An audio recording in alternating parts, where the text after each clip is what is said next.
about bullshit where they got Bill Clinton. Welcome back to the Conspiracy Tapes. Our next story begins in Washington, at the White House. It involves a mystery surrounding the death of Bill Clinton's best friend and personal lawyer, Vincent Foster. They buried Foster last July. They've been trying to bury the riddle of his death ever since. Officially, it has been ruled a suicide.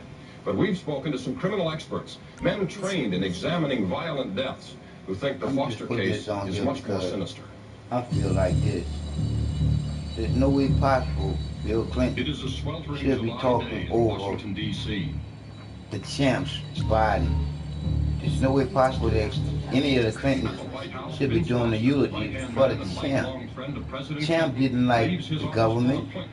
An appointment with death.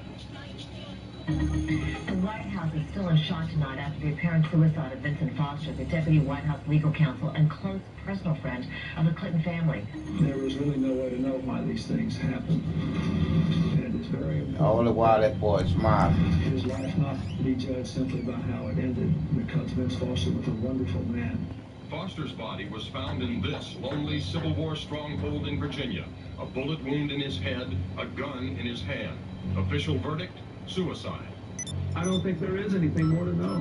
His family, his friends, his co-workers. We've been up real late 2 nights in a row now, remembering and crying and laughing and talking about him. I don't think there is anything else. But nearly a year later, Fort Marcy Park is still haunted by Foster's strange death. We've scoured the Foster death scene, interviewed world experts in mysterious deaths, and searched through hours of news footage. According to the official story, these are the last things that Foster saw. Our investigation has revealed massive doubts about the official story. We've uncovered a bizarre tale of crime and conspiracy in high places that could have had Straight Arrow Foster marked for death. Every professional investigator, All these people should be in jail. Bill Clinton for being a rapist, anything to do, and his wife for being a lying sack of shit. States that they believe it was murder, and not a one of them believe he committed suicide. Gene Wheaton is a counterterrorism advisor, drug buster, and former Army investigator. On a cold pre-spring day, he retraced the journey which brought the despondent Foster to this remote spot. The only things we know for sure about Vince Foster's death is that he was dead, and he was shot, and his body was found in this park. The photographs that were released with his right hand clasping the pistol and his thumb through the trigger guard looks exposed. Forget any Whitewater connection to the killing. Whitewater is more like a red herring, according to Wheaton. This out-of-the-way airfield in Mena, Arkansas, and claims of gun running and drug smuggling centered here could be the real key to the riddle of Vince Foster's death. Well, I think that if Vince Foster was murdered, which there is a good possibility that he was murdered because of the chance of exposing the drugs, guns, covert operations related to Mena, Arkansas. The possibility of Vince Foster being an innocent who asked the wrong questions. So who were the suspected murderers from Mena? Incredible as it seems, Wheaton says they were renegade U.S. intelligence agents who were actually running the illegal operations. Vince Foster was responsible for receiving all sensitive information about wrongdoings in the intelligence community in the White House. Renegade corporate operators are operating outside the law and outside the government. Just whichever faction felt was through would have launched something to kill a man that might threaten their inner circle. To understand how Vince Foster ended up here, you should know that he started out here in Hope, Arkansas, population 10,000. Foster was a boyhood pal of President-to-be Bill Clinton. Years later, in the Arkansas capital and the nation's capital, the president and his wife Hillary came to rely on the attorney they called the Public Defenders. He has had a genuinely outstanding career in the law. That was Foster's introduction when he addressed graduates at his alma mater just before he died. This invitation has caused me to stop from and challenging adventure I'm on in Washington. Just think about the roads I traveled to get there. The hectic adventure in Washington proved too much. After a series of attacks by the Wall Street Journal, Vince Foster ended it all, according to the official version.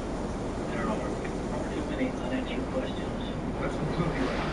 Completely right. There's no begin to call this a suicide. Absolutely. Absolutely. Former New York Police Detective Arthur Nasrallah learned all about murder on the mean streets of the city. 20 years of questioning, cajoling, calling. He knows how a violent death investigation should be conducted and how it shouldn't be conducted. You have the Park Police come in, see the gun in Mr. Foster's hand, and immediately call it and treat it as a suicide. All right, that is not good police work. Nasrallah, too, scoffs at the official story of suicide. I'm very fishy. Like a large trout in a trunk of your car for about a week. I personally did not believe that it was a suicide. I believe it was a homicide. It's just too clean. It's perfect. Okay, it's Hollywood. It's not reality. Nasrallah and Wheaton see eye to eye on the holes in the suicide story. Item, the neatness of the crime scene. There was amazing lack of blood next to his body. There was little or no blood found at the scene, which is extremely difficult to understand. If somebody puts a gun in their mouth and pull the trigger, they blow their brains out. It's not a pretty scene. Okay, there's a lot of blood, there's a lot of physical disturbance in the body. I don't have to go into it. You believe me when I tell you. Okay, you are not going to look well. Item, the gun found in Foster's hand. In 35 years of conducting homicide, yet to find a weapon of the caliber of a 38 caliber pistol or larger still in the victim's hands. The gun remaining in the hand after the event is not impossible. It's also not impossible that I might hit a grand slam home run at the bottom of the ninth inning in this year's World Series. But it's not likely. Item, the so-called suicide note found torn to pieces in Foster's briefcase almost a week after he died. How they could say they never found it during the first search of the briefcase is absolutely ludicrous, because you're not just searching the warehouse, you're searching a briefcase. All you have to do is turn it upside down and you found everything in it. No mention of the word suicide on it.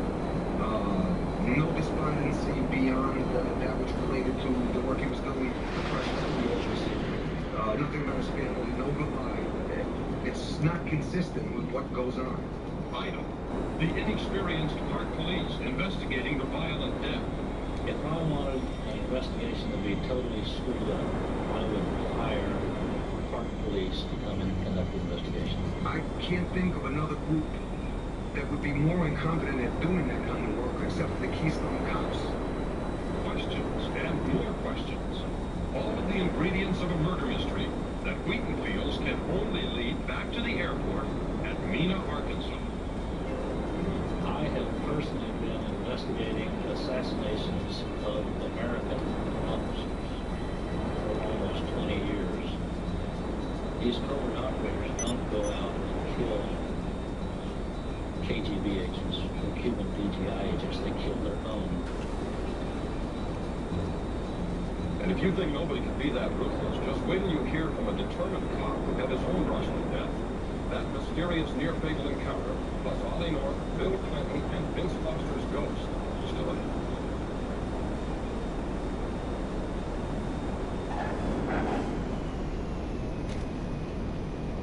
Secret murder squads, dead-of-night plane flights, drug smuggling. It sounds like a movie, but it's actually one theory behind the death of top Clinton aide Vincent Foster. We take you back to Arkansas now as we continue our investigation of that dirty little secret that some believe may be the real motive for Foster's death.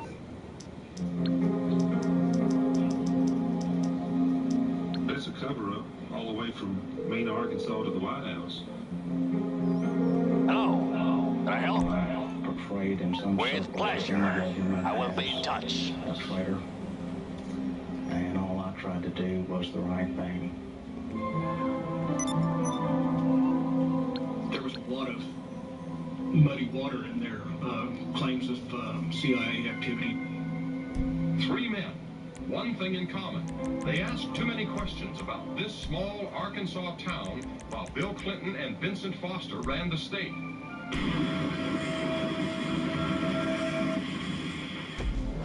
Somebody of this character some schools, do a eulogy of someone of Ali's character, Muhammad Ali's character. Was allegedly the nerve center of a Hell to the secret fuck gun-running no. operation to the Iran-Contra rebels.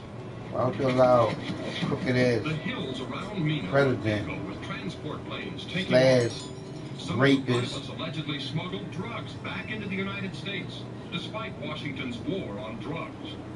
Victory over drugs is our cause. How much did Bill Clinton, Vince Foster, and other officials know about Mina? Investigator Gene Wheaton. The guns out, drugs back in, was absolutely going on with the knowledge of certain intelligence types within the U.S. government.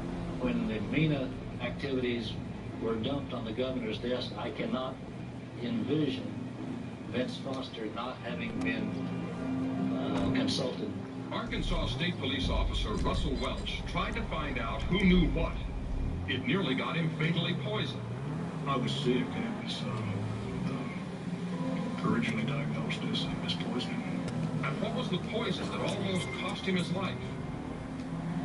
Military biological agent, grade anthrax. Anthrax is one of the prime assassination poisons used by the covert operators.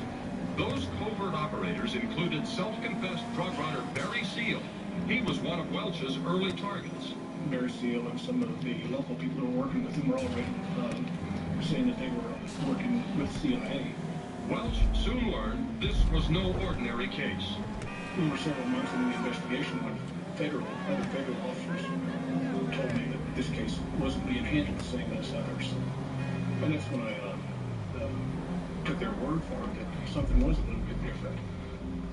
And the difference with this particular investigation was...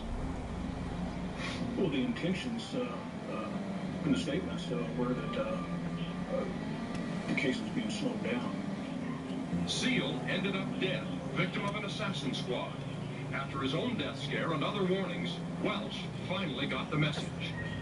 Now, in hindsight, dumb me. They were trying to tell me not to investigate, to leave it alone.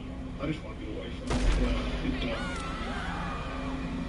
I don't think it'll hurt somebody to take a good long look at it. As long as it's not me. At one point, Bill Duncan was taking a good long look at Mina. He was an IRS investigator assigned to find out what was going on there. He has regretted it ever since. I feel betrayed. I feel like I'm a very patriotic American. I love my state. I love my country. I really did my best. And now I'm basically excluded from a career that I worked very hard to have and that I loved.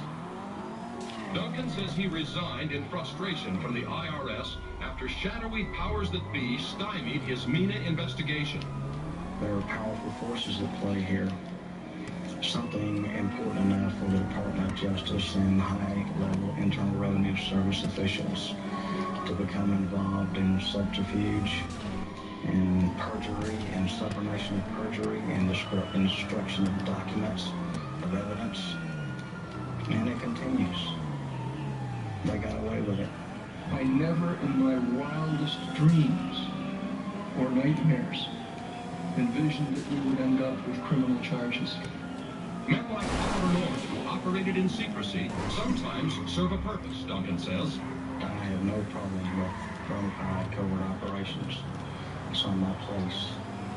If they become intertwined with illegal activity and it corrupts the judicial process and system in my state and needlessly imperils witnesses who cooperate and allows drug smugglers and money launderers to come into our state through an open door, or their perception of an open door, then that's another matter entirely. You can go out and arrest a guy for having a joint of marijuana, but you can't go arrest, a C-130 loaded with cocaine because it's a government operation. Airplane technician Terry Capehart says he saw the secret Mina operations firsthand. I'd be out there at 2 3 o'clock in the morning, and trying to catch gas thieves, and got to notice some weird, unusual goings and comings of airplanes. People don't think that it can happen in Mena, Arkansas. That was what the problem. Chicago, yes, hey, if it'd been Chicago, they'd have believed every word of it. Mena, Arkansas, no, it won't happen here. It can't, but it did. As Robert Fisk, the special counsel who's been appointed to investigate the Whitewater affair and the events around Vince Foster's death, began subpoenaing documents, he started into a trail that is leading him into the covert activities at Mena, Arkansas, due to the money trails that lead between Little Rock and Mena. Well, one man Fisk may want to speak to is a former Mena pilot named Terry Reed. Reed almost ended up like Vincent Foster with a bullet in his head. A family's life on the run, plus the questions about what President Clinton knew next. Like I said again, and this guy's gonna do the eulogy For Terry Reed, over over the the champ. suicide of Clinton aide Vincent Foster, he smelled a rat.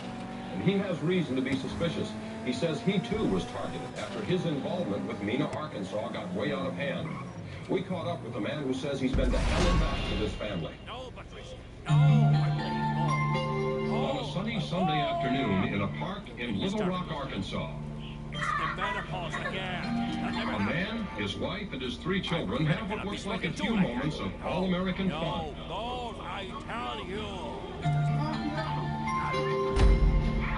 But don't be fooled by this picture. Terry and Janice Reed and their kids spent months on the run, hunted and hounded, branded ruthless fugitives, fearing death around every corner. Their crime? They allegedly fell foul of clandestine American intelligence operatives, which they believe links them to Vincent Foster. I've been very frightened. It's a horrifying experience, and I can't believe I live in the United States, and this is the way people are treated. A typical night is, sleeping with a Smith & Wesson under your pillow. Reed is a pilot and was once with Air Force Intelligence. He says that after a meeting with Oliver North in the early 1980s, he began training pilots in the hills of Mena, Arkansas, for the covert resupply operation of the Contras in Nicaragua. People. According to these documents, Reed then took his family to Mexico. I see Trump ain't no motherfucking better. But to vote for Hillary and know that her and her family is such fucking predators. A mask is machine tools. And since Mexican Customs was under our control and our payroll, certainly there was no one going to open boxes and see if you had grenade launchers in lieu of computer-controlled lathes. Reed says he soon discovered weapons were not the only items being shipped out of the crates in his warehouse. I confirmed that my warehouse was storing cocaine in very, very large quantities, tons. We're not talking kilos, we're talking tons. Outraged, Reed claims he told his CIA bosses he wanted out. In 1987, the family returned to the United States and to some news that was to change their lives forever. We discovered we were wanted. I was labeled as a high-profile drug dealer, and the armed and dangerous label means the police officer, if you're apprehended, if you resist arrest, they shoot you. And we ran. We stayed on the lam for the better part of 6 months. Until a person that has experienced it, I don't think you can feel the pain, the suffering, the sleepless nights. I mean, how many days can you go without sleep? How many days can you go without eating? My wife carried a gun in her diaper bag, in with her. Man, go on and press the damn button, man, so we can get this mission over with. There's a Smith & Wesson 38 caliber 5-shot ready to protect her children. Our worst fear was that they would kidnap one of our children and use it as a bargaining chip. At one point when we were probably most frightened, I actually had C4 explosives with motion detectors set up around the motorhome at night. Reed and his wife were also indicted for stealing a plane that had mysteriously vanished years before. That's when they decided to stop running. I surrendered to federal authorities in Wichita, Kansas. And like I say, I'm sure I irritated them by doing so. They would much have preferred to either shot me or apprehended me. As my attorney in the Wichita case felt, as she said it best, Terry, they just wanted to kill you. If they'd located you, you would never have made it to the jailhouse. The Reeds were acquitted of all charges, and Terry has now written a book about the case. One of the characters in these pages, an Arkansas attorney named Vincent Foster, was alive when Reed started the book. I don't believe Vince Foster committed suicide. I felt in my peripheral dealings with him that he was the most moral individual they had there, the least corruptible. And the way I would interpret that is the one who would not lie under oath to Congress if so subpoenaed. Bill Clinton also appears in the book. Reed writes about a 1986 meeting to discuss winding down the Mina Guns operation. That operations meeting was forecasted to include just myself, my local CIA contact, and as well as a couple of guys from Washington who arrived unannounced and uninvited was Governor Bill Clinton in that meeting, where he came in primarily to express his concerns about the way the operation was being curtailed, that he hadn't been consulted, and he was concerned about the political aftermath. So I can say from that meeting, he certainly knew of the operation, or he wouldn't have shown to express his concern about its curtailment. We'll give the final word on Reed's story, Vincent Foster, and the CIA in Mina to this man, Larry Nichols. Nichols has practically made a career out of embarrassing his old boss, Bill Clinton. I was Bill Clinton's number for 12 years. Nichols is the man who produced Jennifer Flowers, the first big scandal of the Clinton era. He always believed Mina would be eliminated.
What you got? All right, cool. If it felt good, it did. He was selected to go to the national from the Arkansas Boys to be a delegate to the national Boys Day. And while he was there, he was able to meet John Kennedy. And I'm sure that sparked an ambition in this young man. And he apparently has always had an exceptional keen mind, keen intellect. And he has, he early, evidently, had tremendous ambition. He was gifted in so many ways. The truth is, he's one of the most charming men that I've ever met in my life. He has more energy than any 10 people I've ever known. He was able to network himself into running for Attorney General virtually unopposed. And then he was able to take that position and catapult himself into the governor's office 2 years later and started building his foundation. When you think about Bill Clinton's aversion to the truth, you wonder if this is because of the lackadaisical moral background that he's had in this area. He lied about Rhodes, being a Rhodes Scholar. He never completed that and still said he was a Rhodes Scholar.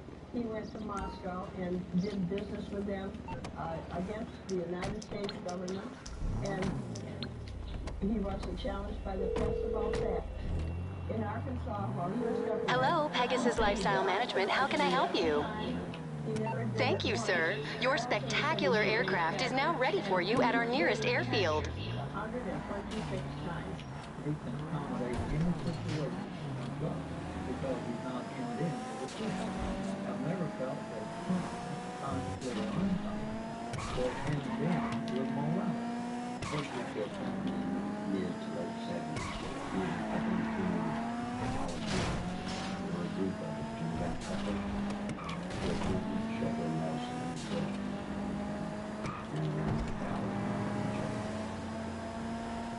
from that point, they did all projects in Milwaukee. In 1988,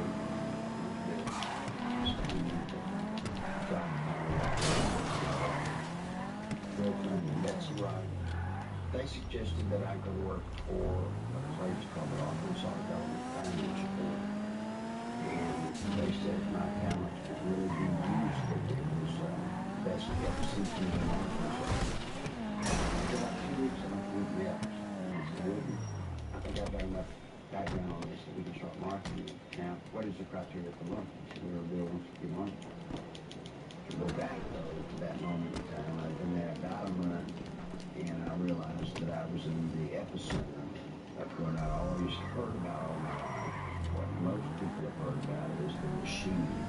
I was living, working, setting in the middle of Bill Clinton's political machine.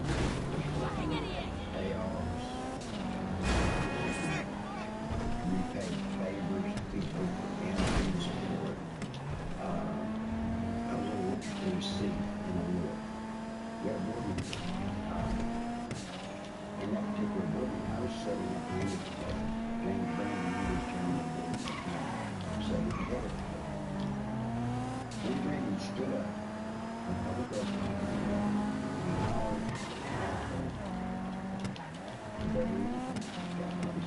said, would you get the $50,000 from the time that you're introducing the money? He said, no, he didn't know what they were going to get. I stood up, went up to Jay, and said, Jay, you'd be interested.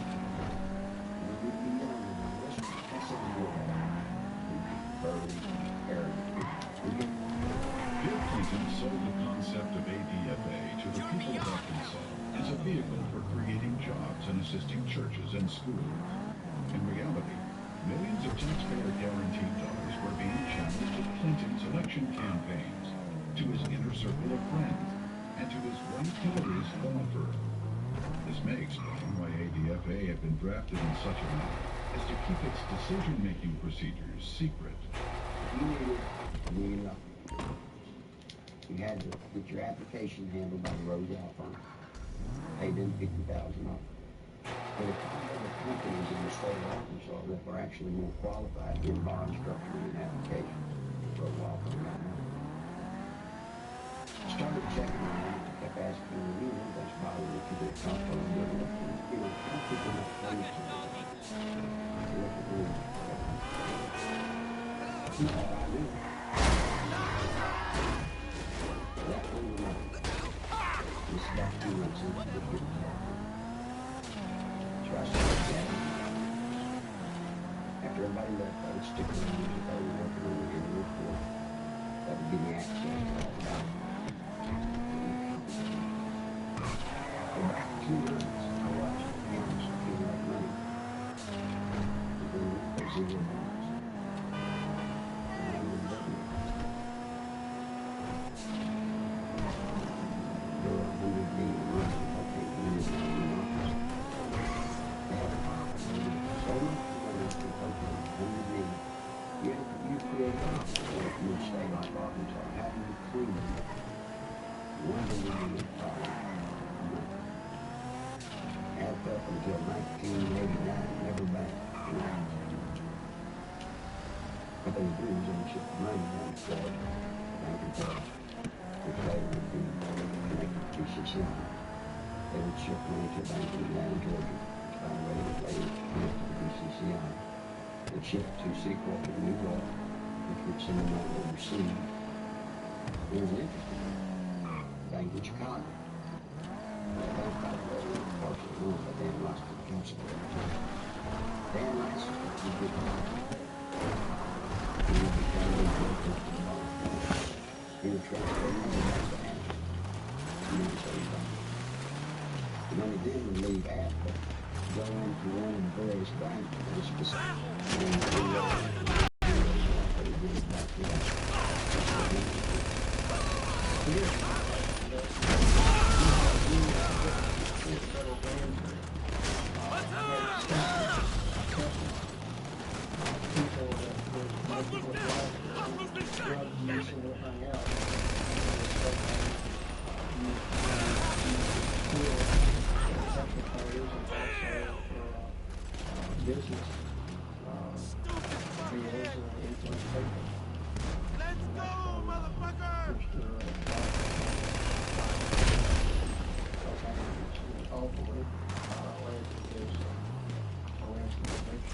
Dan Laster, who was best friend of Bill Clinton, who went to jail with Roger Clinton, cocaine, and all of them, he himself,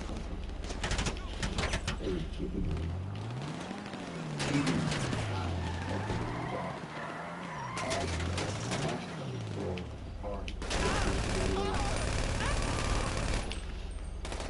that's sick. I mean, they were giving highly addictive drugs to young girls. One cheerleader out of North Little Rock, she was a virgin, and ultimately he ended up going for a position.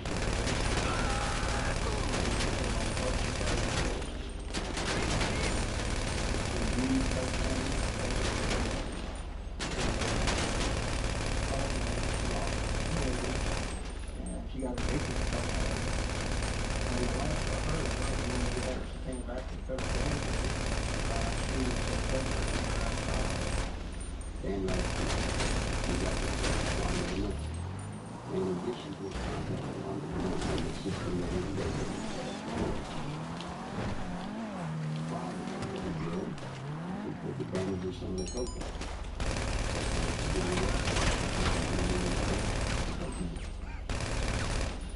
They would get you took a bucket full.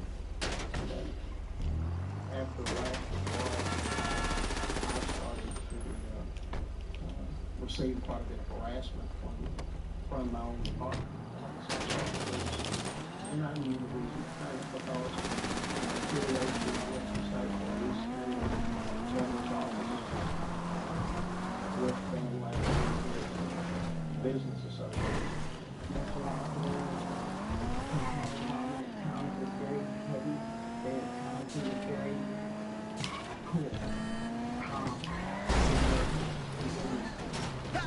He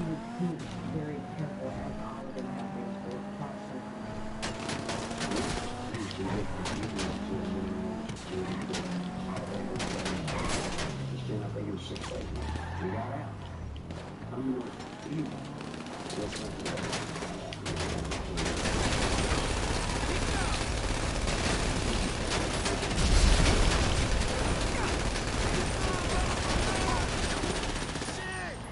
Fear of violence is robbing our children of their future. We must take away that fear and give them hope. We must give Alicia and all our children back their childhood. Working together, we can Do something now. Call 1-800. there's a new stuff. It's part of the system. There's non-millions of companies.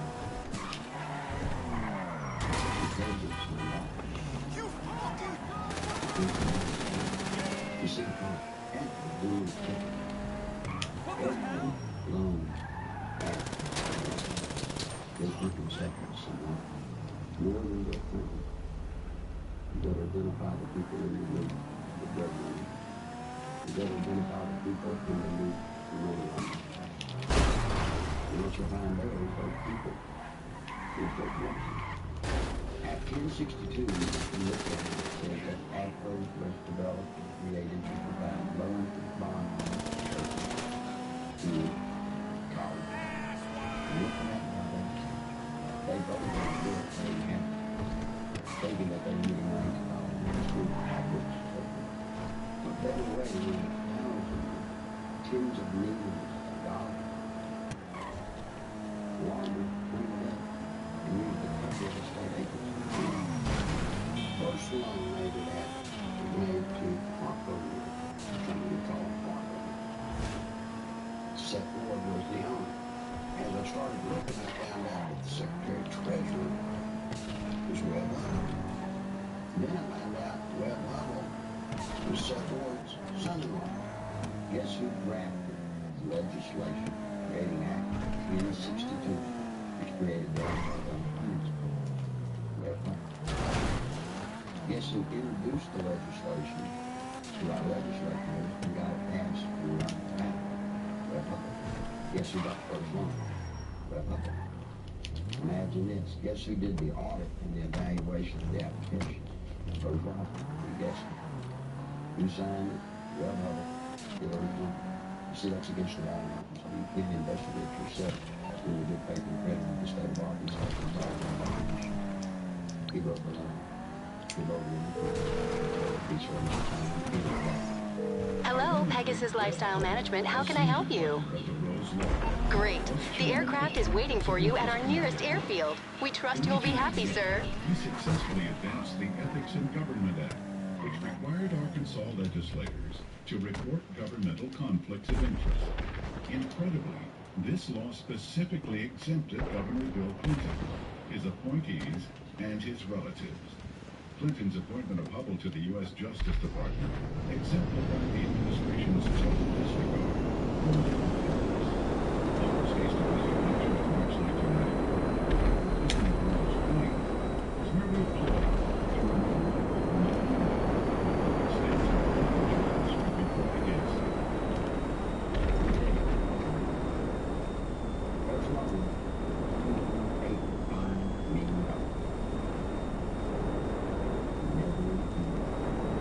As the newspaper started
And it was, the same thing. In 1982, cocaine trafficker Barry Seal set up one of the largest drug smuggling operations in the United States in Reno, Arkansas, under the approving eye of Governor Bill Clinton.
I was there coming there with Roger one night, and back in the back part of the mansion there, there's kind of like a living quarters type thing, and we would all get together out there. Perfect. And It's a pleasure doing business with you. You know, and no request wasn't there at the time. In 1983, I was made aware that Sheriff Hadaway and one of his auxiliary deputies, Terry Capehart, were investigating a smuggling operation going on at the main airport. They had an inside source of information. Mr. Seal, it was our understanding, was the one who had brought the operation into the main airport, and that had initiated the beginning of the money laundering and the illegal activity. He said 1983 was his most profitable cocaine smuggling period ever. Said that the airplanes that he had placed at the main airport were for a couple of Senecas and a couple of Panthers, and one or two stragglers here and there, different airplanes. He said they purchased solely for the purpose of opium smuggling. There was, in my opinion, Y'all don't understand what y'all are hearing. Y'all are hearing exactly how much of corruption Bill and Hillary Clinton are as individuals or as a fucking couple. It's a lot of bullshit. And if we allow them to be our president again, like I said, again, Hillary ain't gonna be nothing but another Obama. Once you connected the dotted lines to Ed, you had actually connected the dotted line to Clinton. In addition to the operations at Mina, small clearings in other parts of the state were used as prop points for money and cocaine.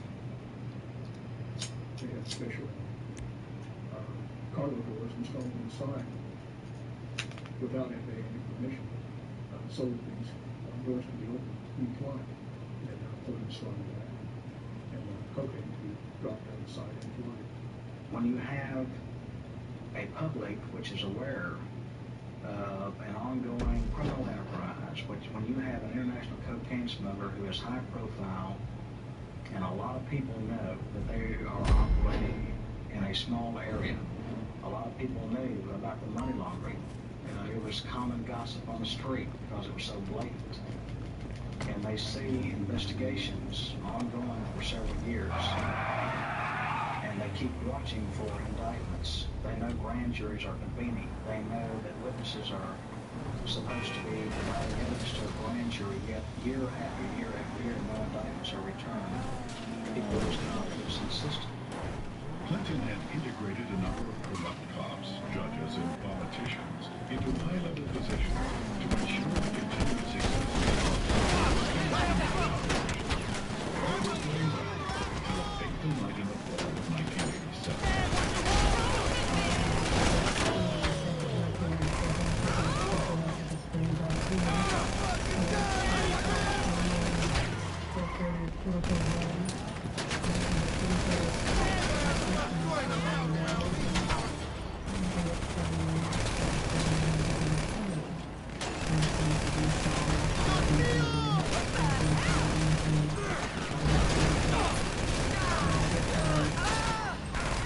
Flying very low with lights on in the area.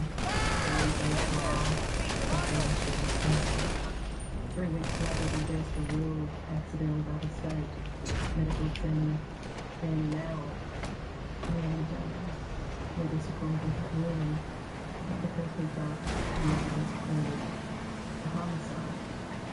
At that point, we had a lot of questions and no answers. And the facts didn't add up to what we were doing, so we decided to get a second opinion. And met with resistance from all fronts, so we're going to let the law enforcement, the state, find out with everybody that we turn to. We obtained court orders. We requested samples of everything that the crime had for a second opinion. And they now resisted court orders. He refused to obey them. Ultimately, it was proven that Don Kennedy had been stabbed in the back and Kevin Ives' skull had been crushed prior to the placement of their bodies on the railroad tracks. Malik stood by his ruling that the boys had simply fallen asleep on the tracks. Malik had been kept in office at the insistence of President Clinton for a number of years, despite vigorous public outcry to have him removed. As long as Malik's rulings pleased the governor's office or state police, they were left to stand, nothing continuing plausible. Malik's obvious lack of medical knowledge reached a pinnacle when he ruled that James Mayo, who had been decapitated, had died of natural causes. Yet Clinton, who had the power to remove Malik from office, insisted he said. There were allegations of tampering with evidence in murder cases. Now, did y'all hear that? This boy said he died of natural causes.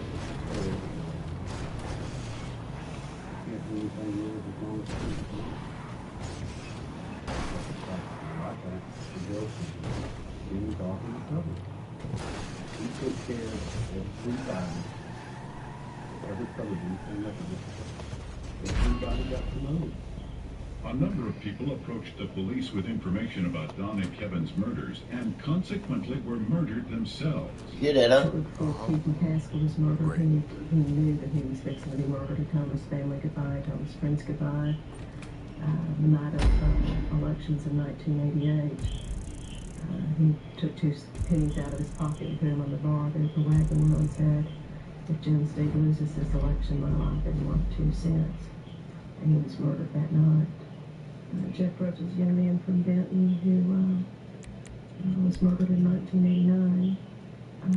Shortly before his death, he made a phone call to his dad in Texas and told him he needed to get out of Benton, Arkansas, that he felt he knew too much about the boys in the railroad tracks and the death of Keith McCaskill. A couple of weeks later, Jeff was found dead. He had been shot in the head. They attempted to cut off his head and hands. And guess what coroner said, dude? The nigga died of natural causes. A total of 6 people with information about the boys' murders were after the boys' murder as well. So they mentioned about it, they disappeared. One dude got shot in the head and head cut off, and the coroner said that he died of natural causes. And Clinton didn't take. Yeah, man, but that shit is crazy, bro. The information was shared with the 1990 federal local debt team that was investigating and targeting corruption and drugs in Wayne County, Arkansas. Her involvement in it, she was literally threatened, forced to leave the state of Arkansas and go into hiding. I had no idea just how dangerous certain elected officials thought me to be until a brutal media campaign was launched against me. For months, there were daily allegations of everything from misspending funds to ordering illegal arrests. Every attempt was made to keep me from running the drug task force. We were even shut down completely for several weeks during a bogus state police investigation. In spite of crippling disruption, the task force was making significant discoveries about drug trafficking in Central Arkansas, some of which led to the very people who were conducting the massive media crusade against them. We discovered that drug trafficking in Arkansas was linked to government officials and fighting institutions. A great number of people came to me with testimony about astonishing criminal activity of very high-level public officials. Many were willing to testify before the federal grand jury. Robert Govar and Chuck Hayes were the U.S. Attorney for the District of Arkansas at that time. I was subpoenaed to testify on behalf of the drug trafficking and the cartel, more or less what it was, that had to do with Dan Harmon and what I call company, because there was there's a whole bunch of them that are involved. I was asked quite in depth about the drug trafficking that went on with Dan Harmon, Mr. Clinton, Roger Clinton. Although there was an abundance of evidence and word kept reaching me from members of the grand jury that they were ready to indict, no indictments came. Mr. Govar also insisted that he was ready to prosecute at least 2 key figures, but the holdup was his boss, U.S. Attorney Chuck Banks, who repeatedly delayed requests for indictment. I already paid a bill with Chuck Banks, the U.S. District Attorney, who was in charge of that district. Before he signed him. He was there approximately 30 minutes, nothing about time. Everything was supposed to be run fine. Then, in November, Banks removed the Govar from the case, and I was fired from the task force. From this point, the ordeal turned really ugly. In January 1991, one of the key targets of Govar's investigation, Dan Harmon, took office as the Judicial District Prosecutor. Harmon immediately called a state grand jury to investigate the allegations against me. To avoid being jailed in Hot Springs County, which would have put me in serious danger, I left the state. In the meantime, Banks, who had taken over the federal investigation, attempted to give the appearance of carrying the investigation forward while systematically destroying it. He harassed witnesses, suppressed evidence, and finally announced in February of 1991 that the investigation had disclosed no credible witnesses or evidence against any public official. I received a phone call, and they told me that I had made a very big mistake, and I was assured by the U.S. Attorney's Office that my name, that my testimony, that my statement, that the people that were on that witness list would never, ever be revealed. Well, you know, someone in the U.S. Attorney's Office had given Mr. Harmon a list of the affected witnesses, you know. Some of them witnesses over a period of time have came up dead and or missing or have never been heard of again. That don't give you a very good feeling. I'm scared of these people. I'm very scared of them. Yes, Lord. Darren Harmon, the very guy that you saw sprinkled in the blood, now has a arrest. Dan Harmon, who walked through, handled me walking close to the first one, and he said, "This," he was saying that, "I told you, if you ever brought my name up or brought anything up about the past things that we've had, that I'd take you down." He said, "You're going to prison. I'm going to put you in prison." He did. I'm here. I mean, I've watched second, third people walk around probation and top of probation and top of probation. Not just ladies. Those kinds of people they allege that they found in her home. She was 30 years. Yeah. Everybody ought to be able to see through this. This is the man that told Linda out for years. We're going to get to the bottom. They were 30 years. Yet when I start making progress, it looks like the people I talk to start getting time and attention. Linda says the business as usual in Swan County. Justice is the English language that can describe that. There are any words that you feel like a parent are capable of doing. You know, I think we were just kind of naive, common ordinary people that are able to work every day and come home and go to bed, and assumed that everybody else did the same thing and tried to do what was right. And I think Kevin and Steph has been the greatest awakening that anybody could ever have to see what really goes on. I can provide information that has tentacles to Governor Clinton's administration.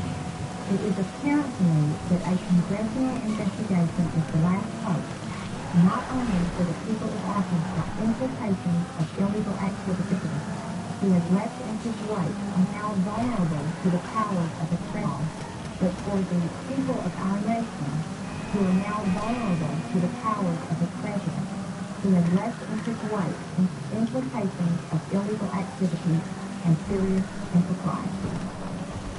Meanwhile, Welch and Duncan's investigation into the operation at Mena was about to derail. We've been so busy investigating, just concentrating, focusing on it. It took a while to register that nothing was going to happen. We could not understand what was happening. Neither Mr. Welch nor I were ever subpoenaed to testify before the grand jury and present massive amounts of evidence of wrongdoing by associates of Barry Seal. No indictments were ever returned against any of the individuals.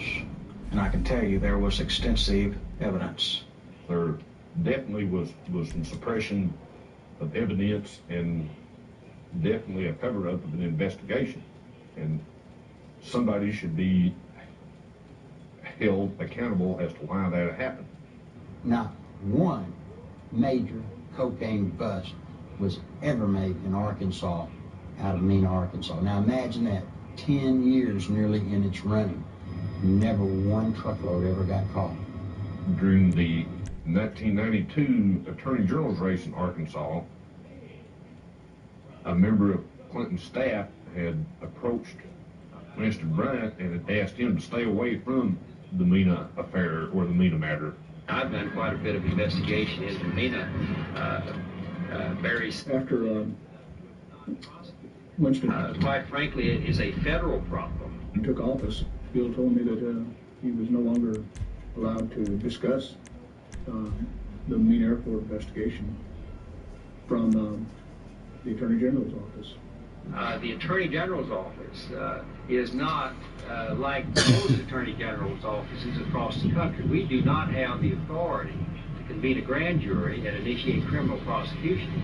A lot of people said that the MENA operation stopped in 1986 when Barry Seal was gunned down. It's not true. Covert operations are still going on in MENA, Arkansas today.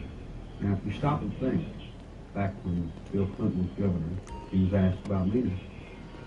He said, well, that's a federal problem. I'm not going to get involved in it. Well, he's not the governor of Arkansas anymore, President of the United States. We still have operations in MENA, Arkansas. This is a golden opportunity to take place. I've always thought it was a wonderful thing to be able to serve your country as a federal law enforcement agent. And for 15 years, I did not encounter anything like the corruption which I encountered after the MENA investigations began. President Clinton's verbal commitment to a war on drugs has been negated by his actions. During his first weeks in office, Clinton revoked random drug testing for White House staff members. He eliminated 121 positions at the Office of National Drug Control. And he appointed Jocelyn Elders as U.S. Surgeon General, despite her well-known desire to legalize drugs. One of Hillary's investments, under the direction of Tyson Foods counselor James Blair, netted almost $100,000 on an initial $1,000 investment on nearly impossible feat using legal methods. I can't read their minds and speculate, but I had absolutely no reason to believe that I got any favorable treatment. Coincidentally, Governor Clinton enacted a number of state regulations allowing Tyson Foods to grow into the largest industry in Arkansas. Don Tyson put in $600,000-$700,000 all told in all of Bill Clinton's campaign. Guess what he got out of it? He got $10 million. Guess from where? The Arkansas Development Finance Authority. And he never paid a dime for it. I had heard rumors of Don Tyson and his alleged cocaine use and distribution. And I went through the intelligence files and come up with enough that I thought was sufficient amount of evidence to launch an investigation on Mr. Tyson simply out of the Arkansas State Police intelligence files has been accumulated for years. A great deal of criminal investigation files were surfacing with Don Tyson being mentioned in those being involved with drug and narcotic activities. So I interviewed some of the investigators who worked on Tyson. Most of them felt that Tyson had been indicted, but the investigations were always sabotaged, oftentimes from within. One particular undercover agent told me that another criminal investigator in that department, named Doug Folger, was furnishing Don Tyson with photographs of the undercover narcotics agents that were working on this case. Donald Small was actually hired to look into the allegations that Tyson had given bribes to different people, specifically to the Secretary of Agriculture, Mike Evans. And what came out of that investigation was very remarkable. Drug abuse, drug distribution, money laundering, even murder for hire. Now, Small collected all this stuff. He compiled it and put it in proper order. And he approached Janet Reno. He said, look, You know, I need to broaden my investigation. I'm finding more here than just simple payoff. What do you think happened? So for now, most of you already know. He was turned down. Exactly what we expected to happen happened. I mean, Tyson already hired lobbyists, attorneys, who all approached Congress, trying to get everybody to stop them off. Why is it in this country today that if you got a little money, you walk away? Why is it that you create the pressure to stop investigations? And I promise you, and you know they stop this one. You look at these and you wonder, how could this happen? You know, how does someone elude prosecution with reams of investigative reports? How does it get stopped? Some say it's Bill Clinton.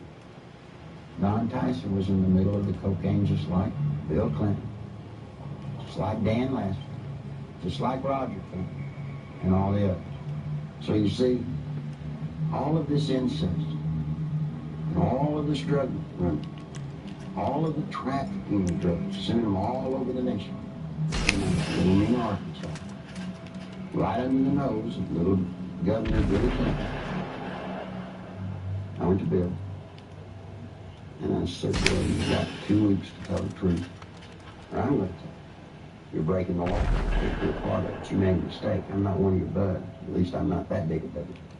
When Larry Nichols made his disclosures, made them public, the Clinton spin doctors treated him unmercifully. It shocked those of us who had been kept in the dark through the years in Arkansas politics.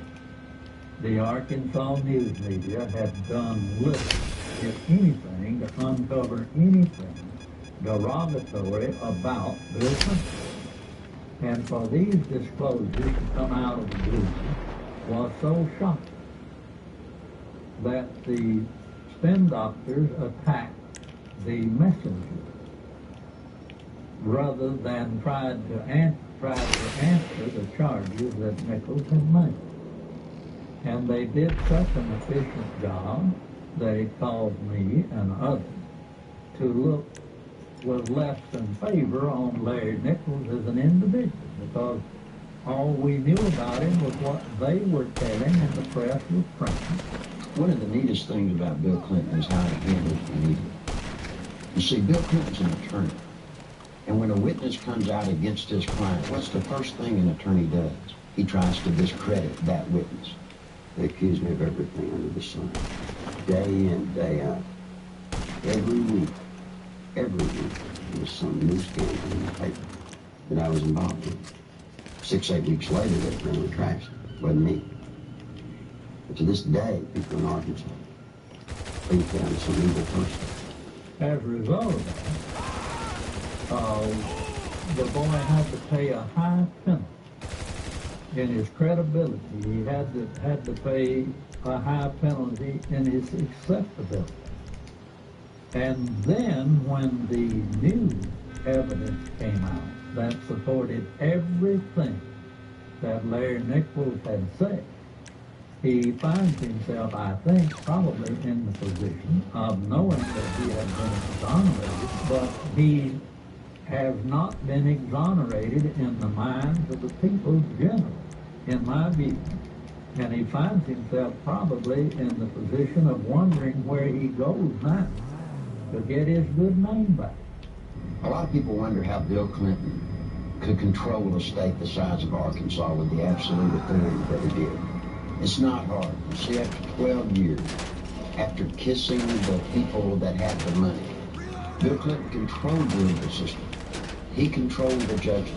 He controlled the attorneys. He controlled the banks. It's just a small state, a one-party state. What tends to happen in small states like that, I think, is the longer the person remains governor, that I think the greater the abuses are. And I think the abuses were very, very widespread under Bill Clinton.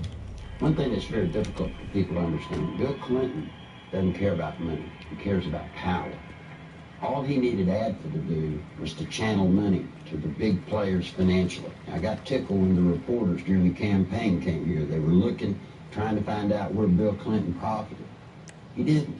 He profited by putting money into his friends' pockets. The way they were doing these bond issues and just the whole political atmosphere, quite frankly, was a scandal. But that's the way things had historically been done in Arkansas. But imagine this. Imagine the power this man has in Washington, D.C. Imagine what he can do to this nation if he gets that circle of power going there, as he did here. Nothing I can do, nothing you can do can stop him. Because he'll have the absolute power, and believe me, he will use it to have you investigated, to have you arrested, to have your company audited. Well, that's what'll happen when his circle of power is complete. When I worked at ADFA, it was not uncommon for Bob Nash to call me up and say, hey, Nichols, the governor needs about $5,000 transferred to his travel account so he can go see his lady. And we would at ADFA transfer $5,000 to $10,000 for him to go see his girlfriends in either L.A. or New York. He'd used so much travel money to go see women out of his regular travel budget, he would even have to borrow money from ADFA. Not to mention the fact that ADFA's budget was not quite as scrutinized as the governor's budget. But he literally used money, ADFA money, people of Arkansas, taxpayers' money, to conduct liaison. During the 1990 Arkansas gubernatorial race, Larry Nichols, in a last-ditch attempt to alert the public, boldly filed a lawsuit against Bill Clinton. As expected, the lawsuit was eventually quashed, sealed, and illegally dismissed by a Clinton-appointed judge. What Nichols didn't expect was a complete media blackout of the facts he presented. Back in 1990, after all the damage they had done to me, I did something that most people wouldn't do in Arkansas. I sued Bill Clinton. Now, it's very important to note that in that lawsuit, I brought out the names of 5 women. On October the 19th, the only press conference I've ever held in my life was on the Capitol steps of Arkansas. Every news organization in Arkansas, newspaper, TV, radio, were there on the steps. I read the names of the 5 women. I read and talked about ADFA. No one had ever made such a cold, callous statement against Bill Clinton where he named the women. When I got through the press conference, I went through the center door and I walked off with the camera crews with me, and I walked all the way to the end to the governor's office. And I left the press release right on the governor's secretary's desk. Not one bit of the press release made it into the local TV or the local newspapers, anywhere. It didn't show up anywhere. The reason I tell you that is because in those days, he had the circle of power complete in Arkansas. Eventually, every allegation stemming from Nichols' 1990 lawsuit and press conference would prove valid regarding Clinton's taxpayer-financed sexual liaisons, his drug usage, and his criminal activities relating to ADFA and Whitewater. Gradually, the women who had carried on adulterous affairs with Clinton began to emerge. The first was Jennifer Flowers, who, like all those close to Clinton, was faced with a decision. Either keep quiet and receive a government job, or go public and face character assassination in the press. Betsy Wright, Clinton's former chief of staff, admitted she had been hired to conduct media smear campaigns against anyone planning to tell the truth about the governor's sexual habits. She was prepared to go after at least 26 women who had the potential of destroying Clinton's chance at the presidency. During the 1992 presidential campaign, I was getting bludgeoned by the media because Jennifer Flowers had come out of my lawsuit. A man called me on the phone on a Monday. His name was Gary Johnson. He was an attorney.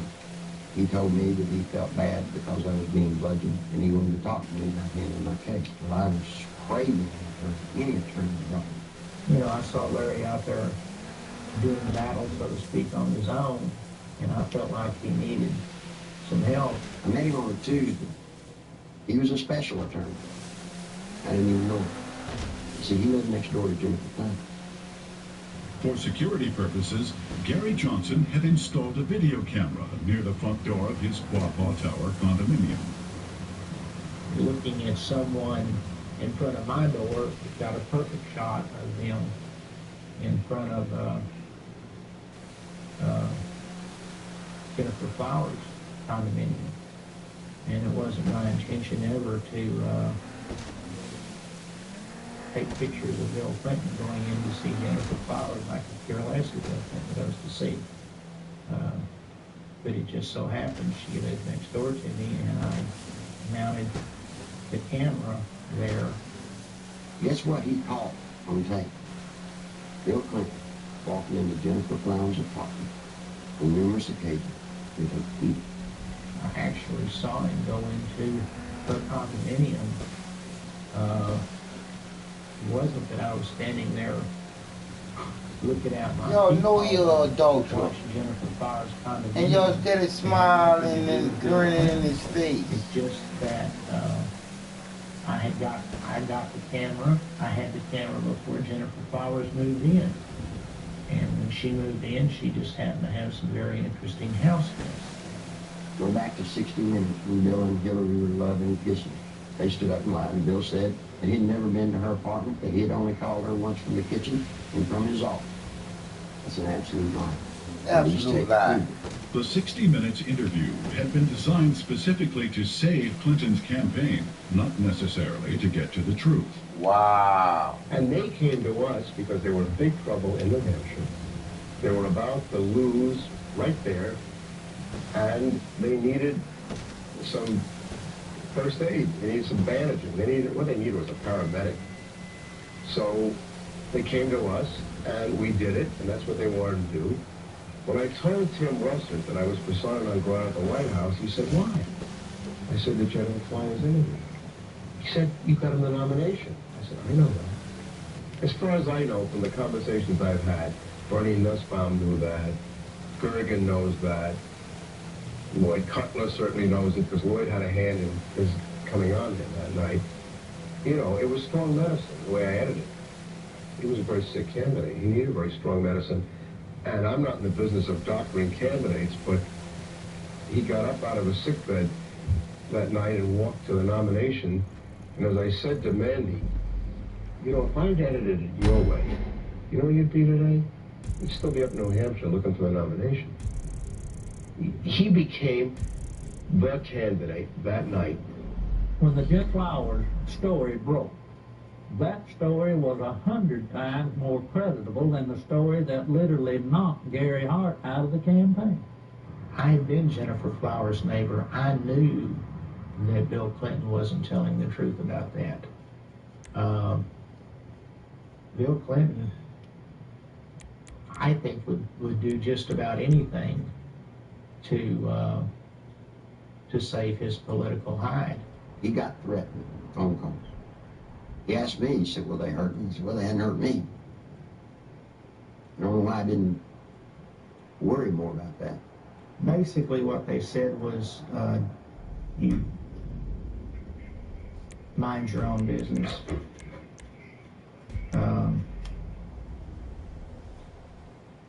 And all it did was make me mad. I never thought in a million years that anybody would follow up on it. We filed the request for the subpoena on Thursday. Saturday morning, we found Gary Johnson beaten and left for dead. Without getting into gory details, both elbows were dislocated, his collarbones were broken, his spleen and his bladder were ruptured with holes the size of $50 in them.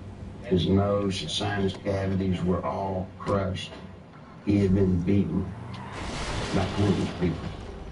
Were they very large? Yes. Yes, they were. Did they say, where's the patient? Yes, they asked me for the tape. And what's sick is the man gave him the tape and then they went and broke his elbow, punctured his spleen, punctured his bladder. They looked like they could not say that. Clinton can be a very dangerous individual in the state of Arkansas. In my lawsuit from 1990, named the lady Sally Perdue as having an affair with Bill Clinton. Sally had an apartment in Little Rock, and the Clinton security guards would drop him off at her apartment and go park in the woods. And when Clinton got through doing his business, he was lit the porch light and then they would come to get him. She started coming out and started talking. Believe it or not, when she could talk, Clinton people got through it and offered her a federal job. Or put the letter, whichever one was the best. Sally Perdue, former Miss Arkansas and radio talk show host, carried on a sexual relationship with Governor Clinton between August and December 1983. State troopers in government vehicles were used at taxpayer expense to shuttle Clinton back and forth to Sally's home. Perdue, who today supervises a home for people with Down syndrome, was offered a $60,000 a year federal job to keep quiet. She refused. You see, that's illegal. You can't offer a federal job to get someone to hush. Following her attempt to go public, Miss Perdue lost her job and started receiving threatening phone calls and letters. Live ammunition was found on the seat of her car, and the rear window of her vehicle was shot out. Even though a number of witnesses had corroborated her story, the American press had refused to print it. During the 1992 presidential campaign, interviews with ABC and NBC, as well as an appearance on the Sally Jesse Raphael show, were taped, but were never aired. We actually did on the Sally Jesse Raphael show, right after the New York Times. Did you know the TV station in the country blacked out that program in the show? In December 1993, former bodyguards of Bill Clinton came forward with detailed information regarding the governor's sexual encounters with a number of women. Larry Patterson and Roger Perry, both veteran Arkansas troopers, boldly spoke on the record. Two other troopers who initially spoke off the record were later identified as Danny Ferguson and Ronnie Anderson. In April 1994, a fifth trooper, L.D. Brown, came forward and corroborated their stories, adding that Clinton's sexual partners numbered over 100 during the period he was employed by the governor. The trooper's official duties included approaching women to obtain their phone numbers for Clinton, driving him to rendezvous points in state vehicles, guarding him during sexual encounters, securing hotel rooms, and lying to Hillary about his whereabouts. Phone logs and other corroborating evidence fully back these reports. I saw on several occasions Bill Clinton engaging in sexual acts while I was either blocking the road or working security at the governor's mansion. I saw them with my own eyes take place, so it's not a rumor, it is firsthand. The entire conversation inside a vehicle in a 2-hour drive from one point to another would be totally about sex and women or drugs.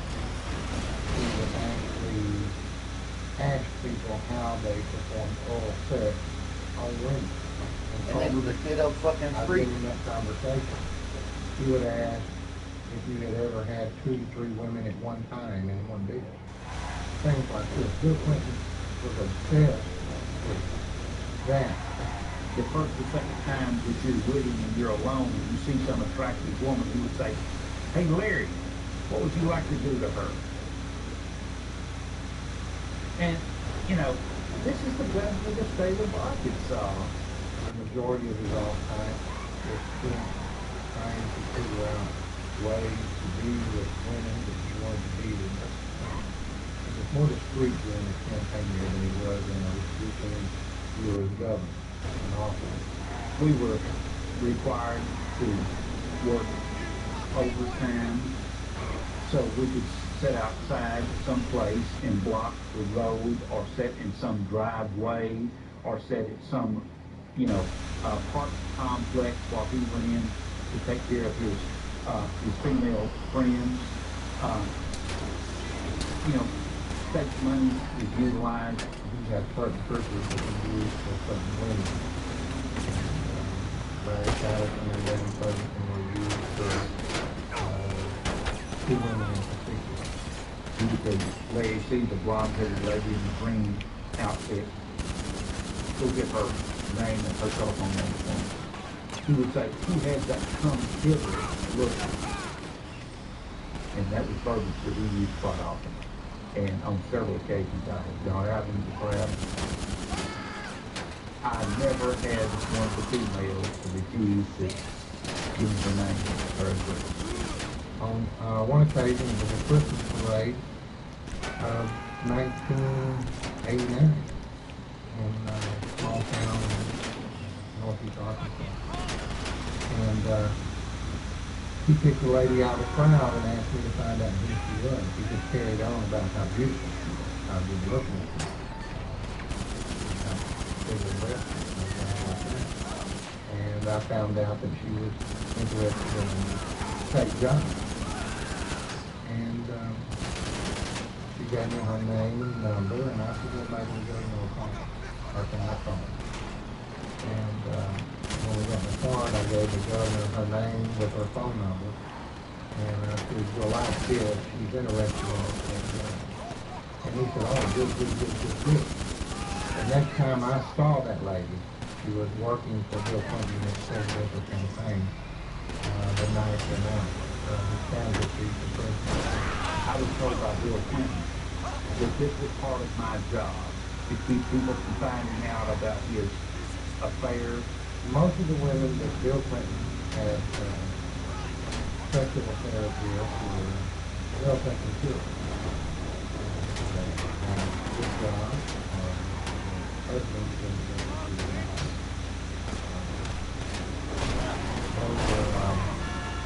well taken care of, and the actual time spent trying to cover up his affairs while he was governor was nothing like it was when he announced that he was running for president. In an attempt to silence the officers, the Clinton administration launched an elaborate counterattack, which included urging Ferguson to change his story and levying false accusations of insurance fraud against Perry and Patterson. When Larry Patterson and Roger Perry came in, Clinton shooted about it. They substantiated everything that I've alleged in the last. These people were there, they were bodies up. And watch what happened. The same thing that happened to me, they claimed to be to them. They wrote to them in the media. They said they were committing insurance fraud. The evidence of these state police have brought forward relative to Clinton's woman is being questioned by the stand doctors as not being present.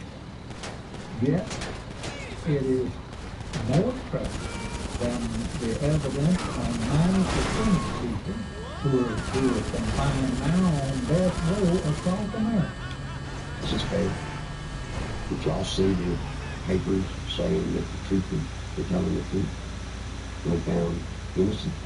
Every two of the stories they were telling had a basis, since they're not the scumbag that the spin doctor for Clinton tried to make them out to be. These two have had the courage to come from, and the evidence that they have presented has not only been credible, but it's been overwhelming. And the truth is, I'm convinced that it's just the tip of the iceberg. On May 8, 1991, Paula Jones, a state employee with the Arkansas Industrial Development Commission, was working the registration desk for the governor's Quality Management Conference at the Excelsior Hotel. Governor Bill Clinton was to be the main speaker. I was approached by one of Bill Clinton's bodyguards named Amy Ferguson, and I was given a number. And I asked him what it was. I held out my hand, and he said, it's a number to a hotel room that the governor would like to meet with me. Well, I was surprised, and I kind of talked it over with my co-worker, and we didn't have any reason to believe that we couldn't trust him, so I agreed to go on up to the room and meet with Mr. Bill Clinton. I got to the room, and Governor Clinton, he opened the door to meet me. It was a room that did not have any beds in it. It had couches and stuff like that. It was more like a meeting type room. And he had asked me about my job and how I liked it and who my boss was, and I told him, and he mentioned that he liked the way that my curves were on my body, and he liked the way that my hair went down my back, the middle of my back. And then he tried to lean over and he started to put his hand up my leg, which it happened so fast. And he tried to kiss me on the neck. It would happen so fast, but he tried to bend over and kiss me on the neck as he was putting his hand up my leg.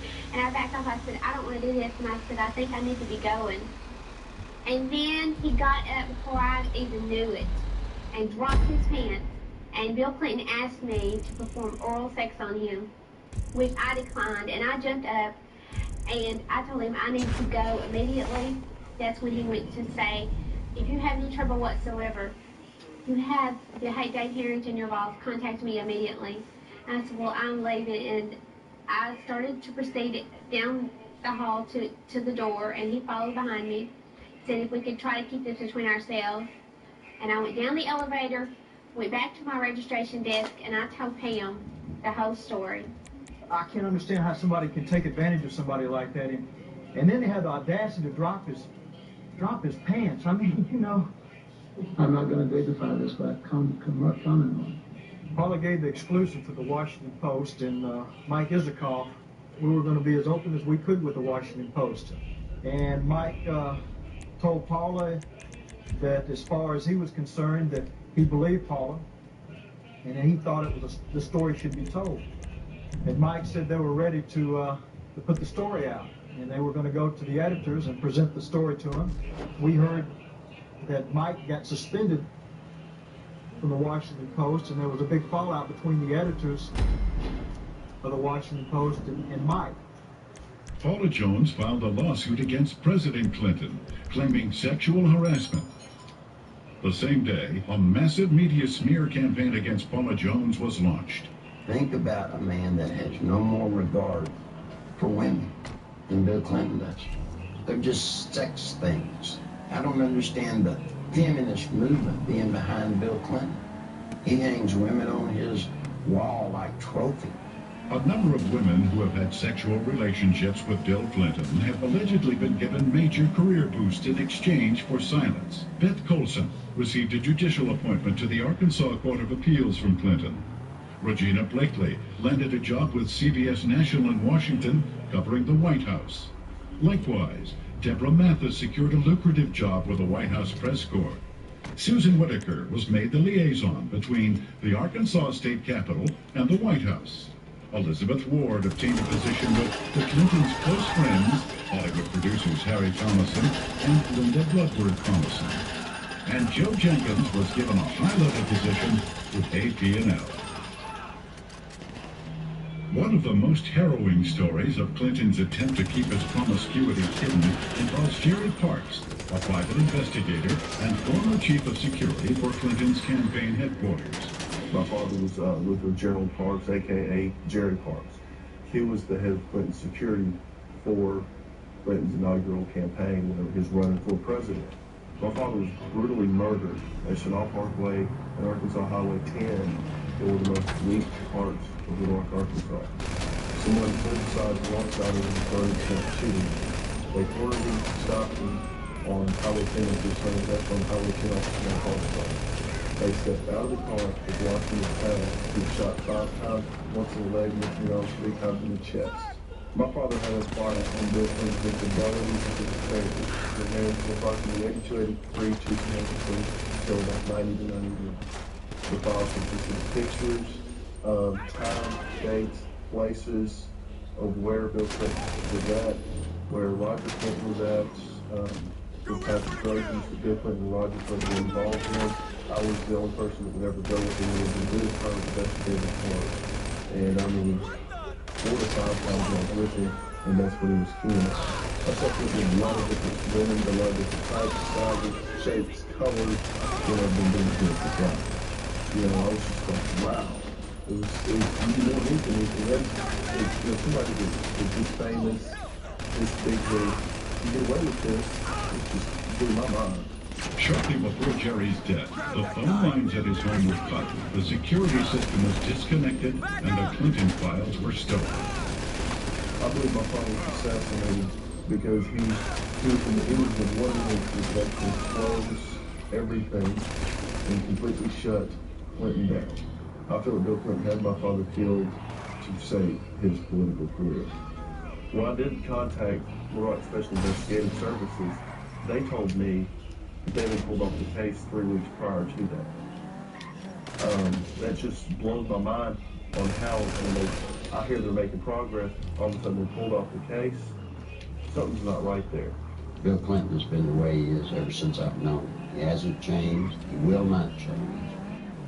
People inside the White House today tell me that he's running sexcapades in and out of the White House like have never been there before. It's a disgrace to America. If we had known his background, the people of Arkansas would have never elected him governor of this state. And I charge the media of this state for not doing their duty and exposing these things that have since become matters of fact. He's a womanizer, dope smoker, liar, and a draft dog. Those in the Constitution is exactly the model qualities we want in person. I think the media has been part of this covering up of the actual true story and character of Bill Clinton. I believe with all my heart that the American people had the right to know what they had been sold. Bill Clinton is not the person that they voted for. Voters who depend on the media for unbiased information regarding political candidates have been betrayed. Much of the information concerning ADFA, Whitewater, and Clinton's sexual promiscuity was known by the media as early as 1990, yet was kept hidden. The media's heavy pro-Clinton bias prior to the 1992 election was best summed up by Newsweek when they candidly stated, "Truth is, the press is willing to cut Clinton some slack because they like him and what he has to say." In May 1994, Newsweek added, "The national press has been restrained in its accounts of Bill Clinton's private life, and with good reason. Most of those who have made charges against him have been despicable people, jealous, stunted sorts." What an indictment about the media. You knew the truth about Bill Clinton. You just didn't like George Bush. I know Bill Clinton, probably as well as anybody. We used to train him on how to look straight into the camera and lie through his teeth. And you see, part of Bill's pathological lying is the fact that we've taught him how to believe the lie that he's telling. And once he believes the lie, then he can sell it to you as the truth. The world is at risk when the Commander-in-Chief of the United States of America is a man that will look at another government, who will make trade deals and lie through his teeth. Clinton could get us involved in a hopeless quagmire easily in Europe, in Africa, in North Korea, in any number of places, because not only of his ineptness and his lack of understanding, but his contempt for military things. This goes back at least as far as the 60s in his college days, when he not only attended and participated in anti-American rallies, but organized them. And incidentally, those were not anti-war rallies. Those were anti-American rallies. He has no loyalty to this nation. He has no loyalty to its fighting men. He has not enough integrity to have any loyalty to its population. He knows how to say the right things, but he's lied for so long that I really don't think he knows the difference anymore between the lie and the truth. Bill Clinton was the best outcome of that. There's more dishonesty in his life than there is honesty in his life. Maybe being a politician in these days and times, you have to tell one group of people what they want to hear and another group what they want to hear.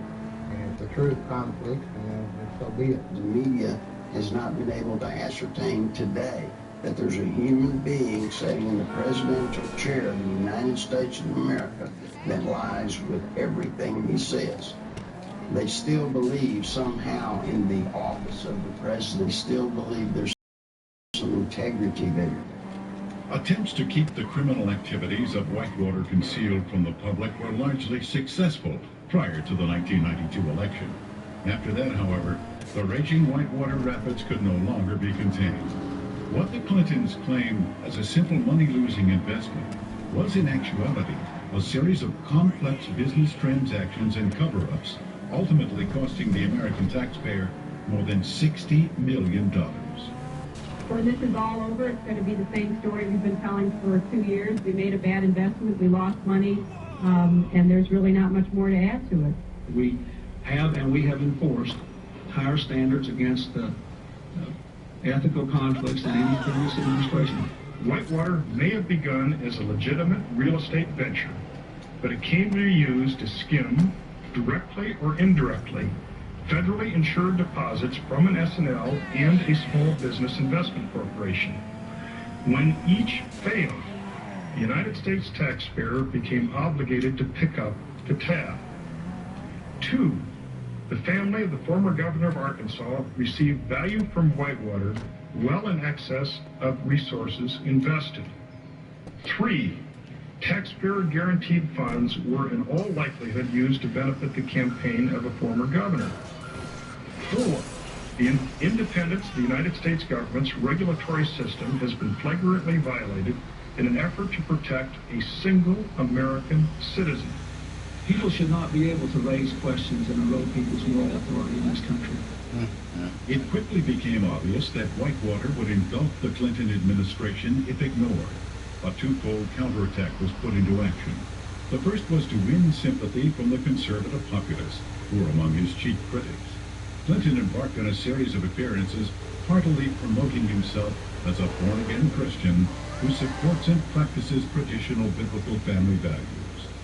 While the uninformed may have been fooled, those who realized what was happening were outraged at the blatant hypocrisy. This is a place where I have come to seek divine guidance and support and reassurance. You know, after Bill Clinton was in office for 2 days, he signed 5 executive orders, shedding more innocent blood, the blood of innocent babies. Then he went on to try and get homosexuals in the military. He put Jocelyn Elders in, trying to distribute condoms to our kids. Christine Gebbe, his AIDS czarina, promoting all kinds of vileness. This is an affront to heaven. The second phase of the counterattack was to appoint Robert Fisk as special prosecutor to head up the investigation into Whitewater. That same week, the Rose Law Firm began shredding documents.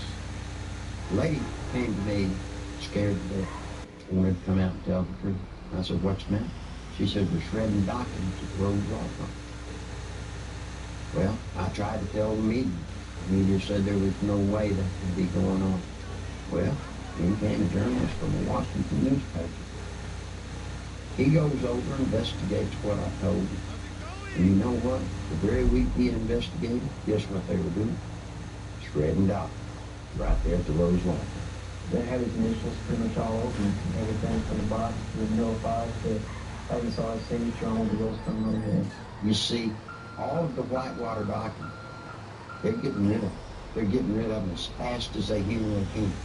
It's the nerve and audacity that those two people, Bill and Hillary Clinton, have to shred documents, to destroy evidence in a federal case. That is why we're here in front of the Rose Law Firm, because of the works of darkness that have gone on. Documents have been shredded here.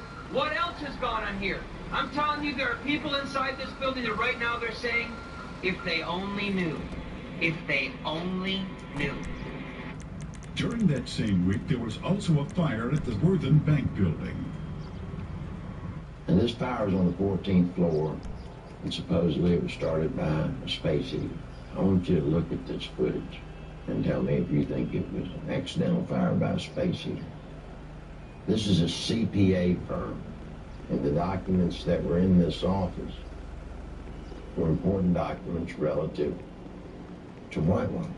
If you go back to Arkansas, and you look at the Secretary of State's office, anybody that's ever run for office in recorded history, you can find out who their major campaign contributors are since day one, except for one person. Bill Clinton's records at the Secretary of State's office disappeared. You see, they did it then. They'll do it now. All the information pertinent to Whitewater, any notes left by Vince Foster, any personal documents that would lead anywhere to any type of criminal activity, they're just going to be destroyed. Fisk's initial assignment was to quell rumors regarding the alleged suicide of Vince Foster. Foster was a senior partner with Hillary Clinton and Webb Hubbell at the Rose Law Firm prior to his appointment as White House Deputy Counsel.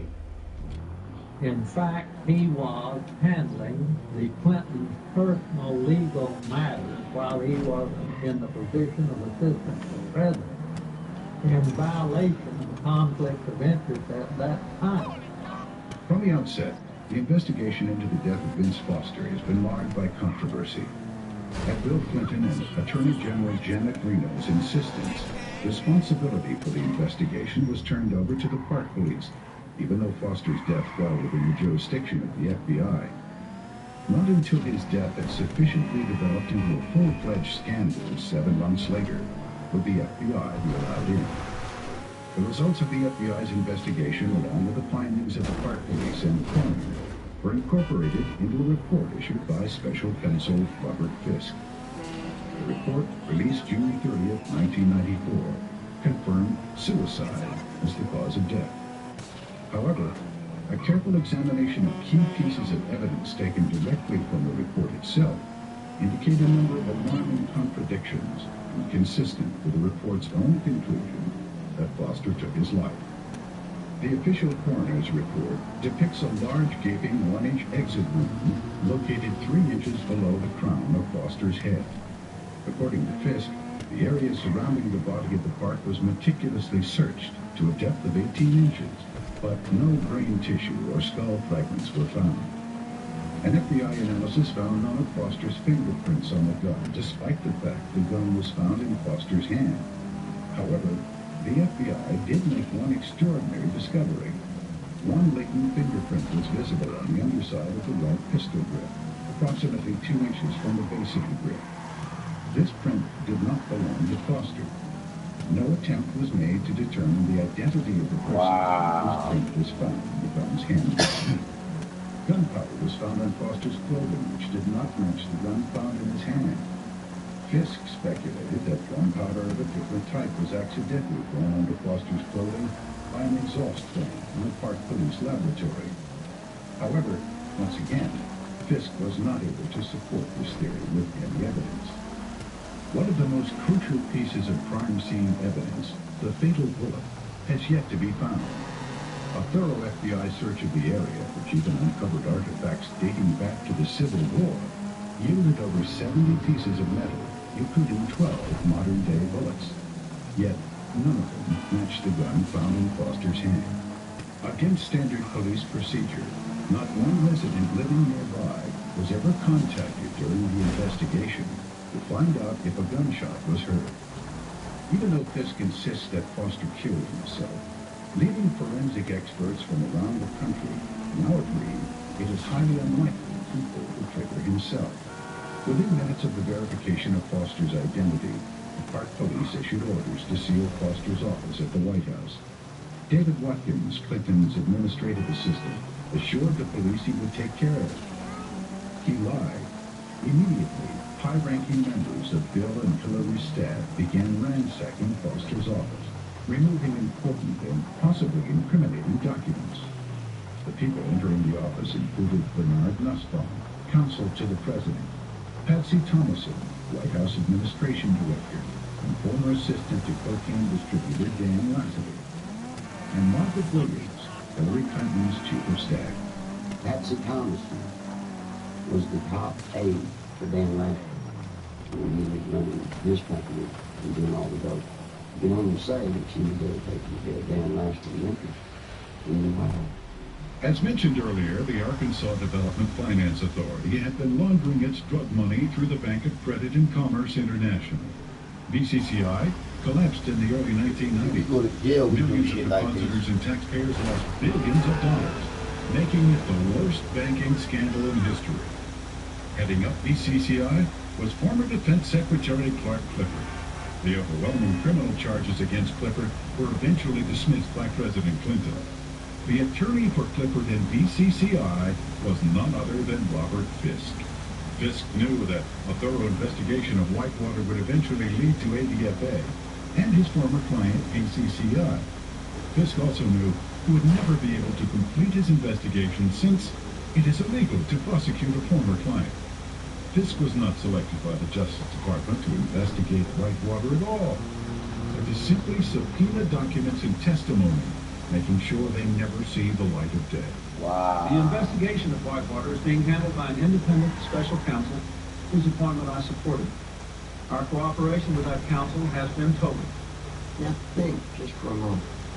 If they're papers that prove you did nothing wrong, then why would you destroy them so that they don't come out? No. Why would you hide behind subpoenas in the cloak of secrecy? Now, see, Bill and Hillary Clinton have something to hide. And only through a congressional hearing does this nation have a snowball's chance of that truth coming to the light of day. And it's all about to let Hillary be the president. Do you hear what I'm saying? How stupid and astronomical you could possibly be. And meet their responsibilities to hold public hearings relative to this matter during this period of time, our justice will never be done. There are lots of people, Clinton, that want to tell the truth. They come in, they're afraid. They're afraid of losing their job. They're afraid of family members of themselves being hurt. Don't be afraid of them. No, don't be afraid. Don't be afraid. We shouldn't scare you. I wish all of y'all would do what I do. Stand up. Stand up for the country. I want my daughter to know that if you stand up and tell the truth, you're okay. Right now, she says if you stand up and tell the truth, you'll be destroyed. Yeah, that's what it. Biological law. The law for you to cut a breath. But people need this thing. Need to keep us. You know what I don't know. If I had anything to say to the country, you know what it is? It's bound to be a great burden to walk around lines from one thing to another. Never tell the truth. You're free. Don't bother. Tell the truth. Come clean. Oh, you may not get too close. It's good such truth. It's that all of us. And it's all the nation. I've still not been accused of anything wrong, because I haven't done anything wrong. And I'm not going to do anything wrong. That was 2 hours of the bullshit as Clinton, Bill Clinton, the first of the Clinton, which I'll say once again. Although the documented information contained in the Clinton Chronicles continues to be reported in England and other countries, here in America, the media blackout continues. On July 14, 1994, copies of the Clinton Chronicles video were hand-delivered to every member of the United States Senate and the House of Representatives. On July 25th, documentation supporting the film was presented to Congress at their request. Whitewater hearings were scheduled to begin the next morning. However, the then House and Senate majority leaders, plotting with Robert Fisk to withhold evidence, refused to allow any of this documentation to be admitted. In addition, eyewitnesses willing to testify under oath who could confirm Clinton's involvement in the Arkansas drug smuggling money laundering operation were flown into Washington, but were barred from giving any testimony. Once again, the Constitution of the United States was undermined, and the American people were not allowed access to the truth. That same day, a massive media smear campaign was launched against the Clinton Chronicles. Time magazine, Newsweek, U.S. News and World Report, and major newspapers around the nation simultaneously published false information about the video in an attempt to limit its distribution. Nevertheless, members of Congress pointed to the Clinton Chronicles as playing a major role in bringing about the firing of Robert Fisk, as well as the reopening of the investigation into the death of Fisk Foster. On August 3, 1994, Larry Nichols was arrested on false charges of writing too bad checks and failing to obey a yield sign 7 years earlier. The American media reported the arrest, and the Arkansas police admitted that the checks and traffic violations were fabricated. Charges were dropped, yet the media failed to report it. Nichols has suffered 3 attempts on his life since the release of the video. Federal agent Bill Duncan, 15-year IRS veteran with a permit to carry a gun, was arrested for carrying a weapon, then handcuffed to a pipe in the basement of the Washington, D.C. police station, and later released. This incident effectively brought the Mina drug smuggling money laundering investigation to a halt. Duncan was later instructed by his superiors to lie to the federal grand jury regarding the results of his investigation. When he refused, he was forced to resign.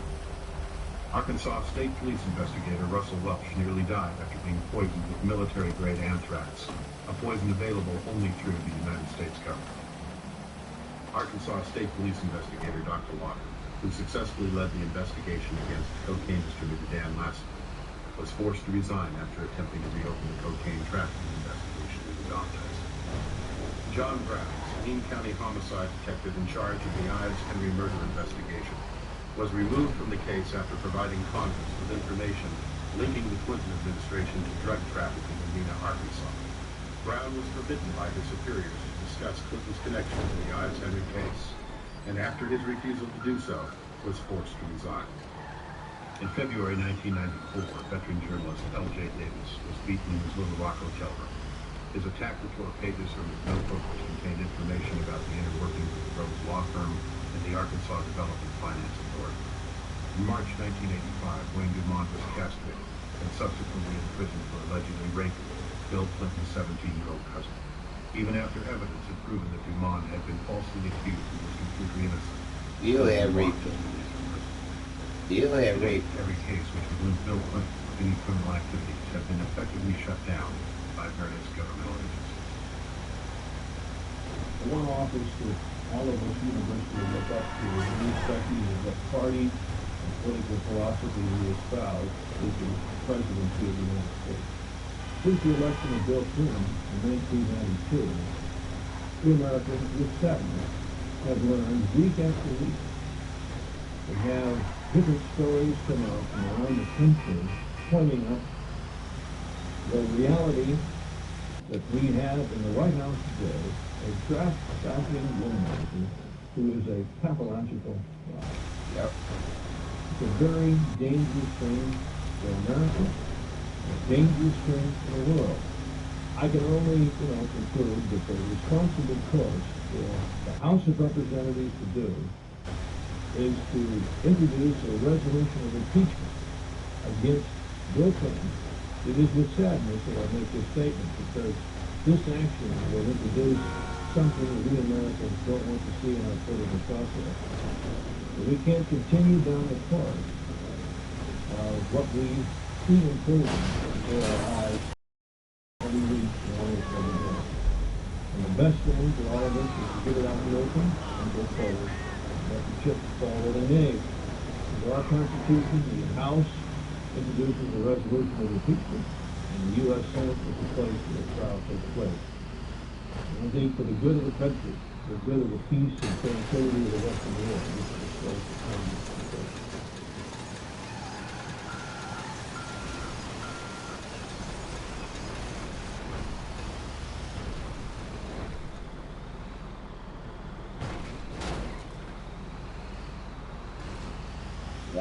That was when Bill was president. We got another asshole up there now. Obama. But it is what it is when you look at it.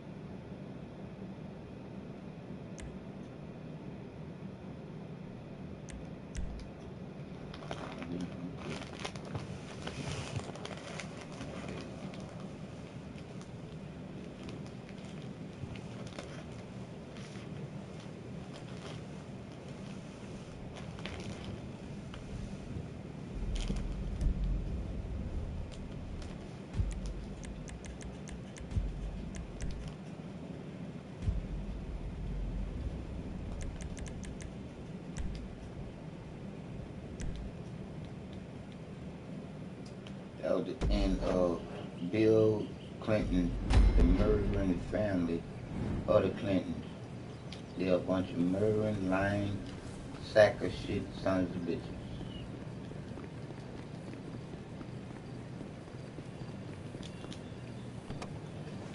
That's Since we don't really have no time frame on this, what we'll do is we'll go to my house.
Another one.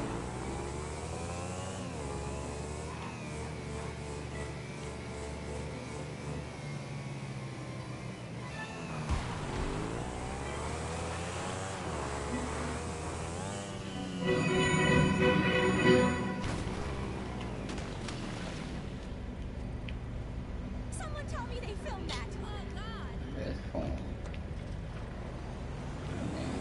She's driven by the power. She's driven to get the power. That is the driving force in her life. She does not answer questions straight out. She is the expert of not saying what she believes.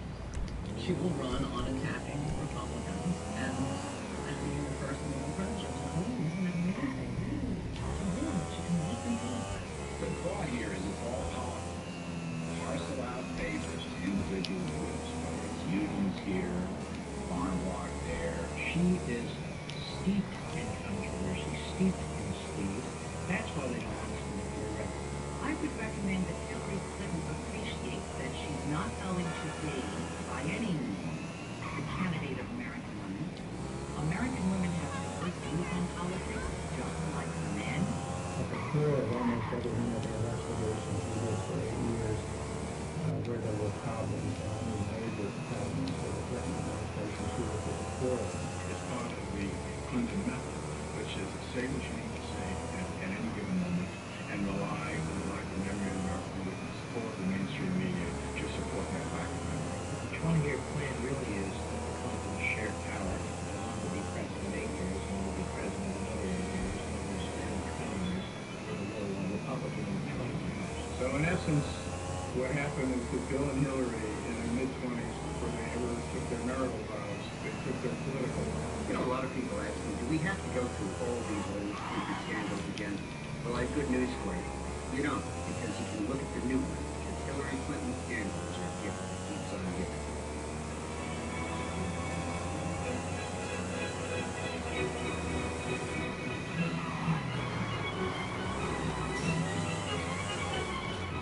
Europa, Vindictive, Mendacious, venal, sneaky, ideological, intolerant, liar, and different scared to hell. Looks good in a pantsuit.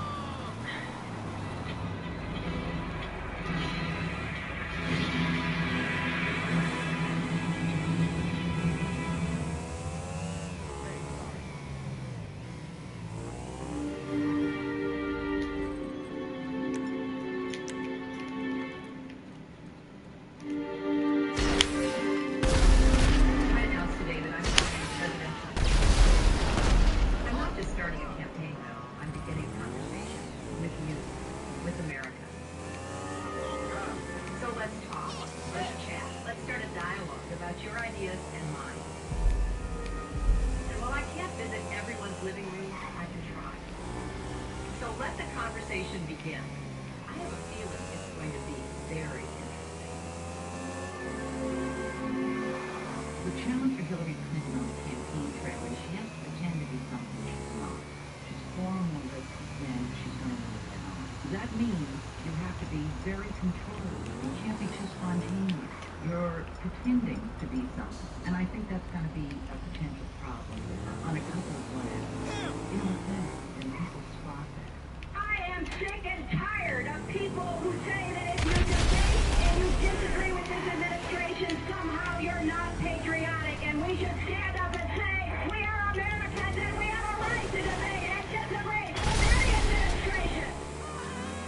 She's a person who's struggling herself with figuring out who she is, or more importantly, how she wants to present herself to the American public, because her own advisors told us her sort of authenticity and who she is issue 1, issue 2, and issue 3. I don't feel no way tired. I've come too far from where I started from. She's continually trying to redefine herself and figure out who she is and project an authenticity to voters who are, of course, wondering who is the real Hillary. Her husband a liar and she a liar too. Could she become the first female president in the history of the United States? Her name is known by nearly every American, but who she really is remains largely a mystery. Hillary Clinton plans to retire in the White House as a large part of her qualification for the job as president. But most of the news media has conveniently forgotten that her time as First Lady was mired in controversy.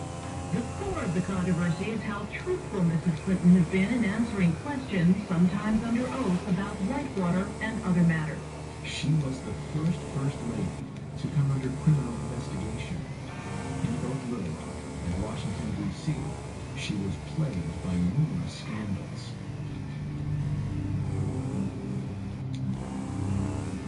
Senator Clinton has extraordinary ability to obfuscate, refuse to answer questions, avoid confrontations, and up until now has been very passive. A story in the New York Times talking about why Senator Clinton voted this way, because I think some people were surprised by it. And her advisor said that she voted yes because she was moving from primary mode to general election mode. Primary mode versus general election mode? How about tell the truth mode? How about we say the same thing in the primary that we say in the general election? We know that Hillary's an insecure person. Secure people don't lie inveterately the way she does.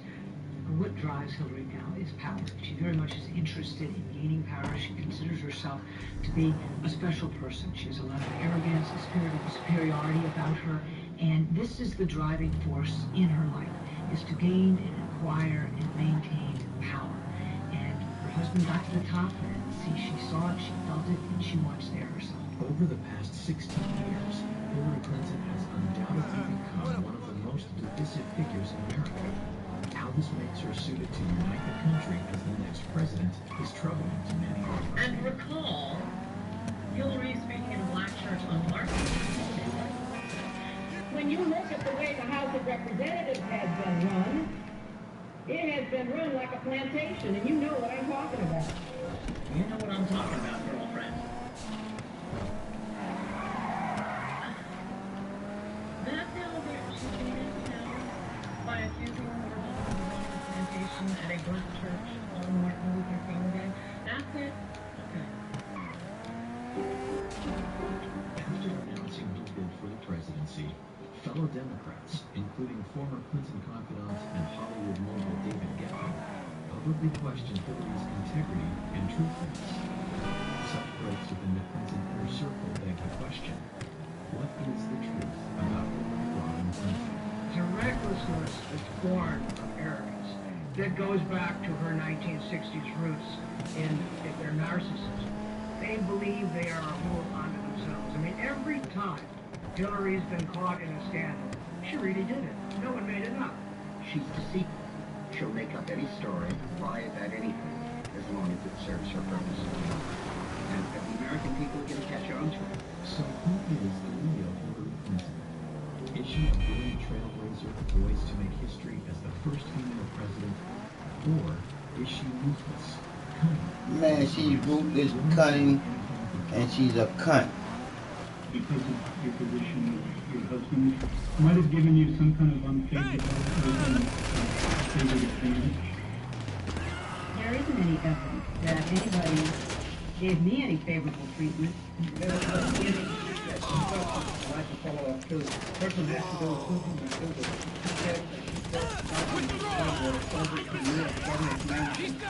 Did you receive all the documents? And if so, what became of them?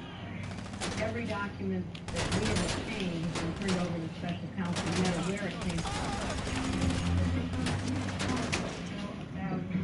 Stories about credit and Whitewater documents. Nothing. Editorial mention. Oh, that didn't happen. I know nothing about any other testimony.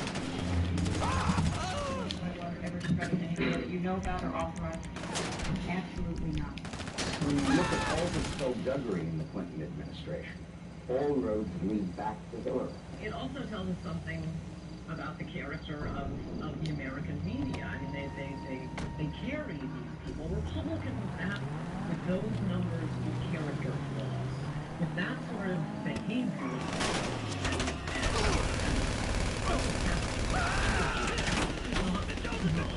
Would be elected to dog capture if it were a Republican. The politics of personal disruption was very popularized by the Clintons in the 90s to describe the effect of what Hillary called the Thanksgiving conspiracy. Was she actually more familiar with practicing that fine art than being its victim? They have been the masters of the politics of personal disruption, and then they use the well-known trick of accusing your opponents of malfeasance. So they accuse conservatives of speaking honestly, while they in fact speak dishonestly about the integrity of their opponents. And that has been a bellwether, and it has done destruction to people who they've encountered. Even people in the Democratic Party will acknowledge that Clinton particularly ruthless and particularly aggressive in the campaign. They war room is a military metaphor for the campaign that Clinton invented regarding instant responses, that no matter what the validity of the charge, you don't explain the charge, you don't apologize for the charge, you don't admit any error, you automatically attack the integrity or the motivations of the other side. There are any number of things about political history that before we go into both potentially for a Clinton administration. And for example, the telling one, when they turned on the travel office, where you had career civil servants doing a great job providing the travel service to the president and his staff, and they wanted to get a wacky friend in, they could have fired the guy in charge, but they accused him of a crime. They tried to ruin his wife in order to be able to get him out and get their lackeys in. When the Clintons moved to 1600 Pennsylvania Avenue in 1993, White House veteran Billy Dale was the director of the travel office. Dale had faithfully served 7 previous presidents, starting with John F. Kennedy in 1961. But Dale, who had actually voted for Clinton for president, would soon discover that business under the Clintons would not be business as usual. We knew that we were in for a rougher transition because we had heard stories from Secret Service agents who had gone to Little Rock for a 2-week stay down there, and the stories that some of the agents would come back and tell us, that we just knew that it was going to be different. We didn't realize how different it was going to be. The new administration is free to hire anybody that they want to, but traditionally that does not happen. On the day of Clinton's inauguration, Wednesday, January 20th, Little Dale got a call from an unknown number indicating that Catherine Clinton-Yates, the 24-year-old third cousin of President Clinton, would soon be working in the travel office. When I got to know who Catherine Clinton-Yates answered phones, but she never let up in her demands to take over the travel office. In the meantime, I get a telephone call from a gentleman in Ohio, and he wants to know how he can get in on some of the White House charter business. And I said, that's what I do. I arrange the charters. And he said, I know, but he says, we can make some money here. If I had made arrangements with that gentleman, I speculate that things would have been very different than as they turned out. That call was from Darnell Martins, a partner of Clinton's close friends and Hollywood producers Harry and Linda Bloodworth Thomason in a travel agency called TRM. When Congress investigated, they learned Harry Thomason had multiple conversations with First Lady Hillary Clinton about taking over the White House charters. At that time, I didn't even know who Harry Thomason was, but we have since learned that Catherine was reporting to him and he was reporting to the First Lady Hillary Clinton. As Dale says, every new president has the right to hire new travel office staff, even though no president had done so for over 30 years. But not only was Billy Dale fired, along with 6 other travel office staff members, he was also locked out of his office. But that was only the beginning. And I got accused of embezzling $14,000 that I couldn't account for because the locks were missing. At the same time, D.D. Myers is in the press room briefing the White House press corps, telling them that we were being fired for criminal misconduct, and the FBI was being called in to conduct a criminal investigation. I think that they wanted to make it look like they were doing it because it was corruption there, so nobody would criticize them. Because the media liked Billy Dale and the people there. Gary Aldrich was an FBI agent for 26 years, the last 5 as an agent responsible for background checks on White House staff. Recall that the FBI had conducted investigations of all of these men and had determined that they were qualified to work in the White House and that they were honest individuals. I conducted some of those investigations. Billy Dale was humiliated and was accused of serious wrongdoing to the degree that they conducted a federal grand jury investigation and an indictment on him. I had dedicated 32 years of my life to this job and served faithfully the Democrats in Ohio. The experience was a major event in my career because it taught me that powerful politicians can misuse law enforcement authority almost whimsically. And because the First Lady ordering the investigation, well then charges have to be found. That scared me. That was different than my experience in the FBI for 26 years. I thought if we approach the level where a politician can get irritated with somebody and cause them to maybe end up in federal prison, we've got a serious problem. The White House travel office affair became known as Travelgate. When Dale's legal bills to defend himself were estimated to run as much as $750,000, he considered a plea deal, a fine of $69,000, and a brief jail sentence. Vanessa had been married for 38 years at that time. I decided that I would sell my home.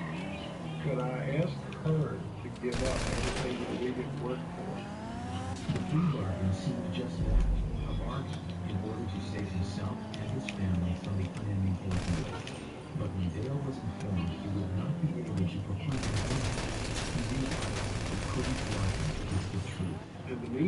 during this year, I got a notice from the IRS that I was being audited. For the next 30 months, Dale was investigated. His son and daughter were also subpoenaed. I remember Vicky, our oldest daughter, telling her mother that I was found guilty.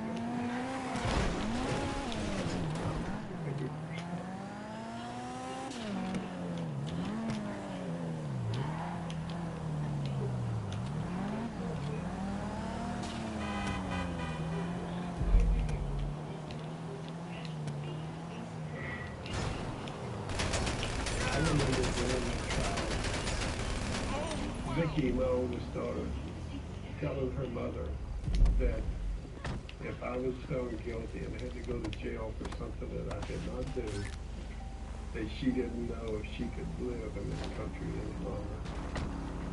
And the government would be responsible for doing something like that to her father.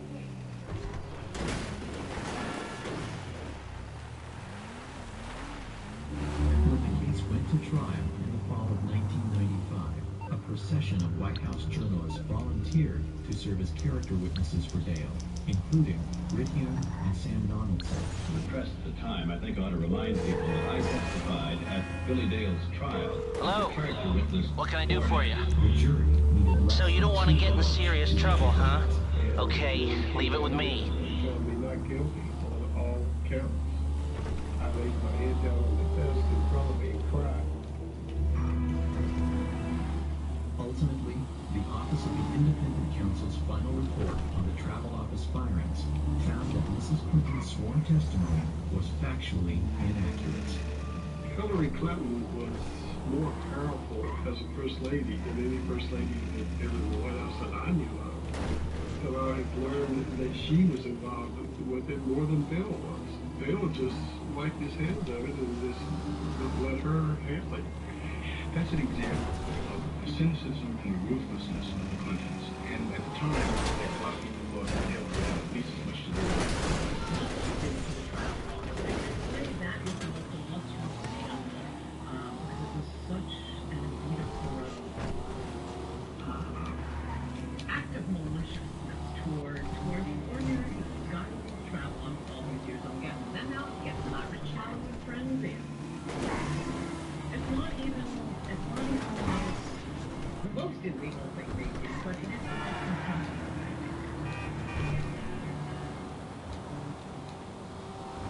Billy Dale wasn't the only victim of what some would allege to be Hillary Clinton's brutal and corrupt political machine. I would say the most important thing I would study is her conduct as first lady. Yes. Her sensitivity to celebrities, privacy, using the Internal Revenue Service, her hostility toward her opponents, her hardness, her meanness. The Clinton administration, almost on its first day, started using the IRS. You are very resourceful. I know a lot of tax lawyers, and they said the odds of someone like Paula Jones with her income being audited by the IRS is like being struck by lightning twice. Others would claim that using the IRS to harass political enemies was a Clinton White House specialty, one reminiscent of the strong arm of Richard Nixon. They're both very smart, very politically ruthless, very hardworking, great work habits. Some of them not complimentary, very cynical, willing to do things that are beyond the pale of proper conduct. Proper conduct would not include using private investigators to intimidate. Those allegations come from several women involved with Bill Clinton, including Jennifer Flowers, Elizabeth Ward Grayson, Paula Jones, and Kathleen Willey. The scare tactics, being followed, being audited by the IRS, their homes broken into. I mean, where does it end? Clinton supporter and campaign worker Kathleen Willey was a White House volunteer who alleges that President Clinton sexually assaulted her during a meeting in the private study off the Oval Office in November of 1993. I kept thinking to myself, what in the hell is he doing? That's what I kept thinking. And which sounds silly at the time, but I was getting embarrassed. That this is just not proper. You have to remember, this was at the time when there was a lot of speculation. And I was a loyal Democrat. And I would not allow myself to believe that was true. I just thought it was all just rumor. Willie believes that Hillary Clinton was well aware of the tactics used by the Clinton White House to intimidate perceived enemies. Willie says 2 days before she was set to testify against President Clinton in the Paula Jones sexual harassment case, a stranger confronted her. We passed and stopped. And he said, "Hey, wait, did you ever find your cat?" And then he said, rather ominously, "Yeah, that bullseye was a really nice cat." And that's when I thought that something else was going on here. He stood back and he said, "Oh, you're not getting the message, are you?" The Clinton attack machine immediately targeted Willie. However, there are corroborating witnesses. Jared Stern, a former Marine, later told congressional investigators he was hired to investigate Kathleen Willey during a clandestine nighttime meeting. Late at night, he called me, asked me to meet him here in his parking garage. I met him, said he had something very important to discuss. I talked to him about it, discussed the tasking, and then I left to carry it out. Stern declines to discuss what he was hired to do, but Stern has admitted he was so uneasy about it that he called Willie, using an alias. I made a telephone call to Miss Willey. I left a message on her answering service indicating that I had tried to reach her. And he left a message for me saying that there were people out to get me. Jared Stern said the Clintons are doing, have done, and are doing pretty good. The Clintons are a unit. They share a zeal for power and a willingness to engage in any and all threat neutralizing strategies. Legality be damned. No one will ever say what happened to Kathleen Willey was an anomaly. That M.O. can be seen throughout the Clintons' political lives. It is consistent. Willey says her car was vandalized, her house broken into, and a cat's skull was left on her porch. Today, she still is not here. And I don't understand how any woman in this country could vote for a woman who does that. Who steps out to destroy and protect these women who have crossed paths with both men. They're power hungry. They stop at nothing. They stop at nothing. If you put me to work for you, I'll work to lift people up, not push them down. I finally parted company with Hillary Clinton when I saw how she was using private detectives to investigate the women who were linked to her husband. Not to change him, not to reform him, not to make him a better person, but to cow the women into silence so that he could get elected president. I do not want that woman controlling the IRS, or the NSA, or the FBI, or the CIA. Not in a democracy. I mean, think of what it says about Hillary Clinton, that she was willing to put up with his open philandering, with anything in a skirt who wanders before his eyesight, all for the power. At least with Bill Clinton, he was just, Hillary's got an agenda, and she's willing to put up with that to be president of the United States. She's got to do it when she gets to the White House. Hillary Clinton's Machiavellian behavior, her tendency to manipulate, deceive, and destroy for personal gain, this woman, now a hero to feminists, gained much of her power during the Clinton presidency from her ability to deal with her husband's infidelities. Bill was always heavily involved in the policies of his administration, but he left chasing down his women and silencing them, pursuing the scandals and lying about them, escaping culpability for any of the things in their past, to Hillary. She was his mix. She was his evil equipment. She was the one who made sure that nothing got to her, because she was so good at it. And she was.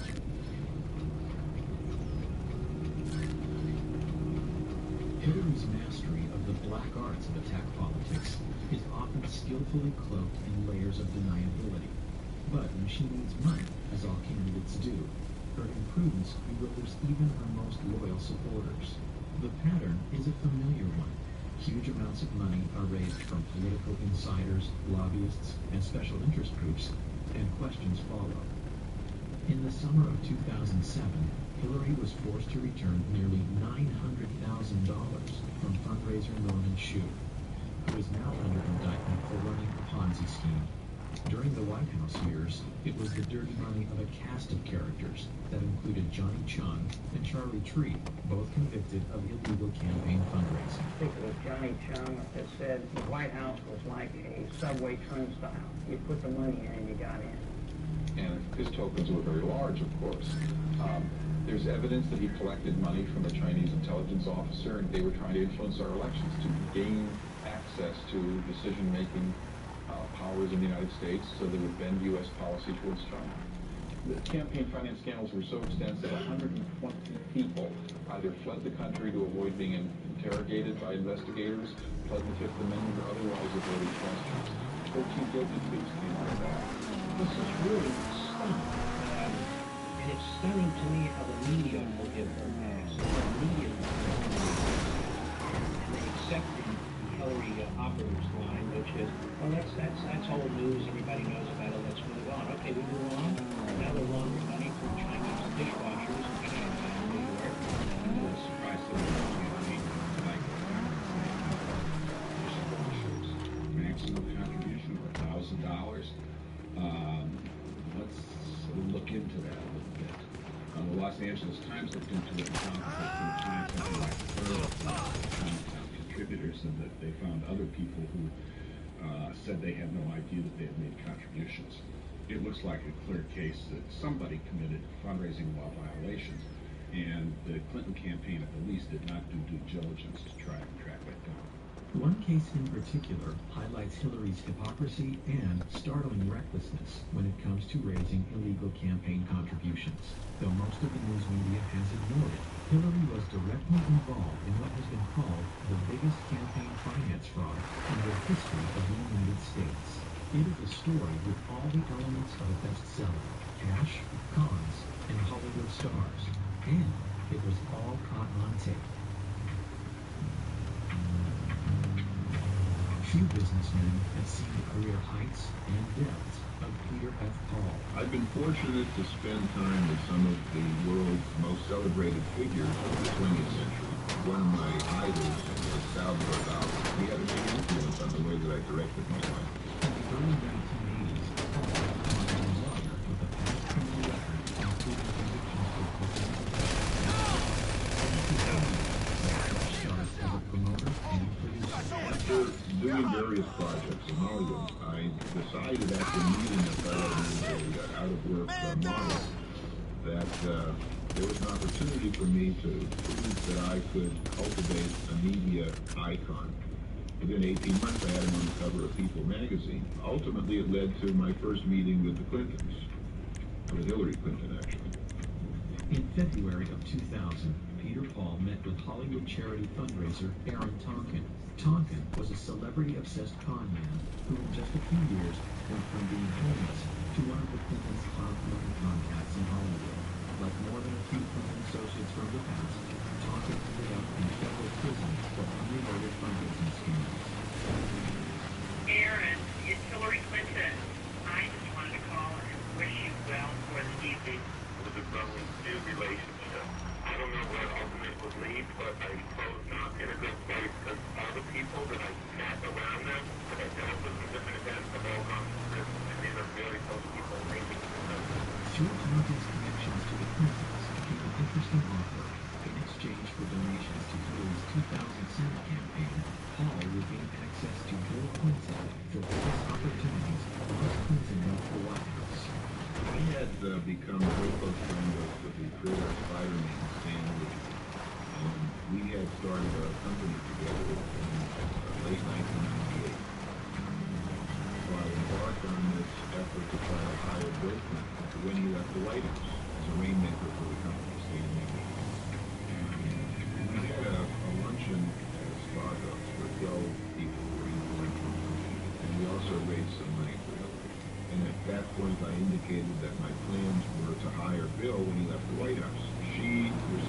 ended by saying that she would help if I became a major supporter of her campaign. In June of 2000, Paul agreed to finance what would be the largest and most lavish political fundraiser ever staged in Hollywood. It consisted of a concert, a dinner, and a reception. In my office on July 17th, I got a phone call from Hillary Clinton. Paul, who had the habit of videotaping many of his encounters with Hollywood or DC power players, says this tape is evidence of 2 criminal offenses committed by Senator Hillary Clinton. The tape seems to indicate Clinton's participation in the planning of the event, violating federal election statutes. I think that whatever it is you're doing, is it okay that I thank you? I think it's tremendous.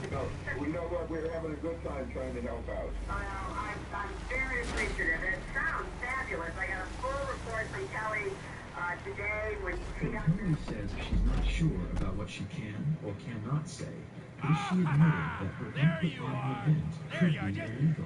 Leave it there. Whatever it is you're doing, is it okay that I thank you? Hillary Clinton refers to Kelly. Kelly is Kelly Craighead, Hillary's senior staff assistant at the White House. Hillary's confirmation that she had been fully briefed on my progress and that she would be involved on a personal basis whenever needed, committing a violation of the federal election law. I know I talked with Chair, and she was just great. Just that, she really was excited, and I hadn't talked to her, so you had to have really done a good job selling it to her. And her reference to Cher being induced to contribute her singing services. All of them colluded to hide this from every investigation. All of the expenses that I paid for entertainment and costs of various fundraisers for Hillary were never legally reported. But what I discovered was, because Hillary was involved directly, personally, and indirectly through her agent, Kelly Craighead, in conceiving the event, in soliciting the money to pay for the event, and then coordinating the expenditures for the event, clearly the two of them were violating federal law.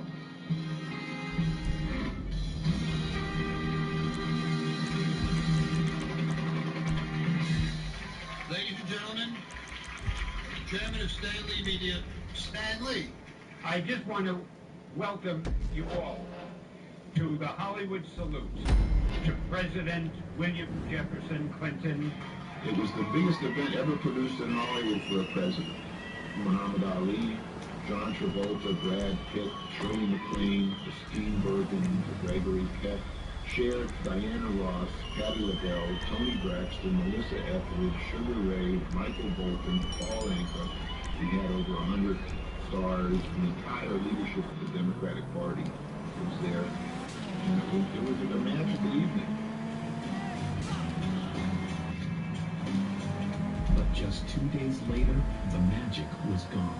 The Monday after the event, I got a phone call from Ed Rendell telling me that the Washington Post was asking questions. The position that Hillary Clinton would take was that she hardly knew me and that I didn't give any money, and that if I was smart in order to maintain my deal, that I would go along with that. The Washington Post bombshell questioned Hillary's decision to associate with Paul, given his criminal past. The Clinton camp implied they weren't aware of it. I had been vetted 6 times. My house had been prepared for a presidential sleepover. And the president allowed me to put my name on 25,000 invitations. It's impossible to think that they didn't know that I had federal convictions, which anybody that uses the internet can find within 4 clicks.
Officer down!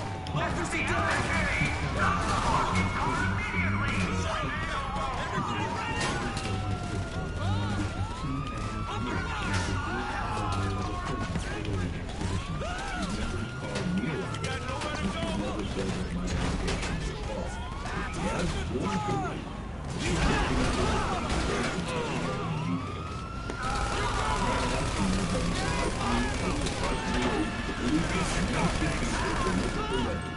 Undisputed and to come to their own conclusion regarding the suitability of Hillary Clinton to the highest office in this country. June 8, 2008, assessed that Hillary Clinton supported her campaign and experienced the President Yes. Hillary Clinton led President Clinton support for the U.S. campaign. Yes. August 18, 2009, you talked to Hillary Clinton about supporting her campaign, providing President Clinton deputy in your business sector. Yes.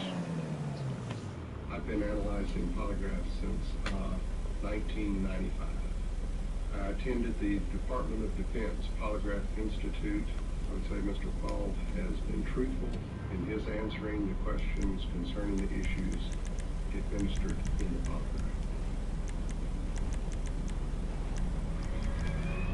It was the most lavish affair of all. But the campaign said that it cost $400,000, not $1.1 million.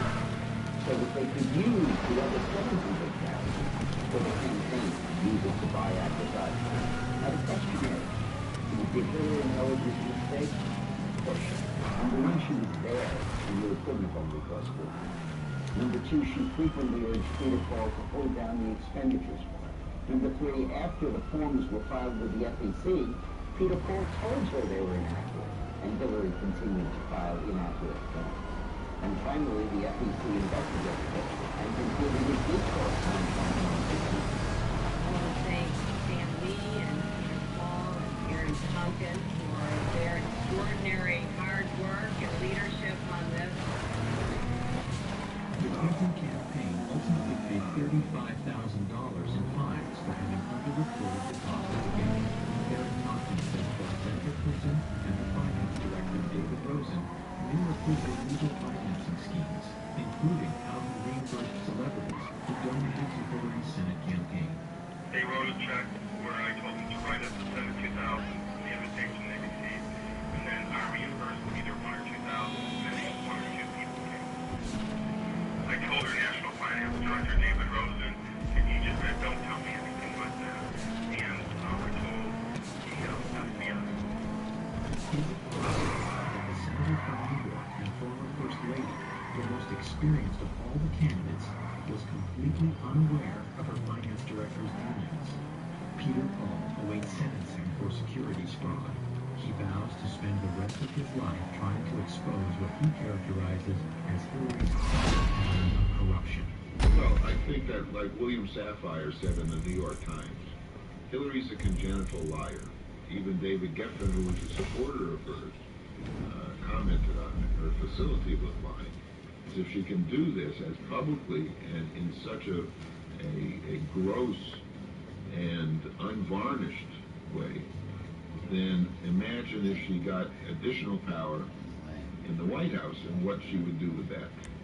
I can't think of any other politician in history who has shown such a disrespect and a contempt for the Constitution and the rule of law as Hillary. And I represented Richard Nixon's best friend, and I knew Richard Nixon.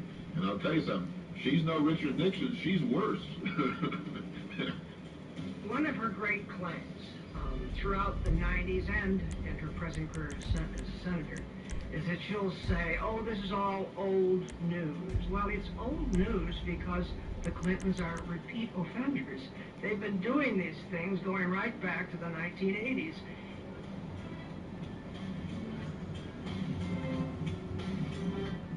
As a senator, Hillary Clinton has basically done nothing of note.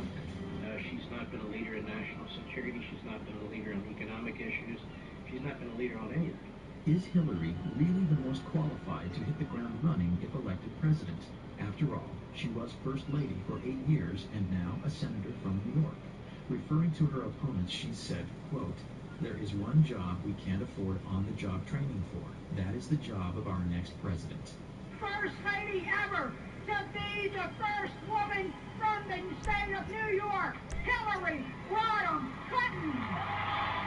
Hillary says we should elect her president because of her tremendous accomplishments in the United States Senate.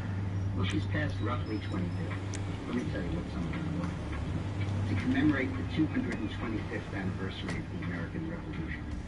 To express our appreciation to Alexander Hamilton. To name the Thurgood Marshall Courthouse in Lower Manhattan. To create the men's and women's lacrosse high school team from Syracuse High School.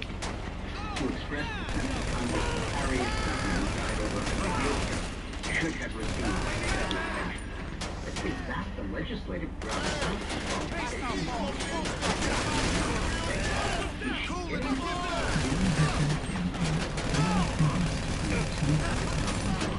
Largely to benefit economically depressed Americans. And if you tell me to elect it, I'll work day and night to put this plan in effect.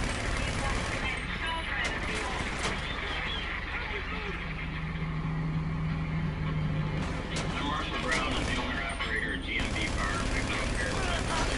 He sold out in 1985 and I started back up in 1987. I milk cows every day of my life for 20 years.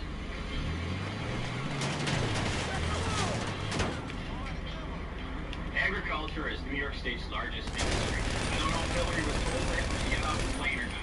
Dairy farming is the largest sector of that. 3 years ago, Hillary Clinton came up to me and she said she had a plan for the dairy industry. Like all her plans, never gets any specific. 2 years after she gave her plan to me, the price of milk reached the same level it was in 1979, and I'm losing my ass. Senator Clinton's promise of 200,000 jobs for upstate New York was one of the most irresponsible statements because A, proved to me that she had no clue what was wrong, and B, there's no way the federal government can live that. She had made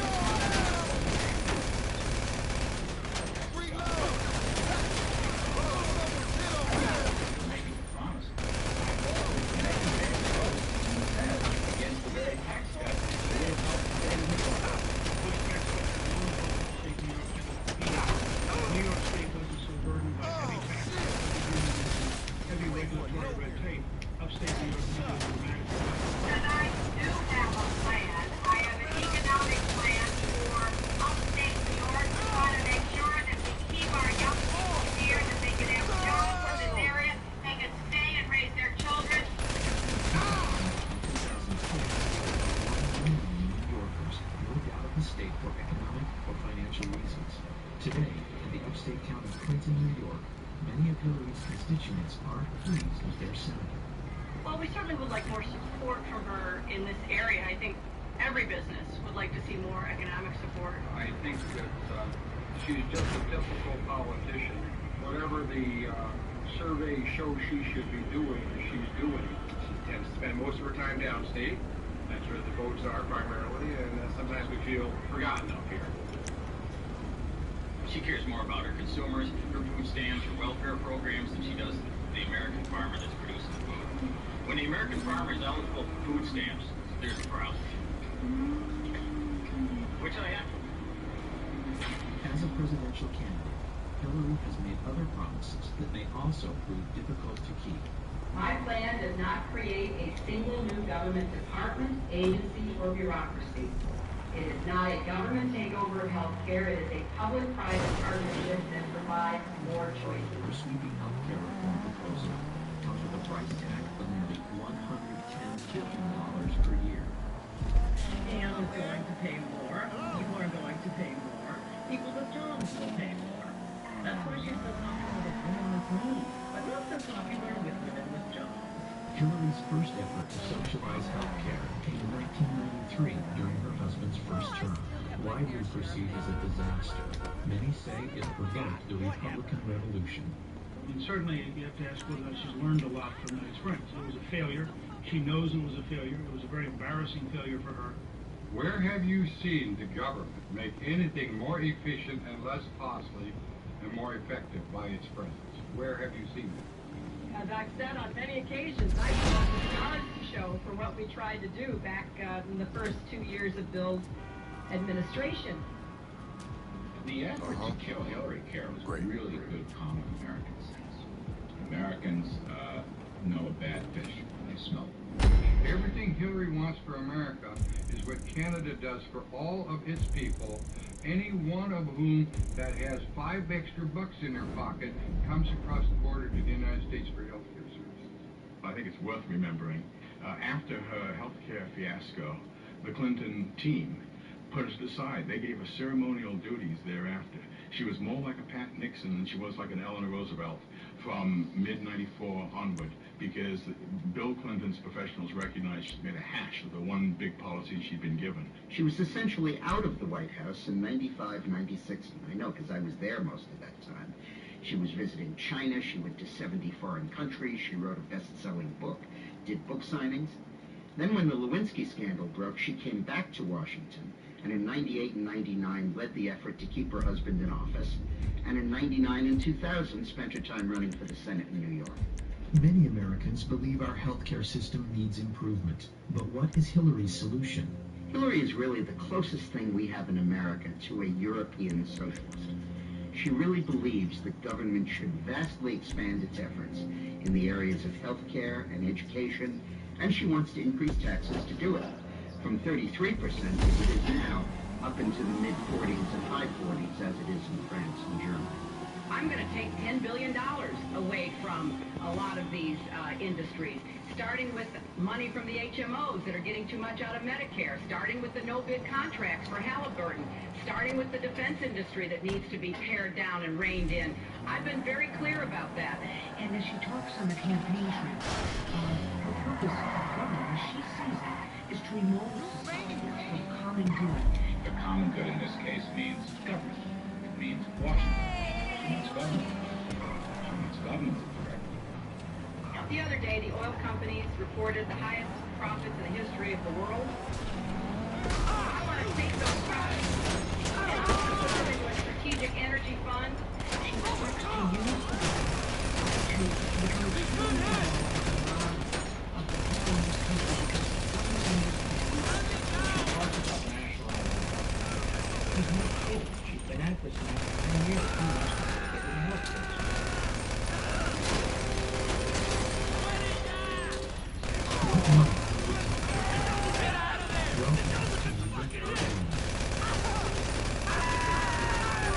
In my practice, about 70% of care is paid for by Medicare, federal government, and another 20% is paid for by the state. So essentially, we're a very socialized medical community here.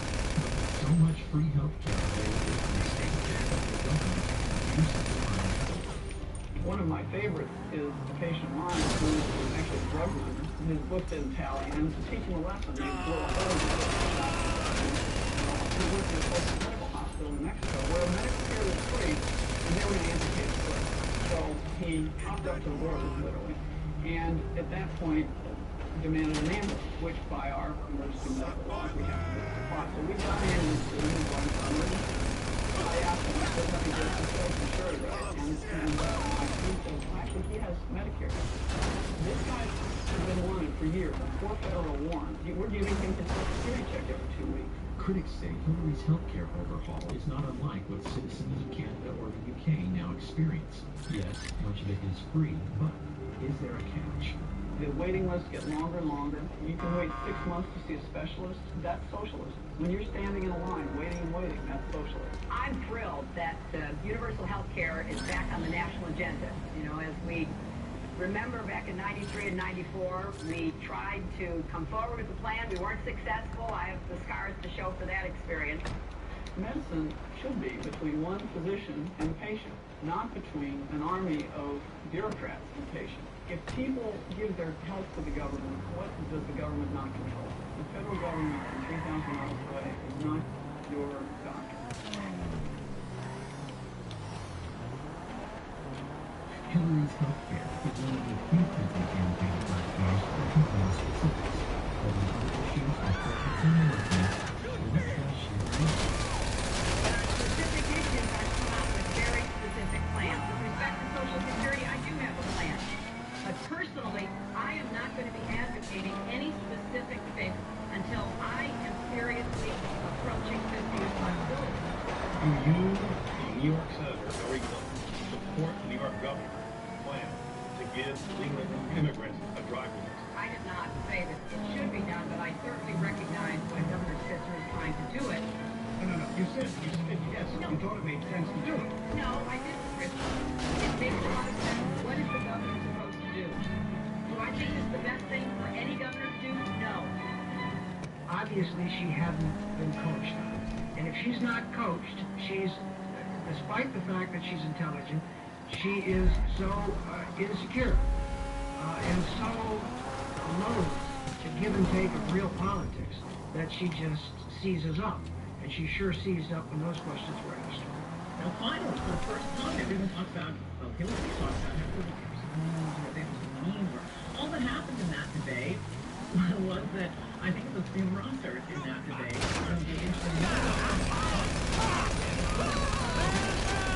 That's all it took, and nobody was asked to actually tell us what your position is.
Politically advantageous to support the war effort. Once 2006 kicked in and the war became violent for a while, then she started moving to the anti-war position, reversing her positions which she held only a month ago. Because of a hot just because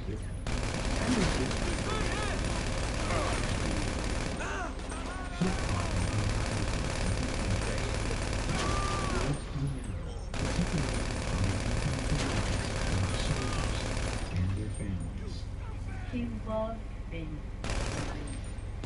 He looked me square in the eye.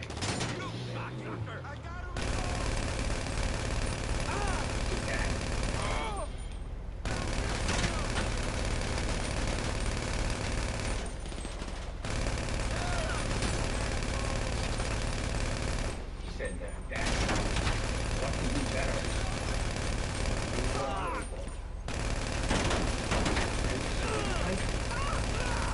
It was at that point where he became like in January of 2007, Senator Clinton visited her. While there, she did an interview with ABC News, stating, "I don't know that the American people or the Congress at this point believe this mission can work.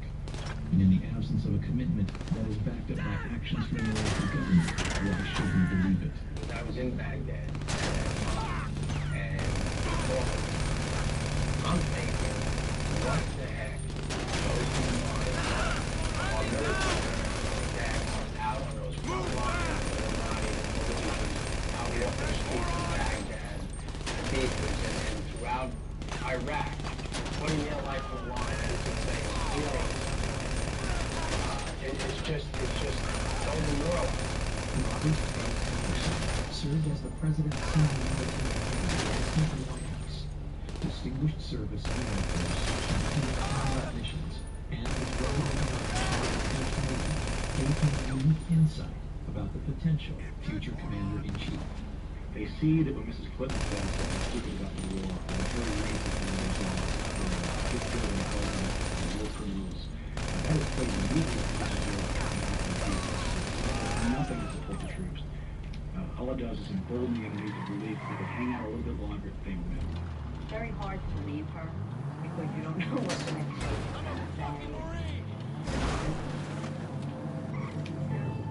Everybody from a four-star general to a private understands what it means to be a hero, what it means to have moral backbone and discipline and integrity. And the military saw none of that during the 1990s and did not see that any of those attributes in system. If we do pull out, we do not complete this mission. My son's sacrifice would have been in vain. All is nothing, all is If a legislator does not like the war and decides enough already with this war, then cut off the money. They're entitled to do that. No, it's not up to the legislator to try to outguess military strategists. That's not their job. So you say again, okay, well, she's flipping, she's flopping. No, she's not flipping and flopping. She is lying. She will not take responsibility for calling and asking our good, brave soldiers to put their life on the line. She will not take responsibility. Every Democratic candidate. They all want to just get out of Iraq, just whatever it takes. When the fact of the matter is that you can't have good security in Iraq until you've dealt with, at a minimum, Syria and Iran, because they're the ones who are arming, training, and running a lot of these terrorists. The war on terror isn't the only issue where Hillary is trying to have it both ways. When it's politically expedient, Hillary campaigns on her husband's presidency. But when the polls say otherwise, she abandons their record. But you can't be a selective in terms of, cherry picking and making determinations that she's now suddenly the face of foreign policy, that she, shaped economic policy, except for the stuff that didn't work out. In which case, that was somebody else's problem or somebody else's fault. Ladies and gentlemen, you have just heard a stunning illustration of my real campaign slogan. Buy one, get one free. This is as much about Bill Clinton as it is. I mean, for purposes of this election,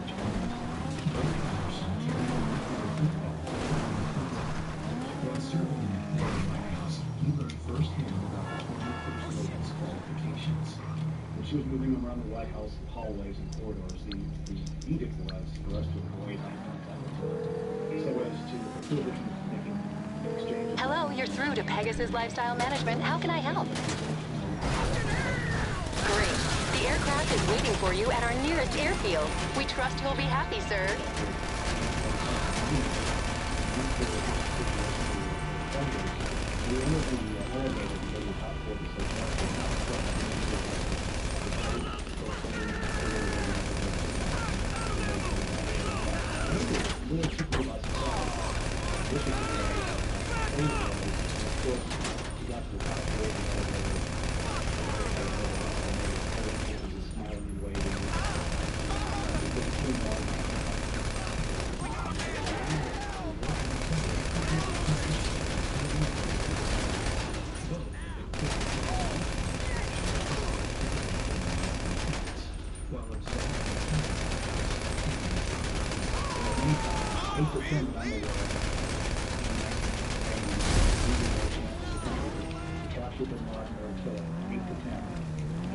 Every time we have a viable opportunity, Clinton chose not to pull the trigger.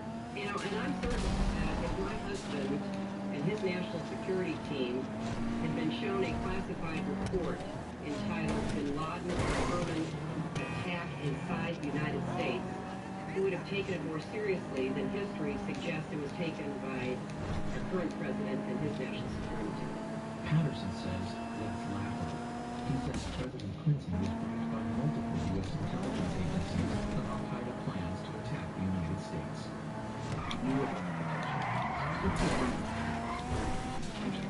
Into the Pentagon, CIA headquarters, and also talk about New York City.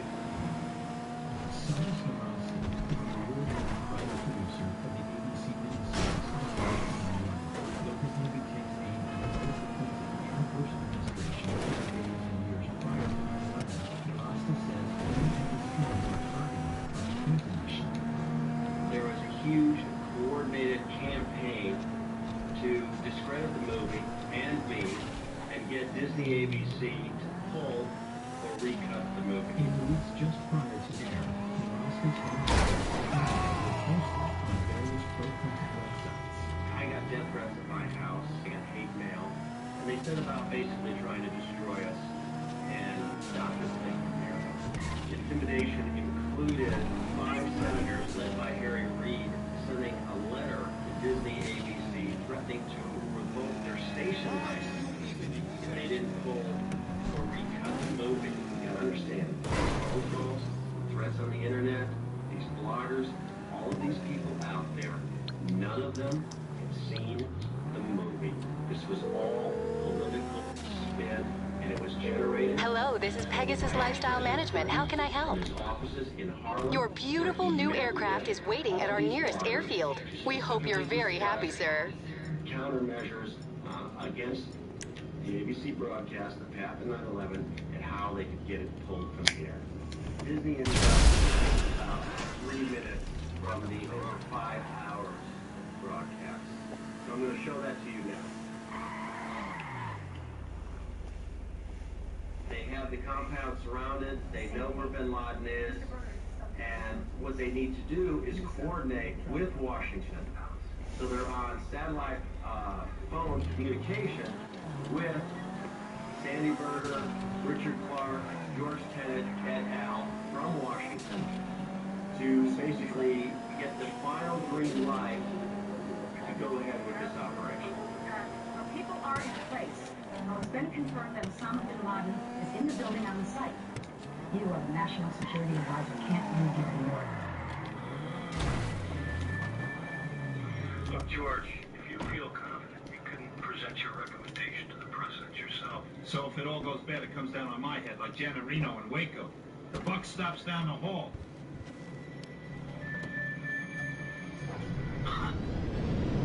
Mr. Berger, sir.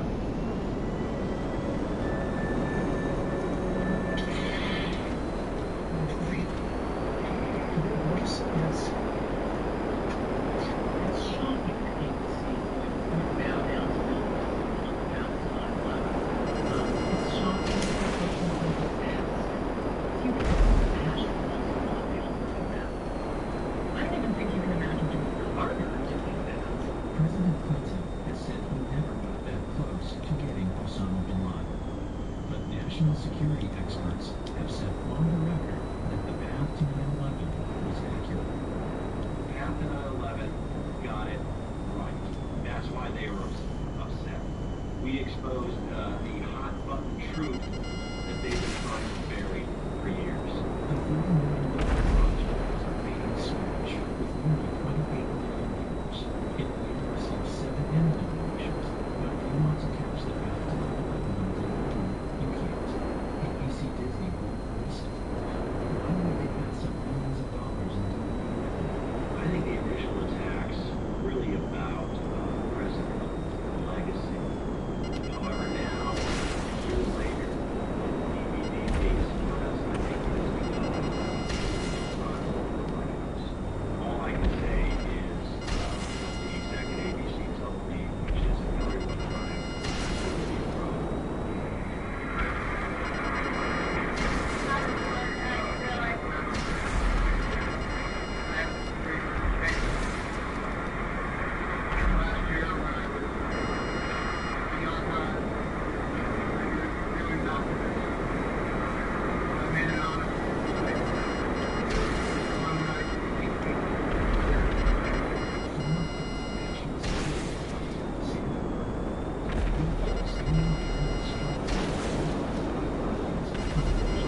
majority would respect a senior member of the Senate Armed Services Committee. If you're the totalitarian ideology, I'd like to see the president in either party who is going to be honest about the nature of the danger, willing to stand up and say this is what needs to be done, even if she doesn't seem to be any answer. Never going to get intelligence like that. Who is the real Hillary Clinton? Clinton scholars and writers looking for an answer were shocked to learn that Freedom of Information Act stipulations, after 3 years, the Clinton Library has only released 1/2 of 1% of its records. This is the mentality of the tyranny, and yet the media treats this as if it's no big deal. It is a very, very big deal. We paid for those documents at that library. Much of our money goes into that library. It's a federally run operation.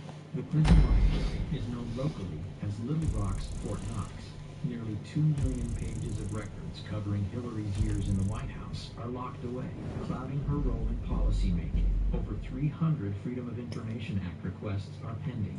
So you mean tell me we can't see none of this decision to here? make, and I don't believe that any president or first lady ever has, but certainly we'll move as quickly as our circumstances and the processes of the National Archives permits. This idea they're claiming now that we're trying to release them, we're trying to as fast as we can, but the library just won't let us release them. You want the papers released, order the papers released. They're your papers. A tendency of this administration, from the top all the way to the bottom, is to withhold information, to resist legitimate requests for information, to refuse to be forthcoming about information that is of significance and relevant to the job that all of you do and the interests of the American people. I think the American people have a right to as much of the public record as possible about Hillary Clinton. Those records should be released before the 2008 election so we can learn a lot more about exactly how much influence she had in the White House, what her positions were in the White House, and how she acted in the White House. Character is defined as what we do when we think no one is looking. By that standard, many critics say the Clintons are sorely lacking. On January 20th, 2001, President Clinton issued 140 pardons on his last day in office. Those pardoned or receiving commuted sentences included cocaine trafficker Carlos Vignali and the biggest tax fugitive in U.S. history, Mark Rich. As much as those pardons reveal about Bill, an earlier pardon may have revealed even more about Hillary's character and her willingness to do anything to get elected. I remember the first Met game my dad took me to, and we were sitting at the very top of Shea Stadium. It was probably 1971. It was just a beautiful day out with my dad. You know, he loved the Mets. He loved his sports. That's one thing that I'll never forget, sort of being in the car with him and being at the game with him, just enjoying his presence. It was an idyllic childhood, to be honest with you. I couldn't have asked for a better childhood up until I was 9. My dad was a very decent, honest family man. As a matter of fact, on that day, January 24th, he was looking for What's going on, kid? 11th and my 9th birthday, so it was going to be a big family event for us. What's going on with you? Fraunces Tavern has an extraordinary place in American history. It's where the Sons of Liberty met. It's where George Washington bid farewell to his officers at the end of the Revolutionary War. And it's also the place where Frank Connor, my father, was murdered in 1975. On January 24th, 1975, I was working in surveillance on the west side of Manhattan, and the sirens started to go off. Just an endless stream of fire trucks, police vehicles going down to the southern end of Manhattan. A short time later, during the radio, we find out there had been bombing at Fraunces Tavern. Nobody credited that this was a big-time bombing of a restaurant in New York City in the United States of America, because it simply was not the sort of thing that happened. The senseless bombing had been perpetrated by what was arguably the most active terrorist organization in U.S. history, the FALN. But in 1975, the FALN was a newly formed, previously unheard-of organization that through deadly violence advocated complete independence for Puerto Rico. kept hoping and thinking that maybe he's under rubble, trying to get through, and there's a mistake. It really didn't happen, and he was okay. My mom says now that she wanted to run. She wanted to run out the door and keep running. I remember when I was one of the guys to pick me up, and I was sort of punching him in the back, not knowing what battery I was.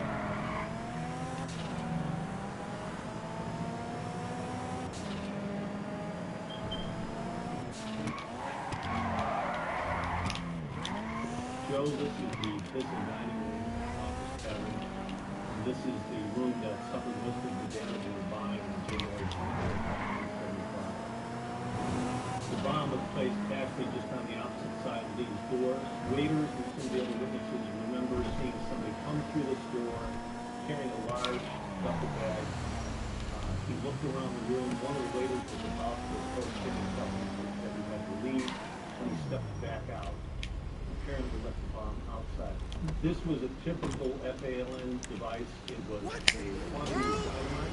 It included propane tank, which was one of their trademarks in building their bombs. A simple timer, a wristwatch, also considered as a timer, set off the device. He knew when he placed it. Oh my God! Absolutely. He knew that he was coming out to return to the question about it. I believe your dad was sitting at the end of the table here, Joe, and would have been one of the first people hit by the blast of the bomb.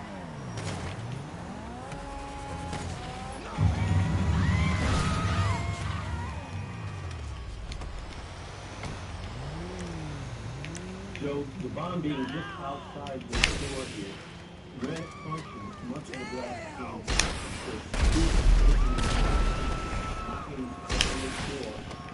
and that shock wave would have taken everything in the room and just made nuclear bombs. So you have victims that have pieces of glassware, pieces of silverware pushed into their bodies as a result of the blast.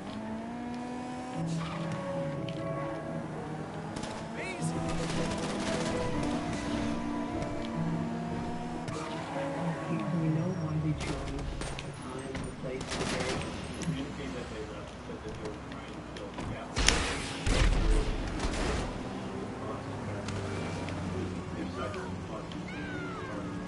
Four died, and more than 50 were injured. It was a typical operation. One of over 130 bombs in 1974 and 1983.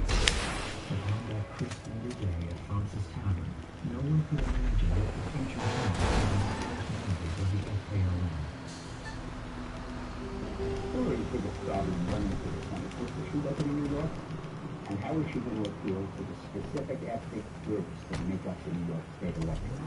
So, in September 1999, right in the middle of the campaign, she was approached by City Councilman Jose Rivera. Yo, I hear you.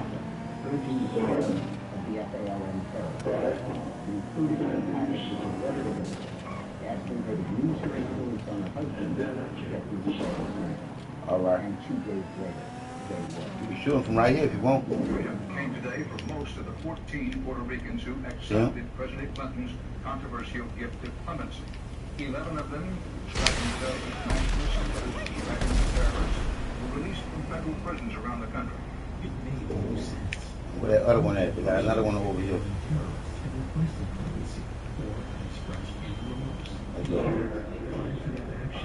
No problem. Now we got one more. 2 more. Then the other one. There was clearly a political agenda of the Clintons, founders in life. Sandy Berger appeared on television a day or 2 after the pardon was read, clemency was granted. He stated that these people were not personally involved in violence. That's simply not the fact. In this case, these people were convicted of planting 36 bombs in Chicago. That's not violence.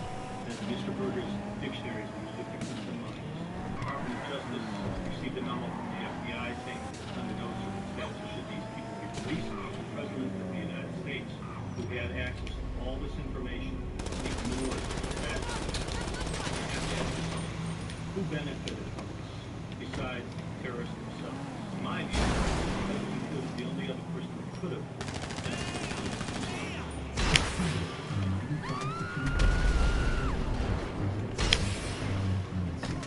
Candidate Clinton claims she is the most experienced. Her husband claimed she was intimately involved in his administration, and yet Hillary said publicly she had, quote, no involvement in the environment. I thought you had a missile launch. You must don't have none. That's why I let you shoot it. Don't worry about shooting with that gun. That bad boy ain't gonna do nothing but make it run.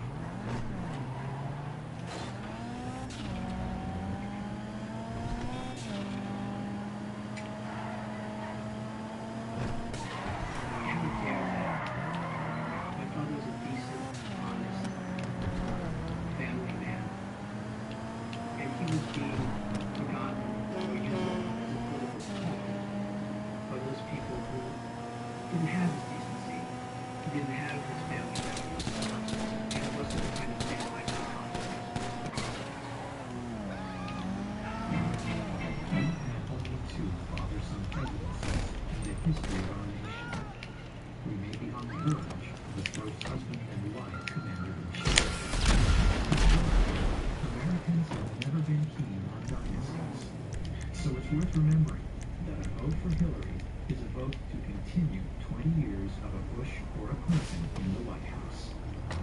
American people deserve to know that their presidency is not for sale, Lincoln bedroom is not for rent, and lobbyist money can no longer influence policy in the House or the Senate. The problem with nostalgia is what we tend to do is you only remember what you like, and you're right, and you forget the part that you didn't like.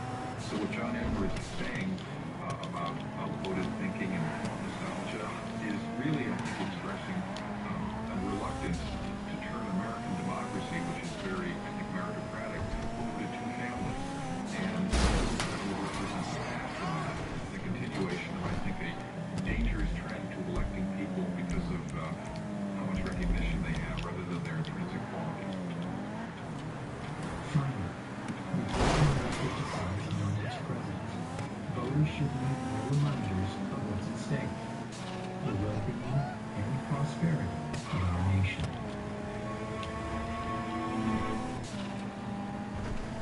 We uncovered a radio show that Eleanor Roosevelt for heroin did in 1934. Eleanor Roosevelt was asked during the show, when will a woman become president? Her answer, the majority of the American people have trust and confidence in the integrity of it. And that's the challenge that Hillary faces. He said, and I agree with it, this is the most personal political choice in American history. Very interesting that personality traits that a person they can trust their own life. That's where I think Hillary Clinton She'll never be accountable personally for anything that she does. And her personality is such that she believes that the end justifies the means, no matter what those means are. If she weren't married to Bill Clinton, what is there that she has accomplished in her life that would lead you to believe that she should become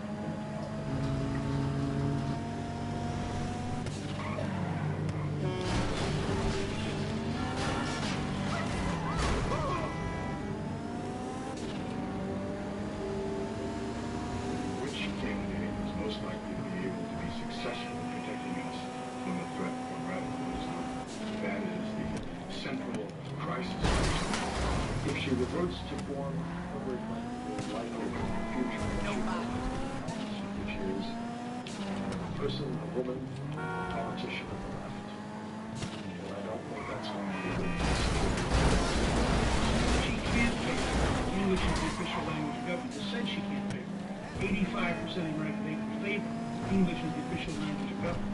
I think there are a number of big issues where you have a very clear contrast. She favors liberal judges.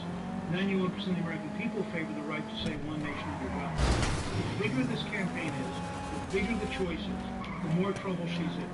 What will be important, though, and this is some baggage she has to deal with, is the idea of a co-presidency, the idea that Bill Clinton will be back in the White House. Because I think when he left the White House, people had enough. I can't imagine that Americans want to go back to the 90s and she's being dragged into this ultimate dysfunctional family drama. I certainly don't see her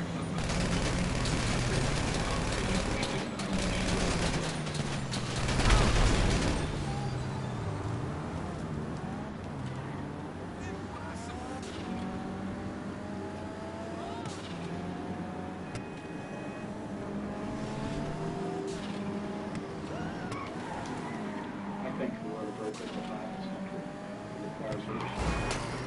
And I can tell you, Charlotte Gallup, Hillary Clinton, I know is not a person not qualified to be our commander-in-chief. This vote comes down to liberty. Do you believe in liberty or don't you? Economic liberty, free speech, protecting our borders, protecting our country from terrorism. The issue is liberty. You know, on January 20th, 2009, someone will stand on the steps of the Capitol and raise his or her hand to take the oath of office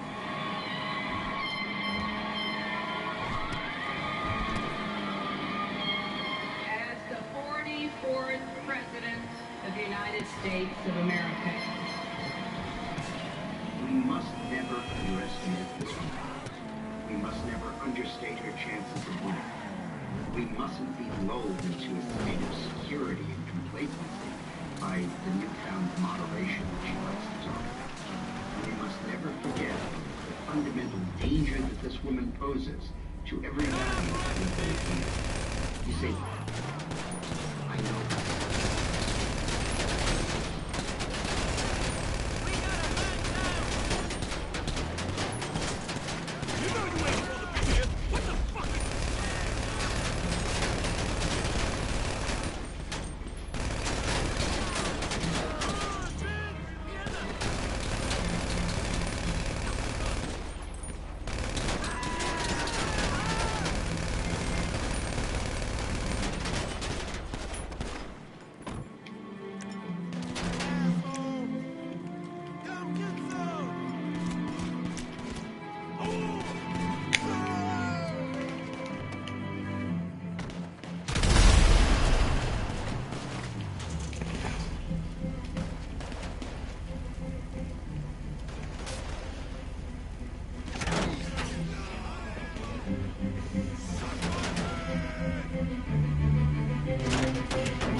got killed, huh?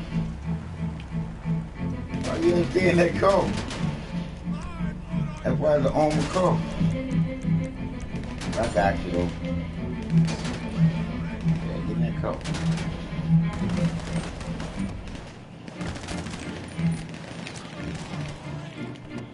That boy ate me up fast, but yeah.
the undercurrents of the era of William Jefferson Clinton are unprecedented.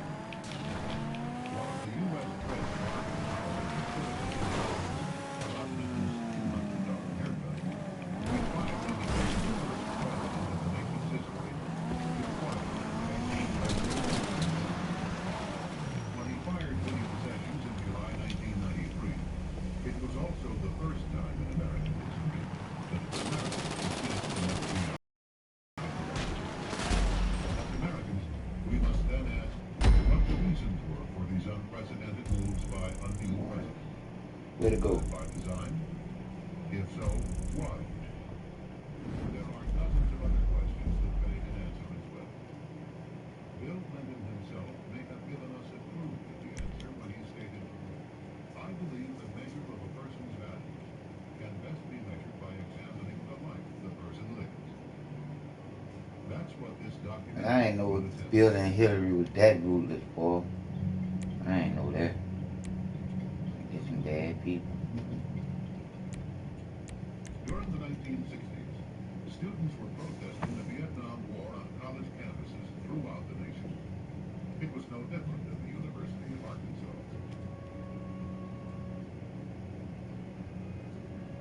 Here on the university campus, Clinton would climb into a tree where he would place a mattress and spend days on end to declare his own protest against the war.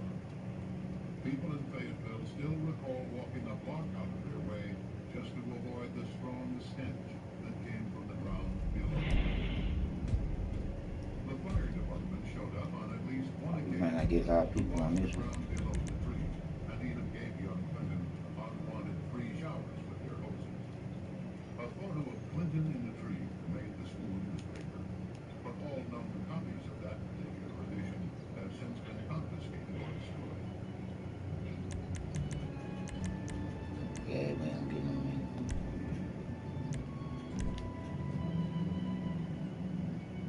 Mr. Clinton studied at Oxford University. Most of his professors there described themselves as Marxist-Leninists or socialists. In early 1969, Clinton was called to London for a physical examination and was classified 1A, which meant Vietnam. Upon his return to Arkansas, Clinton drove to Fayetteville to the home of Colonel Eugene Holmes, commander of the Army ROTC at the University of Arkansas, where he begged to join the program. Clinton signed a letter of intent and gave a pledge to enter the university law school. In the fall, he returned to Oxford, where he would help organize demonstrations against the United States outside the American embassy. On December 2nd, 1969, in violation of his promise to enroll in the ROTC program, he applied to Yale Law School. On December 3rd, Hell, they don't make no money here. I don't know why they even put this on there. Only way you make money with this is if you got a lot of people.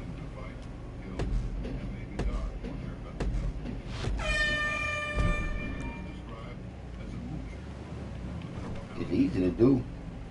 Watch.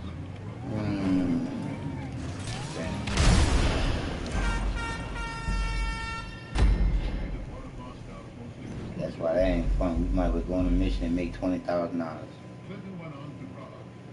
Be all day on that. Yeah.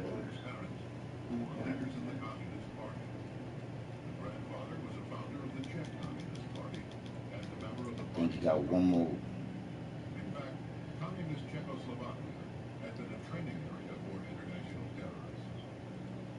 Shortly after Clinton's return to America, his friend Jan Duffel died mysteriously when he fell from the upper floors of a derelict building in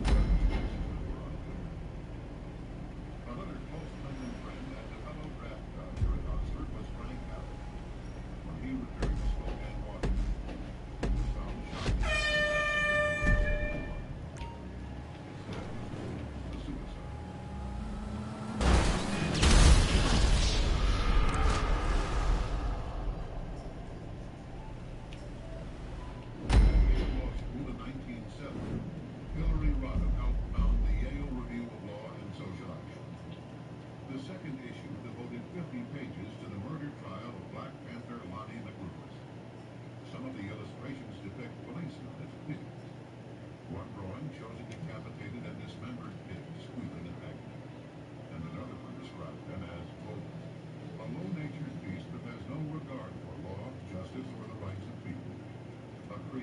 twice that as the feast.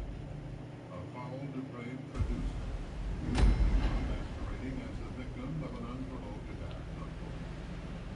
Other articles encouraged experimentation with drugs, sex, and individual lifestyle.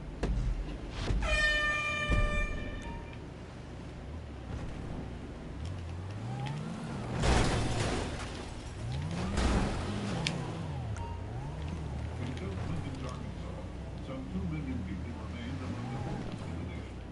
Their average yearly income was less than the $40,000 annual fees at the Little Rock Hunting Club. Arkansas families earning less than $9,000 a year paid nearly 4 times more state tax proportionately than families making in excess of $150,000. Arkansas remained I wasn't trying to kill you the first time. I was gonna roll around. See, like you came and knocked me off of there. I never do like them type of games. I like games where you come together and you get the job done. Because already this is a bullshit. It's a bullshit ass game that all they do is promote violence. And see, like you probably spend all your time running just like everybody else. Not me. I walk around. They kill me a lot. Yes, they do. And I don't kill nobody because I don't start no circle with nobody. Because you ain't supposed to let this little game get to you. And I know it get to some of y'all. Bill Clinton began appearing every Sunday at Emmanuel Baptist Church, which he had never attended so regularly before. He was now seen prominently in the choir, as carefully arranged television cameras carried the service to thousands of viewers throughout the state. Trying to get it to go back to where we were. A convicted drug dealer and informant named Charlene Wilson testified before a federal grand jury in Arkansas. So I'm trying to get it to go back to where it was. We was on missions. As Roger Clinton passed cocaine to his brother Bill. On one occasion, Clinton got so high on cocaine that he fell into a garbage can. She also testified that the people would share sex partners, and some of the women included teenage girls. In 1983, That just goes to show you how crooked our government and our system is. If me or you had an FBI investigation over our head, we'll be in jail. Throughout the 1980s, the Clintons would enjoy relative impunity from the scrutiny of investigative journalism. The rare independent journalist was soon made an example. Publisher Gene Burgess tried to expose ballot box stuffing and other corruption through the 1960s and 1970s, and was lucky to survive nearly a dozen attempts on his life. He was indicted 7 times on trumped-up charges, ranging from slander to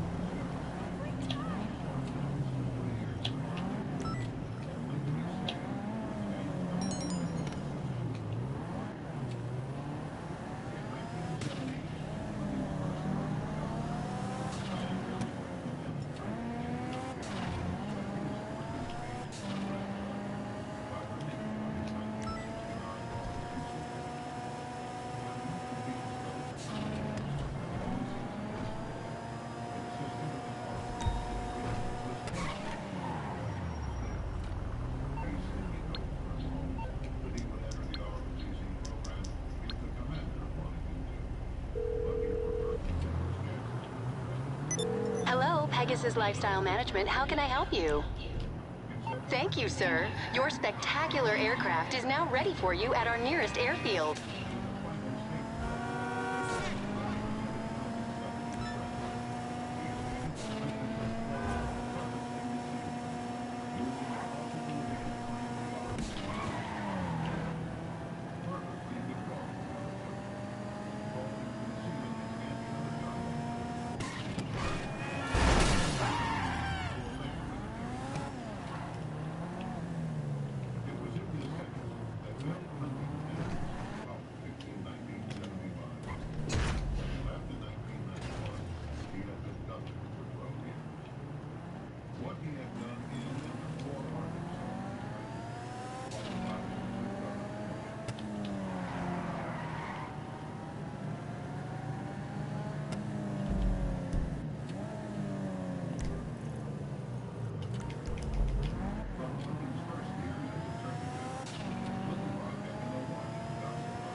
actually turned out to be someone assigned to procure.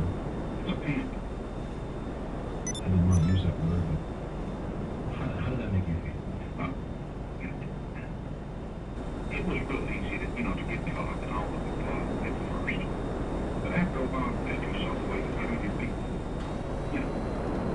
that's not the way that I was taught. It was not the standards that I was raised by. And it bothered me a lot. And then to the point where I talked to the supervisors about it, I talked to the records every week about it. And I was told, it's part of your job. In fact, Bill Clinton told me one time, he said, Larry, maybe it's like a lie, steal, and kill. Get me, and cover me. See his words. On yet another occasion, the governor arrived in the New York area. Clinton told his bodyguards that he was going to be driven back to the residence by the Arkansas lawyer who had met the plane, so that she could show him her new Jaguar. On the ride back, he drove that she was nowhere to be seen in the car. He later told Trooper Patterson that he had researched the subject in the Bible, and oral sex isn't considered adultery. George Greer of the London Sunday Times wrote, quote, "What has emerged is a man with what would appear to be an almost psychotic inability to control his zipper." Unquote. The repeated testimony of state troopers would show that Clinton rated women as objects, ripe peaches as it were, purely to be rated, chased, dominated, and conquered. The governor had his predatory even toward one of the troopers' wives, then toward another's mother-in-law. Neither then nor later did many of those around Clinton reflect on the deeper meaning of womanizing and what it said about other aspects of a man in beauty.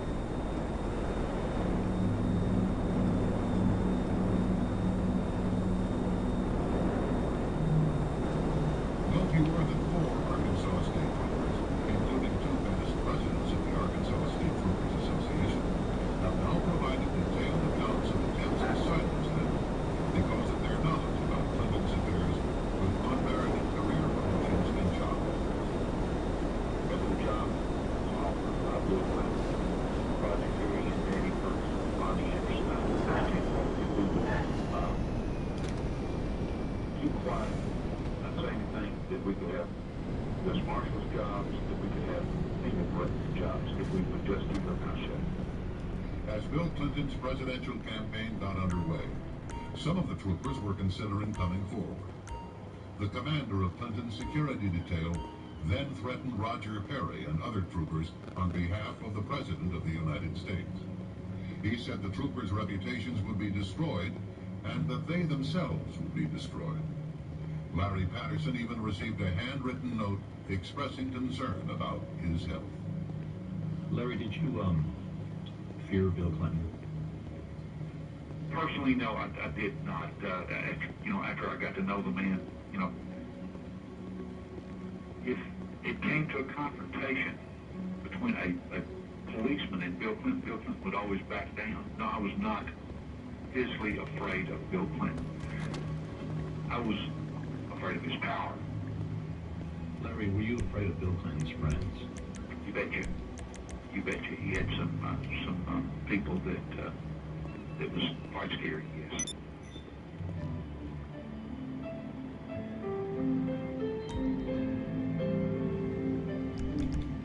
Away from the public spotlight, both Bill and to a greater extent Hillary were contemptuous of policemen, whom they commonly derided as ignorant SOBs, says Trooper Brown. In 1984, Brown accompanied Clinton to a funeral for a state trooper who had been killed by a survivalist in rural Diqueen. Brown and Clinton went into a banquet room where hundreds of mourning policemen from Arkansas, Texas, and Louisiana were eating. According to Brown, Clinton said, quote, "I don't want to go in and eat with those ignorant SOBs. Let's go to another room," unquote. Hillary was openly hostile, calling them pigs.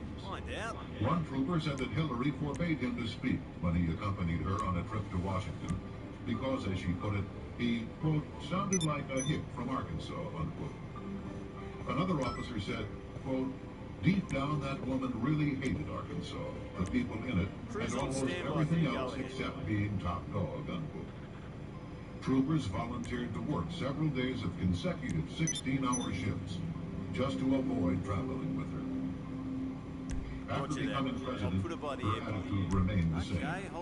A Secret Service agent was quoted as saying it was obvious that she had a clear dislike for the agents, bordering on hatred, in his opinion. On another occasion, Secret Service agents heard Hillary's daughter Chelsea refer to them as personal trained pigs to some of her friends. One of the agents explained to her that he was well, and he believed that her father, the president, would be shocked if he heard what she just said to her friend. Chelsea's response was, I don't think so. That's what my parents called it.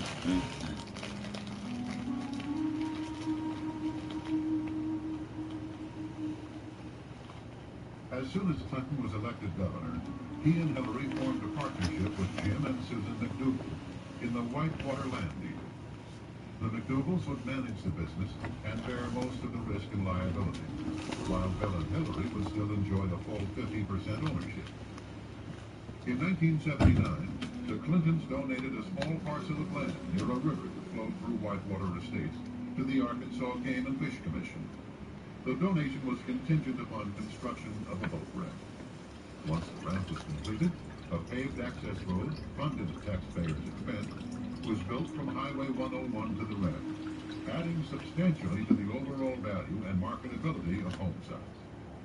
Bill Clinton had used the powers of his office to enhance the value of his real estate speculation. Many elderly buyers invested. How these people can do all this shit, Chuck, and be wealthy and not be held accountable for the bullshit? That's some bullshit, man. People, how stupid can the people be when it comes down to these people are evil, crooked ass sons of bitches? The results could be devastating. Clyde Soap put $3,000 down and faithfully made 35 monthly payments of $244.69. And they came and took their property. She could no longer make his payments. Wow. Although he had paid $12,000 of the $14,000 price of the lot, he quickly lost the land and all his previous investments. This was a typical case. More than half of the people who bought Whitewater lots would lose their land and all their equity payments. Records showed at least 16 different buyers paying in more than $50,000 and never receiving property fees. Meanwhile, Whitewater carried on a flourishing traffic in repossessions and resales, selling some lots over and over when elderly buyers faltered on their payments.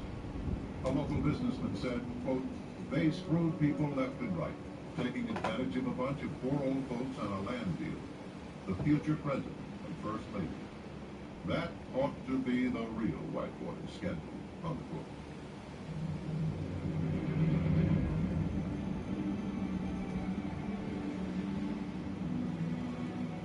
Real estate development was not the Clintons' only good fortune.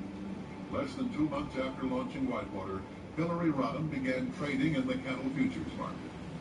She was allowed to open her account with a $1,000 deposit, rather than the $12,000 that mercantile exchange rules required.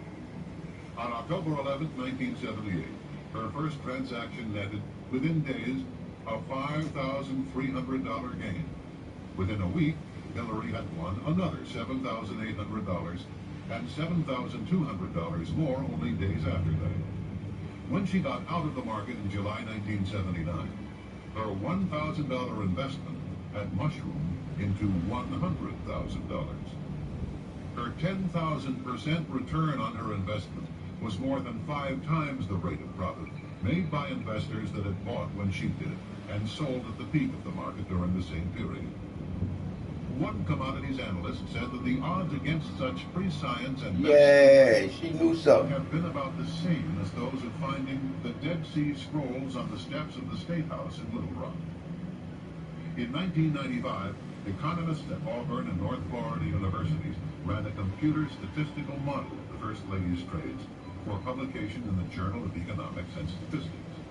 They they concluded that the probability of Hillary Rodhams having made her trades legitimately was less than 1 in 250 million. Robert Holmes. And this is what we gonna elect as president, and then as you look at Trump, his shit ain't squeaky clean either. All these sons of bitches ain't nothing but a bunch of lying sons of bitches. Was employed at the governor's mansion from the time of Chelsea's birth to the time Clinton left office. The state of Arkansas does not pay for nannies. So Governor Clinton had Bessie Sanders listed on the payroll as a security guard.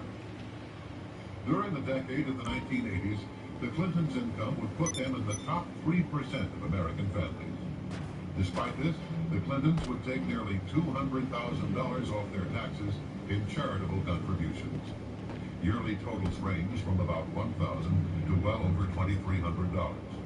$30 for 3 shower curtains, $40 for an old pair of Bill's running shoes, and various amounts for discarded undershorts and shirts. The 1980s would prove to be very profitable for the Clintons. Ironically, during her husband's run for the presidency, Hillary would accuse the 1980s as being the decade of greed.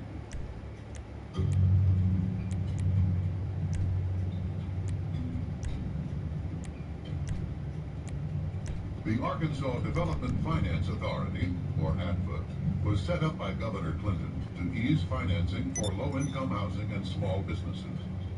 The agency's expensive legal work went to favored law firms, its lucrative underwriting to select Wall Street houses and local bond brokers, almost all of them backing Bill Clinton. There was virtually no legislative oversight or public accountability. Governor Clinton himself appointed the ADFA board and personally approved every bond issue and major transaction from 1985 through 1992. In 1985 alone, ADFA issued bonds for more than $700 million. His 1990 campaign received over $400,000 in contributions from those benefiting directly from the publicly guaranteed bonds. In the late 1980s, a nursing home chain called Beverly Enterprises was in financial trouble. A Texas banker and Hillary's employer, the Rose Law Firm, formed a non-profit corporation to buy the nursing homes. They would make millions in profits while being financed by tax-exempt state bonds. Wow. In September 1989, they were about to carry off a deal in Arkansas for the purchase of 32 nursing homes with $83 million in state bonds. At the last moment, the deal collapsed when Attorney General Steve Clark claimed he had been offered $100,000 in campaign money as a bribe to drop his opposition to the Beverly bonds. The partner who devised the nursing home scheme, William Kennedy III, would later be named a counsel to the president, one of the most powerful positions in the Clinton White House.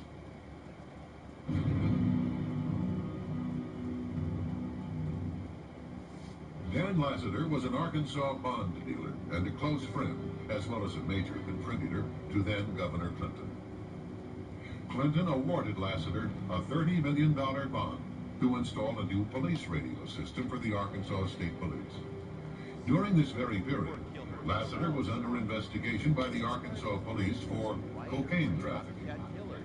Intelligence reports show that the Drug Enforcement Agency had opened a file on Lassiter in 1983.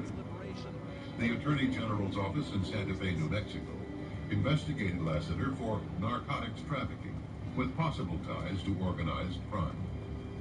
A federal grand jury indicted Dan Lassiter and accused him of conspiring with Bill Clinton's brother Roger Clinton and others to knowingly and willfully possess with the intent to distribute cocaine. Come on, Michael Vick went to fucking jail for fucking fighting dogs, man. With conspiracy to distribute cocaine. He was paroled after 1 year, most of it spent in a halfway house. He was granted a full pardon by then Governor Clinton. Wow. Patty Ann Smith was 16 years old when she fell under the influence of Dan Lassiter. She was still a child, but not for long. In the offices of the U.S. Attorney in Little Rock, she stated, quote, "I was a virgin until 2 months after I met Dan Lassiter. I finally gave in and slept with him. I was introduced to cocaine use by Dan Lassiter when I was 16 years old and a student at North Little Rock High School. Dan Lassiter planned on using me as a prostitute to entertain his friends. At the time, Lassiter was 40, more than twice her age. She was told by one of Lassiter's cohorts that, quote, if I ever betray his trust and hurt Lassiter in any way, I would not see daylight to tell about it anymore, unquote.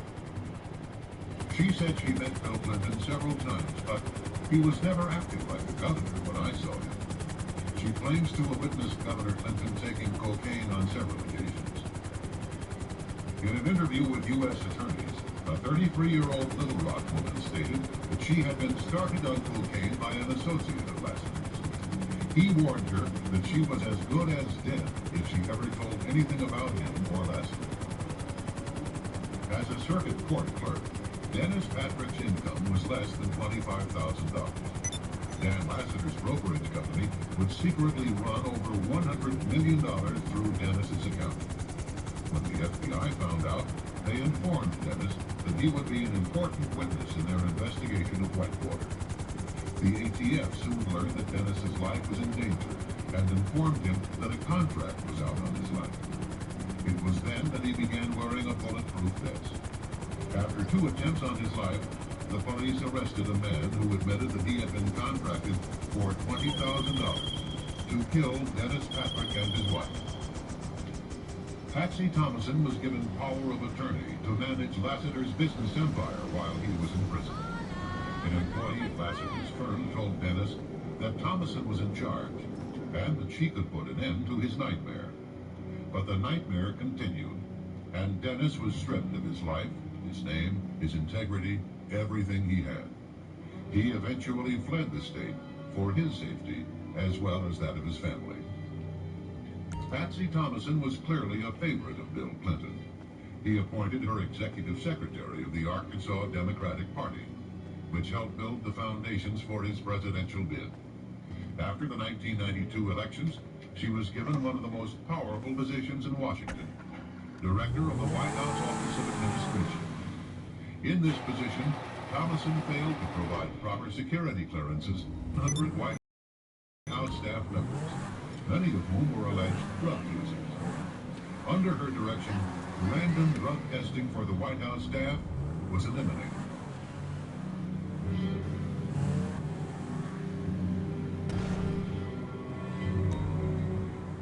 Poultry tycoon Don Tyson heavily financed Bill Clinton's election campaigns throughout his career.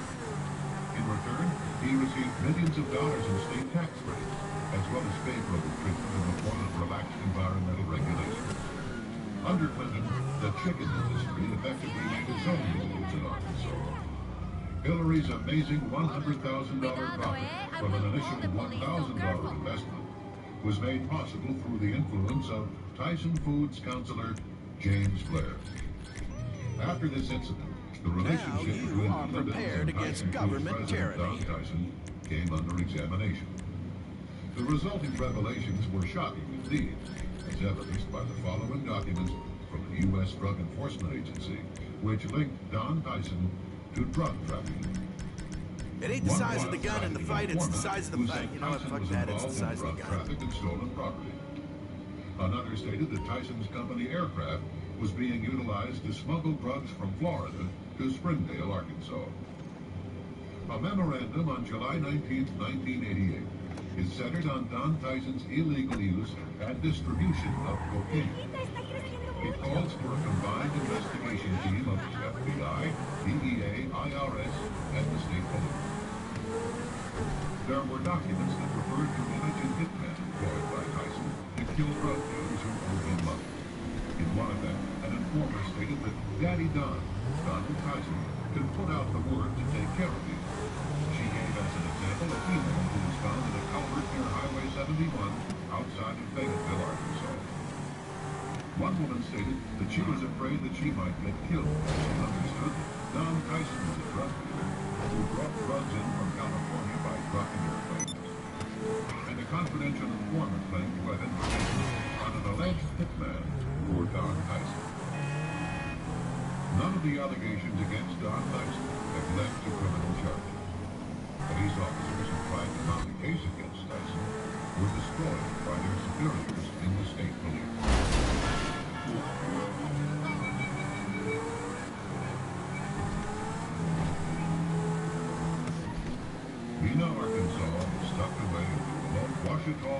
of western Arkansas. It became the site of one of the most enduring conspiracy theories of the late 20th century. The core allegation is that the airport was used to transport weapons to the Nicaraguan Congress, with collusion and cover-up implicating Governor Bill Clinton. It was a multi-billion-dollar gun-running, drug smuggling, and money laundering operation. Barry Seal was a legend in the cocaine trade. His drug runs were flown in from Latin America, loads averaging 300 pounds of cocaine and worth at least tens of millions of dollars, and parachuted onto remote sites in Arkansas. By the sheer magnitude of the drugs and money its flights generated, tiny Mena, Arkansas became, in the 1980s, one of the world centers of the narcotics trade, and the base of what many believe was the single largest cocaine smuggling operation in U.S. history. Larry Douglas Brown was Bill Clinton's favorite among the troopers assigned as his personal bodyguards. Brown gave hundreds of pages of testimony under oath and supporting documentation, but the governor had clearly been aware of the arms and drug running out of Mena as early as 1984. The state trooper watched in despair while the governor did nothing about it. Nice doing business. In October of 1984, Barry Seal and Brown had lunch at Cajun's Wharf in Little Rock, a popular restaurant in the Arkansas River bottoms. In conversations over the next few weeks, Seal casually referred to Clinton as the Gov, and acted like he knew the Gov. By December of 1985, Seal became a scapegoat and was sentenced to a halfway house in Baton Rouge. It was there that assassins found him and guns him down in his white Cadillac on a rainy February night in 1986.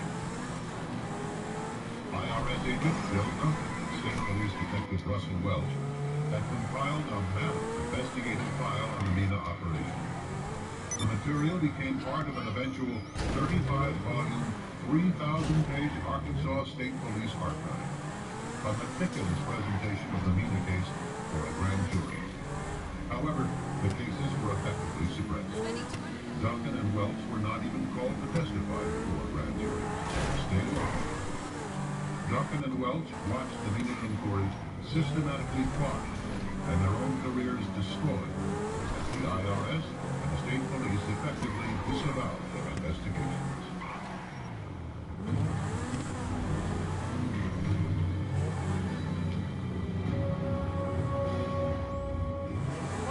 On the night of August 23rd, 1987, just outside the little town of Alexander, Arkansas, Kevin Ives, 17, and Don Henry, 16, witnessed a cocaine drop, which was part of the drug smuggling operation in Mena, Arkansas. The boys were captured and their hands were tied behind their backs. They were kicked and beaten and finally executed. One of the boys was stabbed to death. The bodies were wrapped in a tarpaulin and placed across the railway tracks to be mangled by the next train. The Arkansas medical examiner, Fanny Nowey, ruled the deaths an accident. He said the boys had smoked marijuana joints and had fallen into a trance on the railway tracks, side by side. As the facts would later show, the crime lab never tested the concentration of marijuana in their blood. They were told to back Malek's ruling. Bill Clinton was the only person to whom the crime lab answered. Kevin Ives' mother, Linda, created such a stir that a grand jury was called to investigate the case. The bodies were exhumed, and a second autopsy was conducted by the Atlanta medical examiner, Dr. Joseph Burton.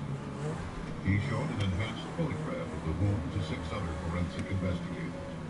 They all concurred that it was a stab wound. He also found that Kevin Ives had been smashed in the head with a rifle butt. The report of the grand jury concluded that the deaths of Don Henry and Kevin Ives were definitely the result of foul play.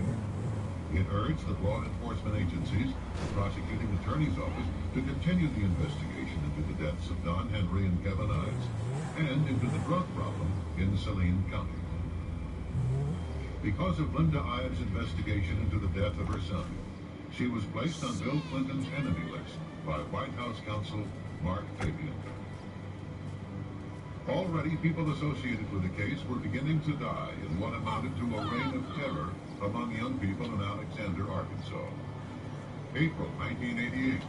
Keith Coney told his mother he knew too much about the Ives Henry murders and feared for his life. After being slashed in the neck, he was fleeing for his life on his motorcycle when he slammed into the back of a truck and was killed. Moody Bearden, a friend of the boys, disappeared. His body was never found. November 1988, Keith McCaskill claimed to have knowledge of the Ives Henry murders, but was killed before he could testify. McCaskill, knowing that his life was in danger, had said goodbye to his friends and family. He died from 113 stab wounds. January 1989, Gregory Collins claimed to have knowledge of the Ives Henry murders, but was killed before he could testify. Collins was found dead from a shotgun blast to the face. April 1989. There's a lot of people dying around the Clinton family. The Ives Henry murders, but was killed before he could testify. His body was found in the city dump, dead of a gunshot wound to the head. July 1989. Richard Winters claimed to have knowledge of the Ives Henry murders, but was killed before he could testify. Winters was silenced by a blast from a sawed-off shotgun. June 1990. Jordan Kettleson claimed to have information on the Ives Henry murders, but was killed before he could testify. He died from a shotgun blast to the head. To date, no arrests have been made in regard to these murders. Arkansas's medical examiner ruled the death of 2 teenage boys an accident, while several forensic investigators and the grand jury concluded they were murdered. But this was not the first nor the last time that Fannie Malek's rulings would cause controversy. In 1985, a North Arkansas man was fatally shot, and Fannie Malek ruled it a suicide. There were 4 gunshot wounds to the chest. In the 1986 case, Malek's ruling was accidental drowning. It was later discovered that the victim had been shot in the head. In 1992, a man's body was found with 5 bullet wounds, but Malek nevertheless ruled it a suicide. In his most incredible ruling, Malek concluded that a James Milam had died of an ulcer. However, the man's skull was later recovered. He had been decapitated with a sharp knife. That Malek survived in Arkansas is a testament to Clinton's power. Just before Clinton announced his intentions to run for president, Malek was moved to another state job.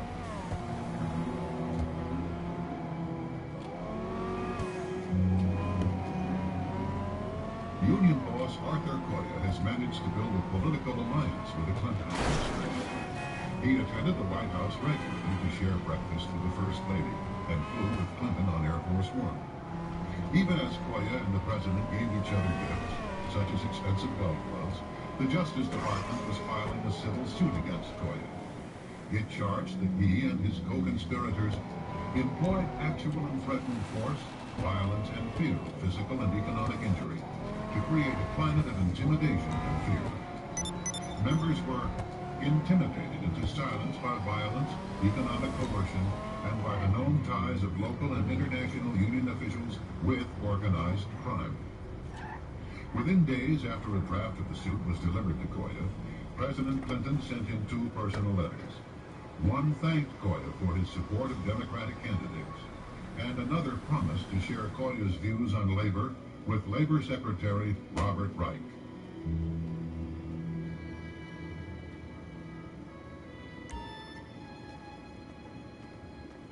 Mr. Free, over 65 people have invoked the Fifth Amendment or fled the country in the course of the committee's investigation. Have you ever experienced so many unavailable witnesses in any matter in which you prosecuted or in which you've been involved? Actually, I have. You have?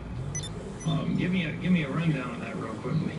I spent about 16 years doing organized crime cases in New York City, and many people were frequently unavailable.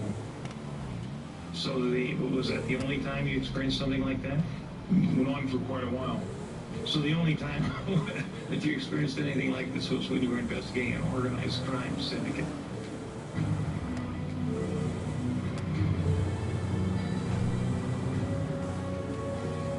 On Monday, July 19, 1993, President Clinton called FBI Director William Sessions to tell him that he was dismissed.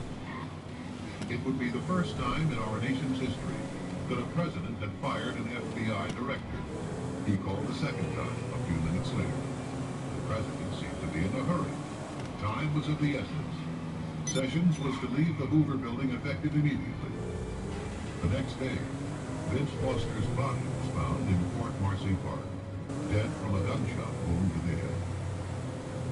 Under the assassination statute, the FBI would have been compelled by law to take over the case if there was any question that it might have been a homicide. But with the firing of its director, the FBI was in turmoil, and the Park Police became the lead agency in charge.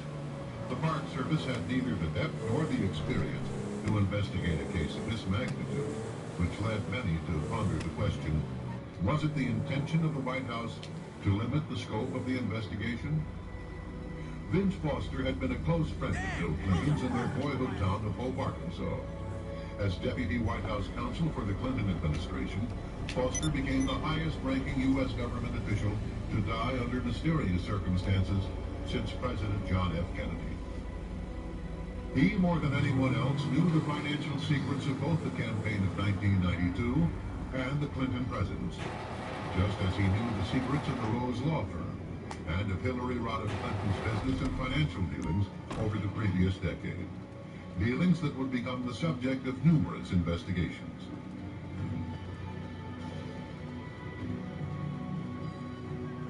On July 22nd, Foster's briefcase was searched twice by Bernard Nussbaum in the presence of Justice Department officials and the U.S. Park Police. 4 days later, a suicide note mysteriously appeared in the briefcase. It was torn into 28 pieces with one piece missing. No fingerprints were found on the note, only a partial palm print of Nussbaum's. Distinguished handwriting experts were contacted, the most famous being Dr. Reginald Alton of Oxford University in England. The note, he said, was a fake. It was the work of a forger. Associate Independent Counsel Mikel Rodriguez was not a conservative. Indeed, when he arrived from California with his ponytail, his earring, and his leather jacket, there were some that said Kenneth Starr had gone too far in his efforts to recruit liberal Democrats and ethnic minorities to his team. Rodriguez spent his time combing through the archive of documents in the Foster case, but he didn't like what he saw. He managed to gain access to the locked files in the office of the Independent Counsel. Hidden inside was a folder of crime scene photographs that had been deliberately withheld from the prosecutor. Among them was the original Polaroid of Foster's neck. Rodriguez went to the Smithsonian Institution for enhancement of the original. The blow-up photo revealed a dime-sized wound on the right side of Foster's neck, suggesting a gunshot fired at point-blank range into the flesh. The medical examiner at the scene was Dr. Howell. After examining Foster's body, he made reference to a wound on Foster's neck on page 2 of his report. This finding was in agreement with 2 of the rescue workers who testified before the Whitewater grand jury that they too saw a gunshot wound on Foster's neck. Incredibly, in the official autopsy report of Vincent Foster, a gunshot wound to the head is listed, but the wound on the neck is completely left out.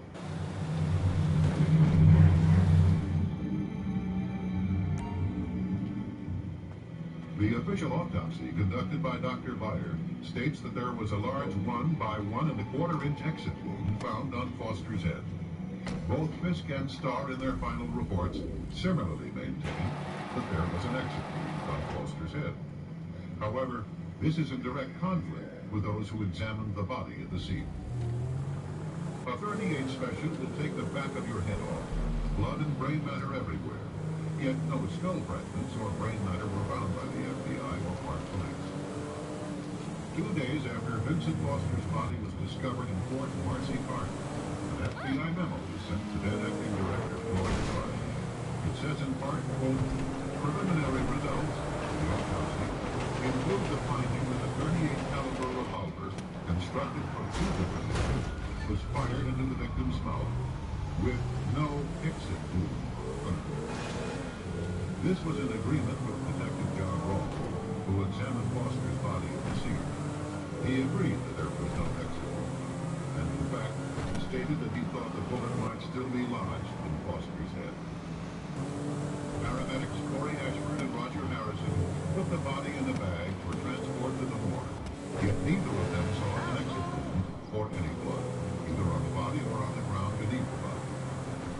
This was in agreement with Dr. Howard, who examined the body on the scene and wrote in his report that the wound was mouth to neck.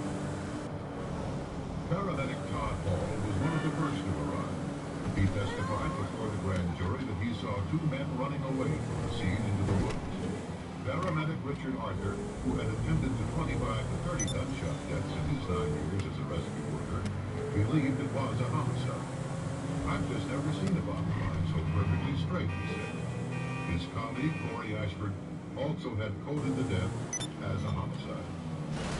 For 4 months, Rodriguez probed the case. He called witnesses before a grand jury and soon discovered serious indications of a cover-up. By the early spring of 1995, he was starting to probe a hypothesis that the crime scene at Fort Marcy Park had been staged, that the gun had most likely been planted in Foster's hand, and that a crucial photograph of Foster's neck and head had been falsified. He turned to his boss, Kenneth Starr, for support. Nothing was done to resolve the matter. In March 1995, Rodriguez resigned. The only serious investigation ever conducted into the death of Vincent Foster came to an abrupt end.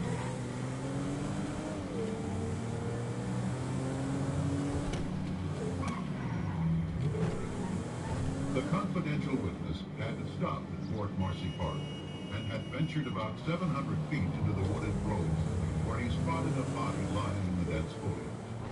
He looked as if he'd been dead for a long time. I mean hours, he said. The bed of dried leaves below the body had been very heavily trampled, and his hands were neatly next to his body with the palms up. He said under oath to a congressional delegation that he saw no weapon, no gun. There was nothing in Foster's hands.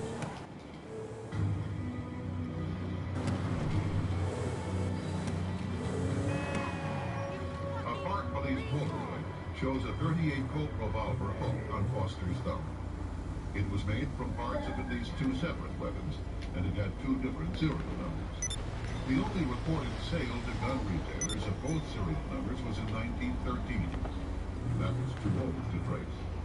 Foster's fingerprints were not found on the gun, although a print belonging to someone else was found under one of the detachable grips. A .38 special has a fierce recoil and can throw one's hand back over their head. However, the large sight on the gun did not damage Foster's teeth or gum tissue, and the gun was neatly at his side. Residents of homes as close as 300 yards away were never interviewed by the Park Police as to whether they had heard a gunshot. The bullet was never found. No matching ammunition was found in Foster's house. Also, note the heavy foliage around the body, which is inconsistent with the aircraft plane in front of the second cabin, where the police claimed the body was found. Foster would have had to walk 700 feet into the park, yet the FBI lab test found no coherent soil on Foster's shoes. Investigators doing simulation walks found an abundance of soil on their shoes. 2 homicide detectives who performed their own 2-month investigation into the Foster case concluded that the crime scene had likely been staged, with the gun placed in Foster's hand to make it look like a suicide. This report, funded by the Western Journalism Center in California, was prepared by Vincent Scalise and Fred Santucci, both veteran homicide experts from the New York City Police Department.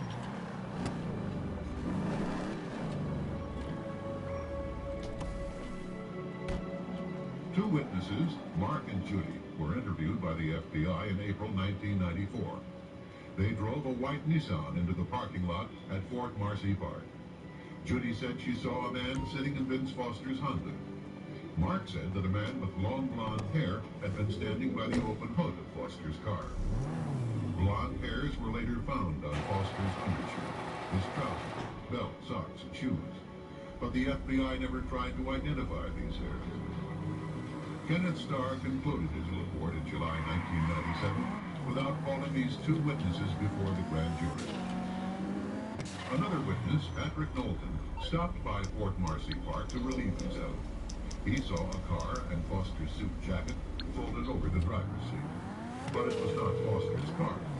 He also saw a threatening What do you need? watch in the parking lot. Absolutely. I will be in touch. Telling the FBI what he saw, Mr. Knowlton was asked not to mention what he saw to the press.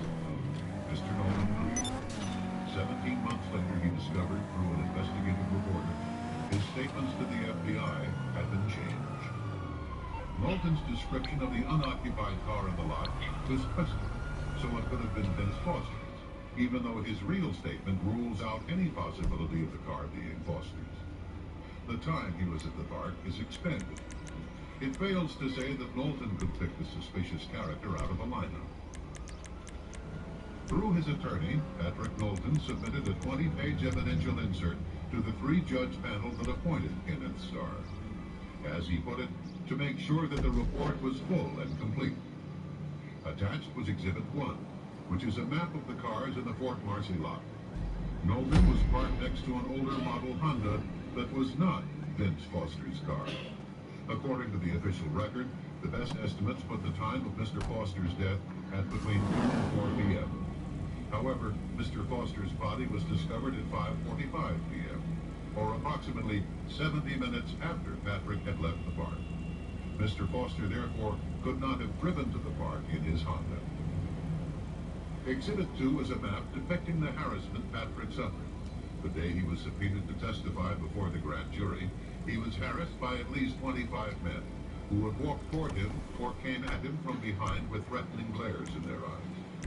This technique is known to federal intelligence and investigative agencies, and its objects are twofold. One, to intimidate and warn witnesses in connection with his grand jury testimony, and 2, to destabilize him and discredit his testimony before the grand jury. In this exhibit, Mrs. Foster could identify only a silver gun, so FBI agents apparently showed Lisa Foster a silver gun, told her it was found in Mr. Foster's hand, and falsely reported that she identified the black gun found in Mr. Foster's hand as belonging to Mr. Foster. And yet another exhibit shows that the FBI concealed the gunshot wound in Mr. Foster's neck by concealing the contents of the medical examiner's report, which states that there was a gunshot wound in Mr. Foster's neck, falsely reporting that the 35mm photographs were underexposed, concealing that Polaroid photographs vanished, and concealing that autopsy x-rays had in fact been taken. That in the U.S. Park Police report, Dr. Beyer discussed the existence of x-rays. That the technician who installed the x-ray machine said that it was in good working condition. But the Fisk report stated that the x-ray machine was inoperable at the time of Foster's autopsy, and as a result, no x-rays were taken.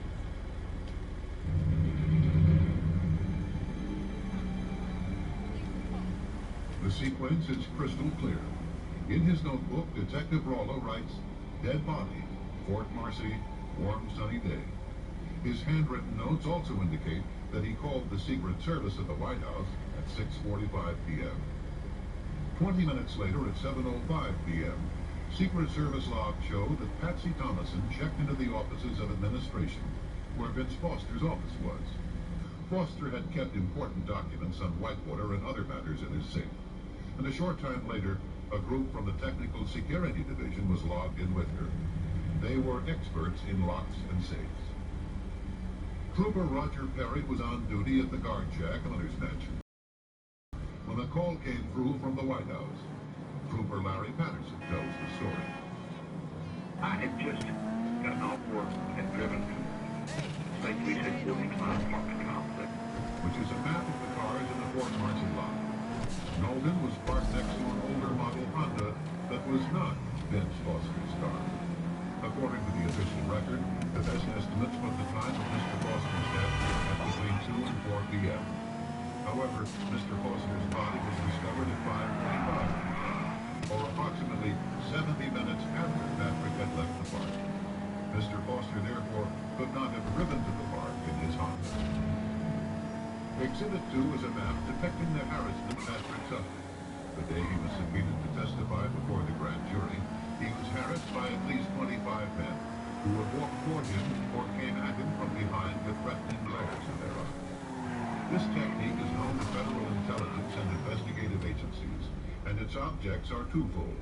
One, to intimidate and warn witnesses in connection with his grand jury testimony, and two, to destabilize him and discredit his testimony before the grand jury.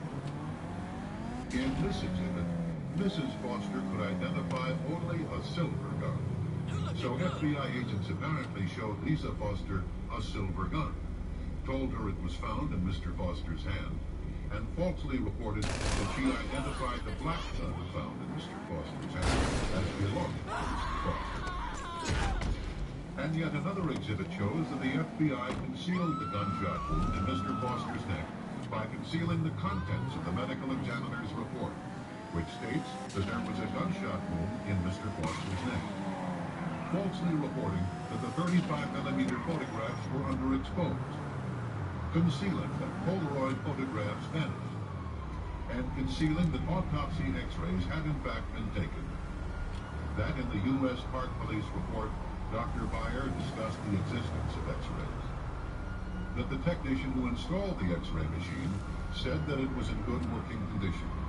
But the Fisk report stated that the x-ray machine was inoperable at the time of Foster's autopsy, and as a result, no x-rays were taken.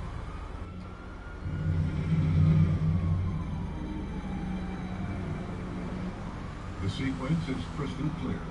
In his notebook, Detective Rollo writes, "Dead body, Fort Marcy, warm sunny day." His handwritten notes also indicate that he called the Secret Service at the White House at 6:45 p.m. 20 minutes later at 7:05 p.m., Secret Service logs show that Patsy Thomason checked into the offices of administration, where Vince Foster's office was. Foster had kept important documents on Whitewater and other matters in his safe, and a short time later, a group from the Technical Security Division was logged in with her. They were experts in locks and safes.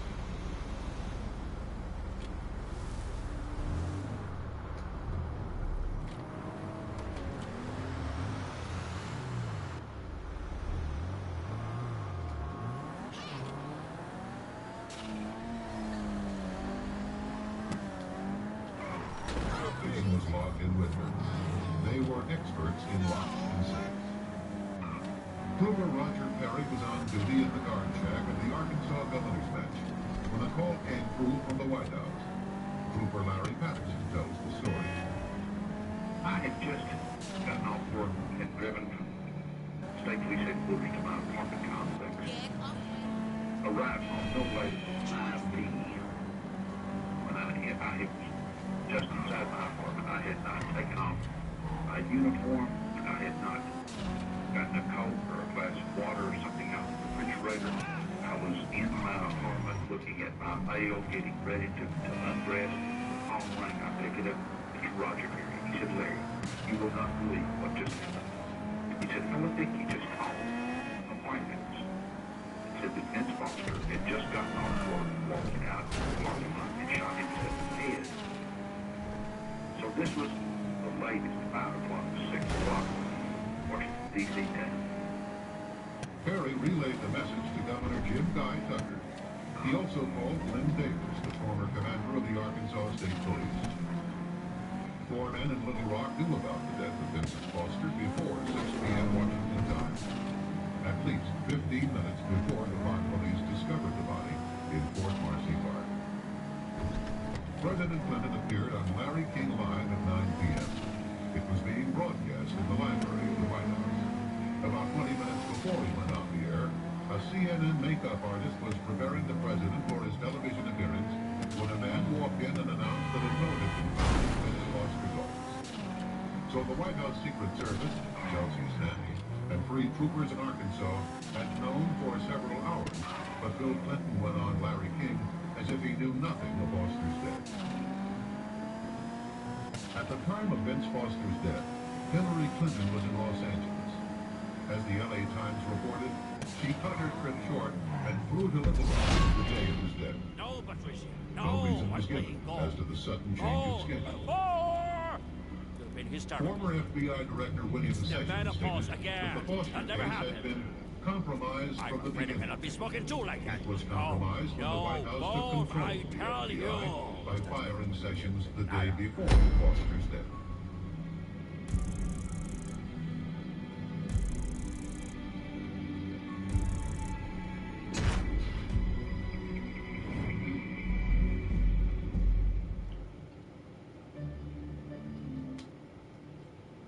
I'll do that there.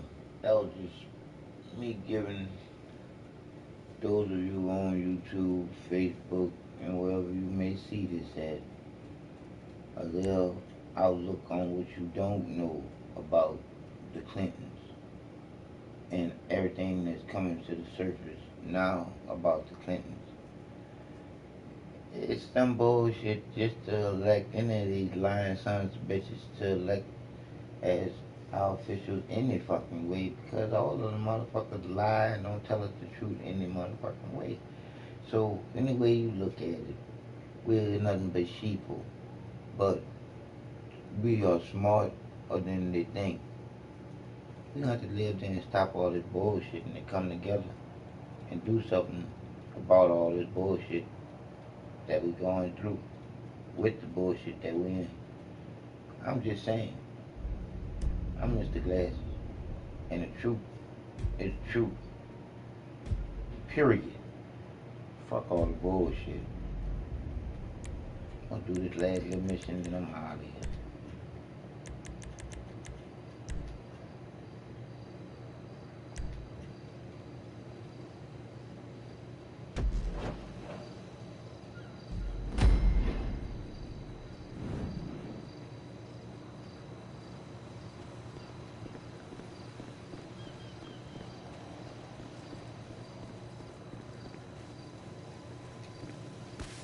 These people shouldn't be being elected on nothing. These people should be in jail.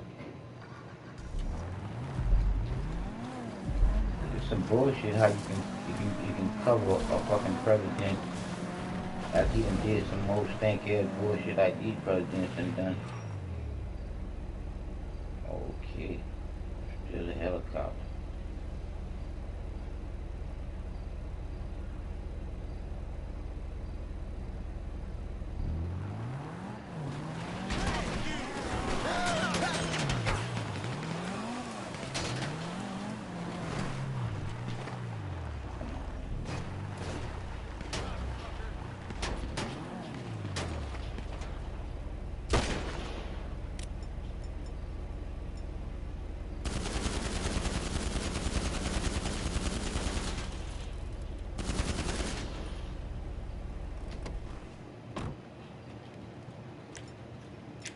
Withdraw!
Smoking that good.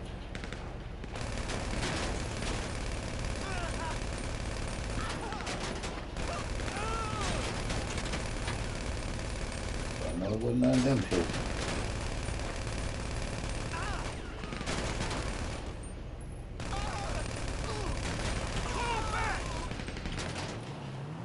I'm gonna cover you! Can't cross that now. Leave the area now!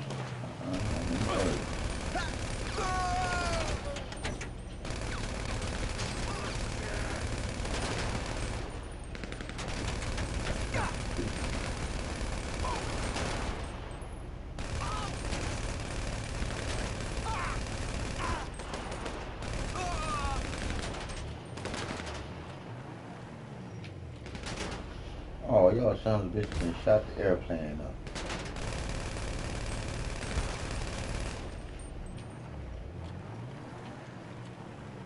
One might take a ride. By the time I come back, that bus is all right.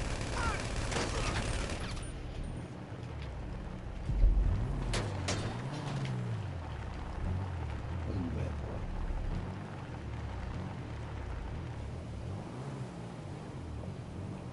Fuck! We ain't losing, are we? Y'all ain't doing it. Up your head on.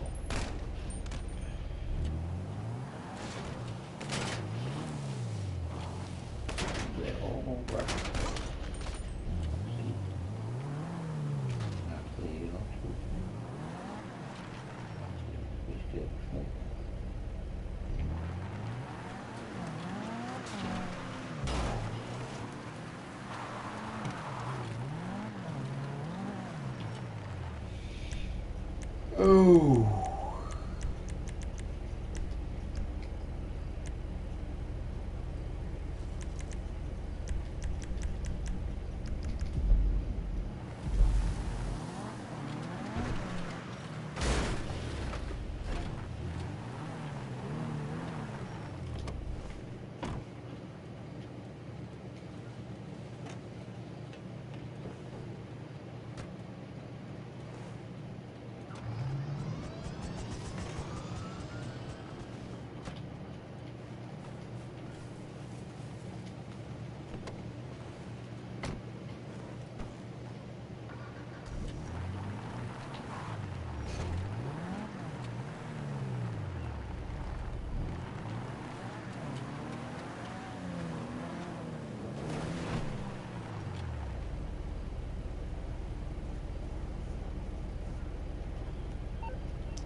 through to Pegasus Lifestyle Management. How can I help?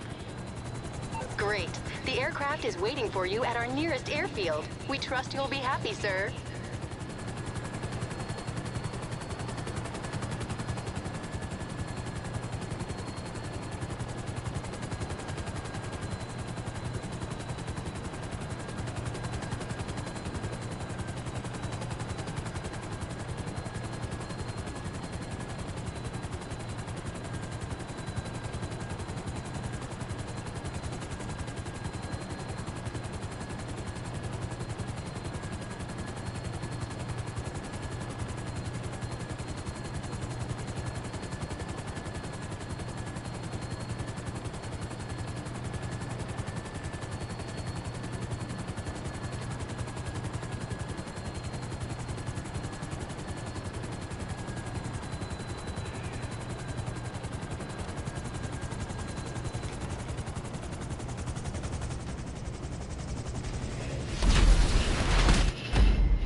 I don't know what that was.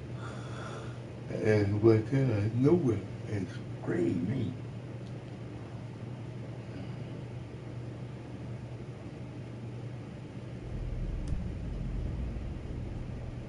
God damn.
Hello, you're through to Pegasus Lifestyle Management. How can I help?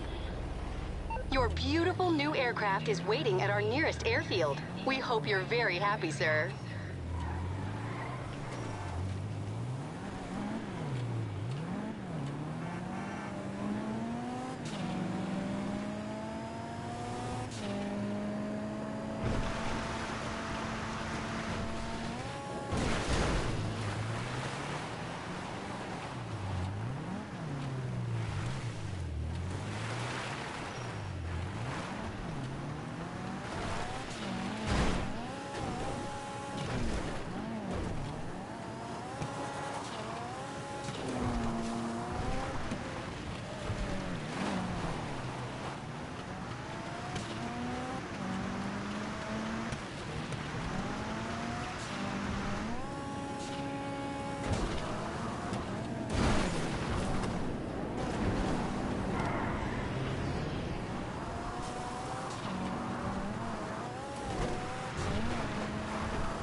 hysterical.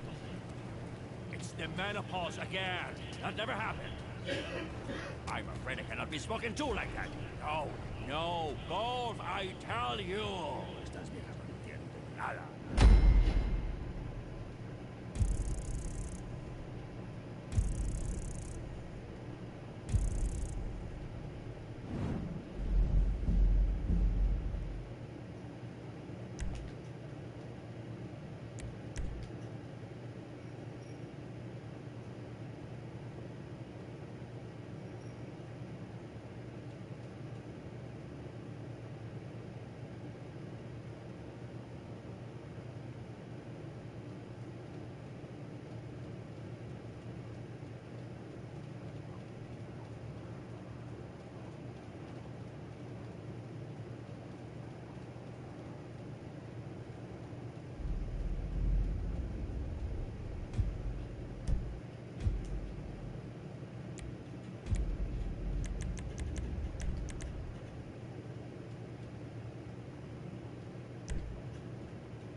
Y'all should have kicked 8800.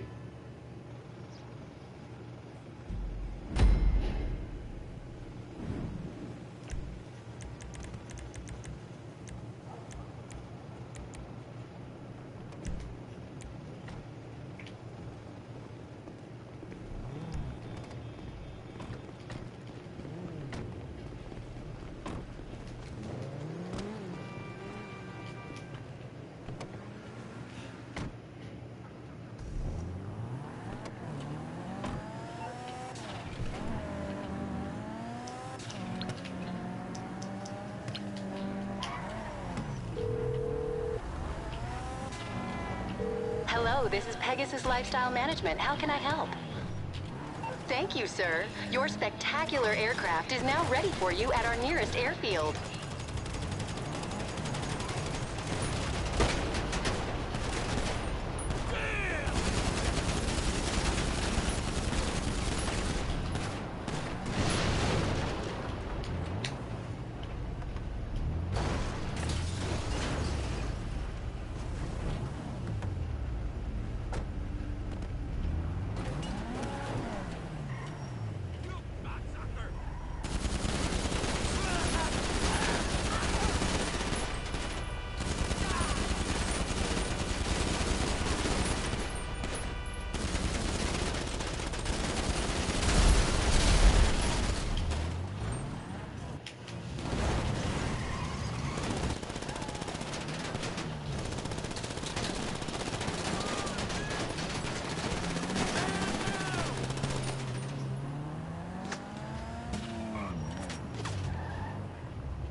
need to pull back!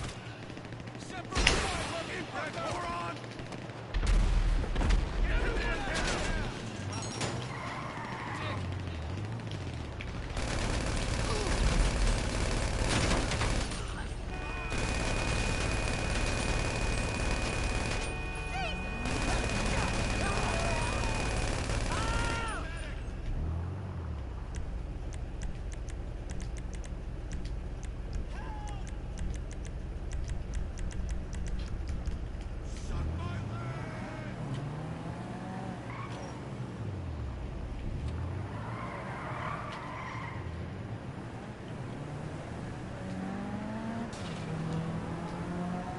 One mile. Y'all can handle that. Yeah.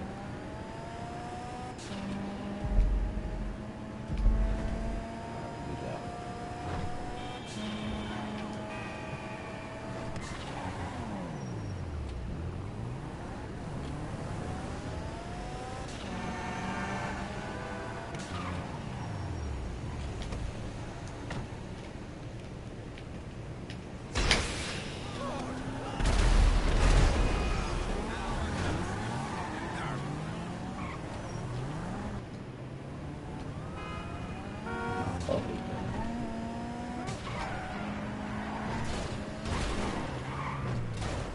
How did hell?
All our operators are on call.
Super.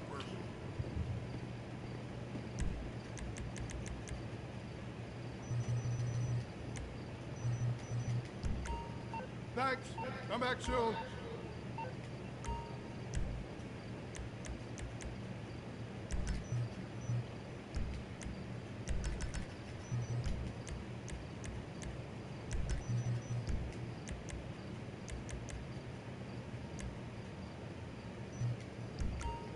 Those are pretty popular.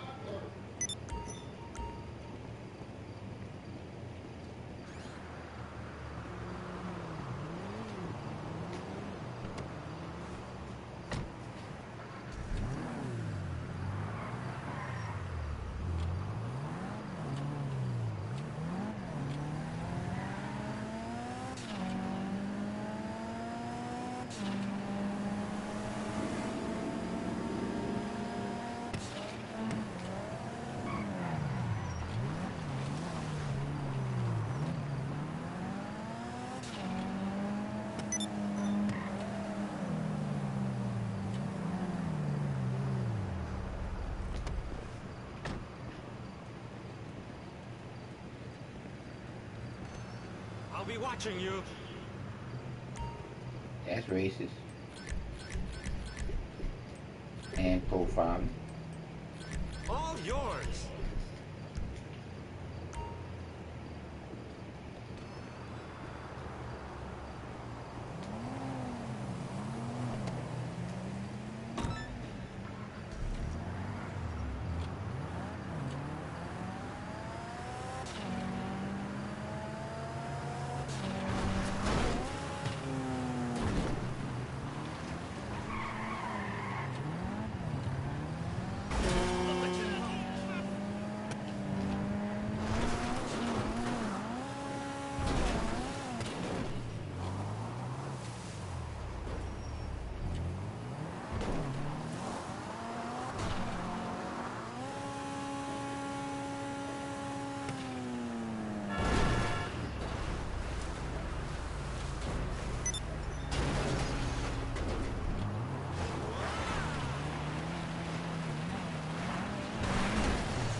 got to be a kid. I ain't gonna kill you.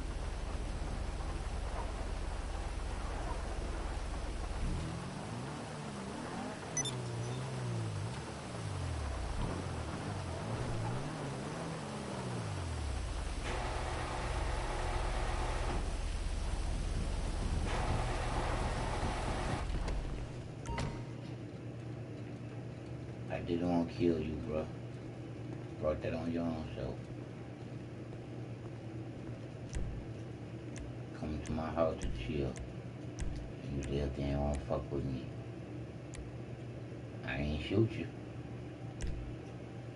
I did not shoot you. I just ran over you with my car.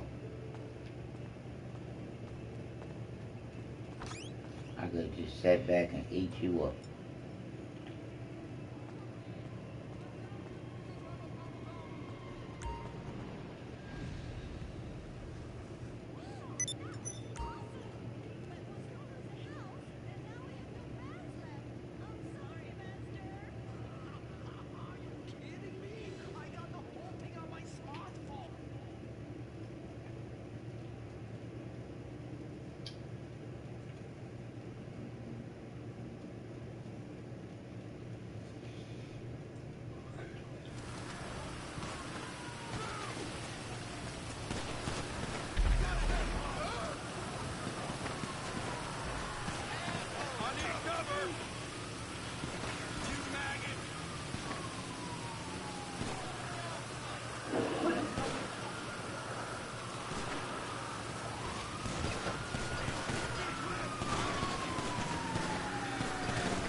Get 10 PSN.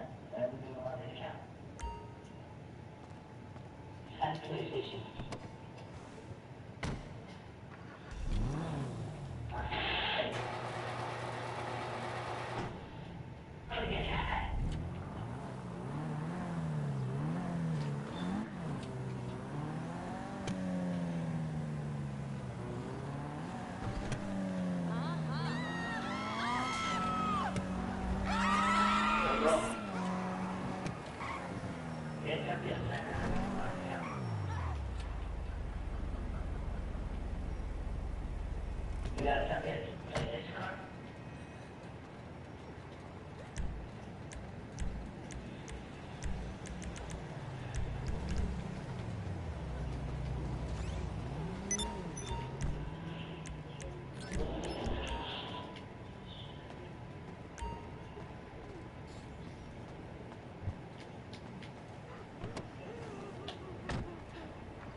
through to Pegasus Lifestyle Management. How can I help? Your beautiful new aircraft is waiting at our nearest airfield. We hope you're very happy, sir.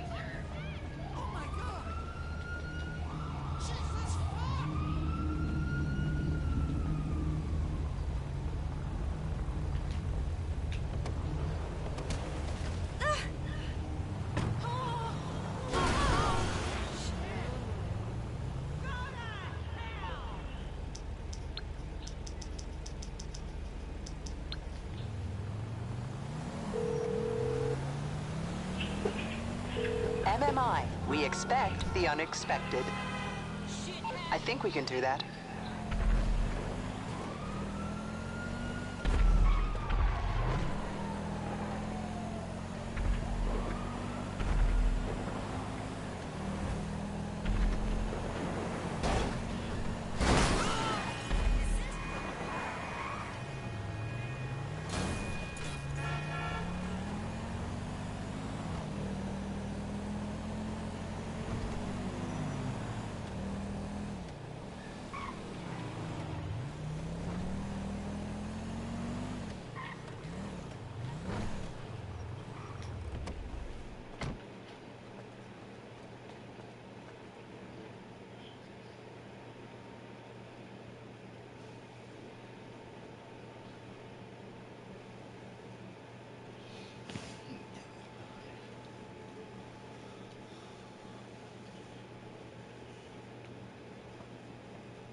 vets from the Love Boat, son, you know, if you look at that picture, that's 306 kills.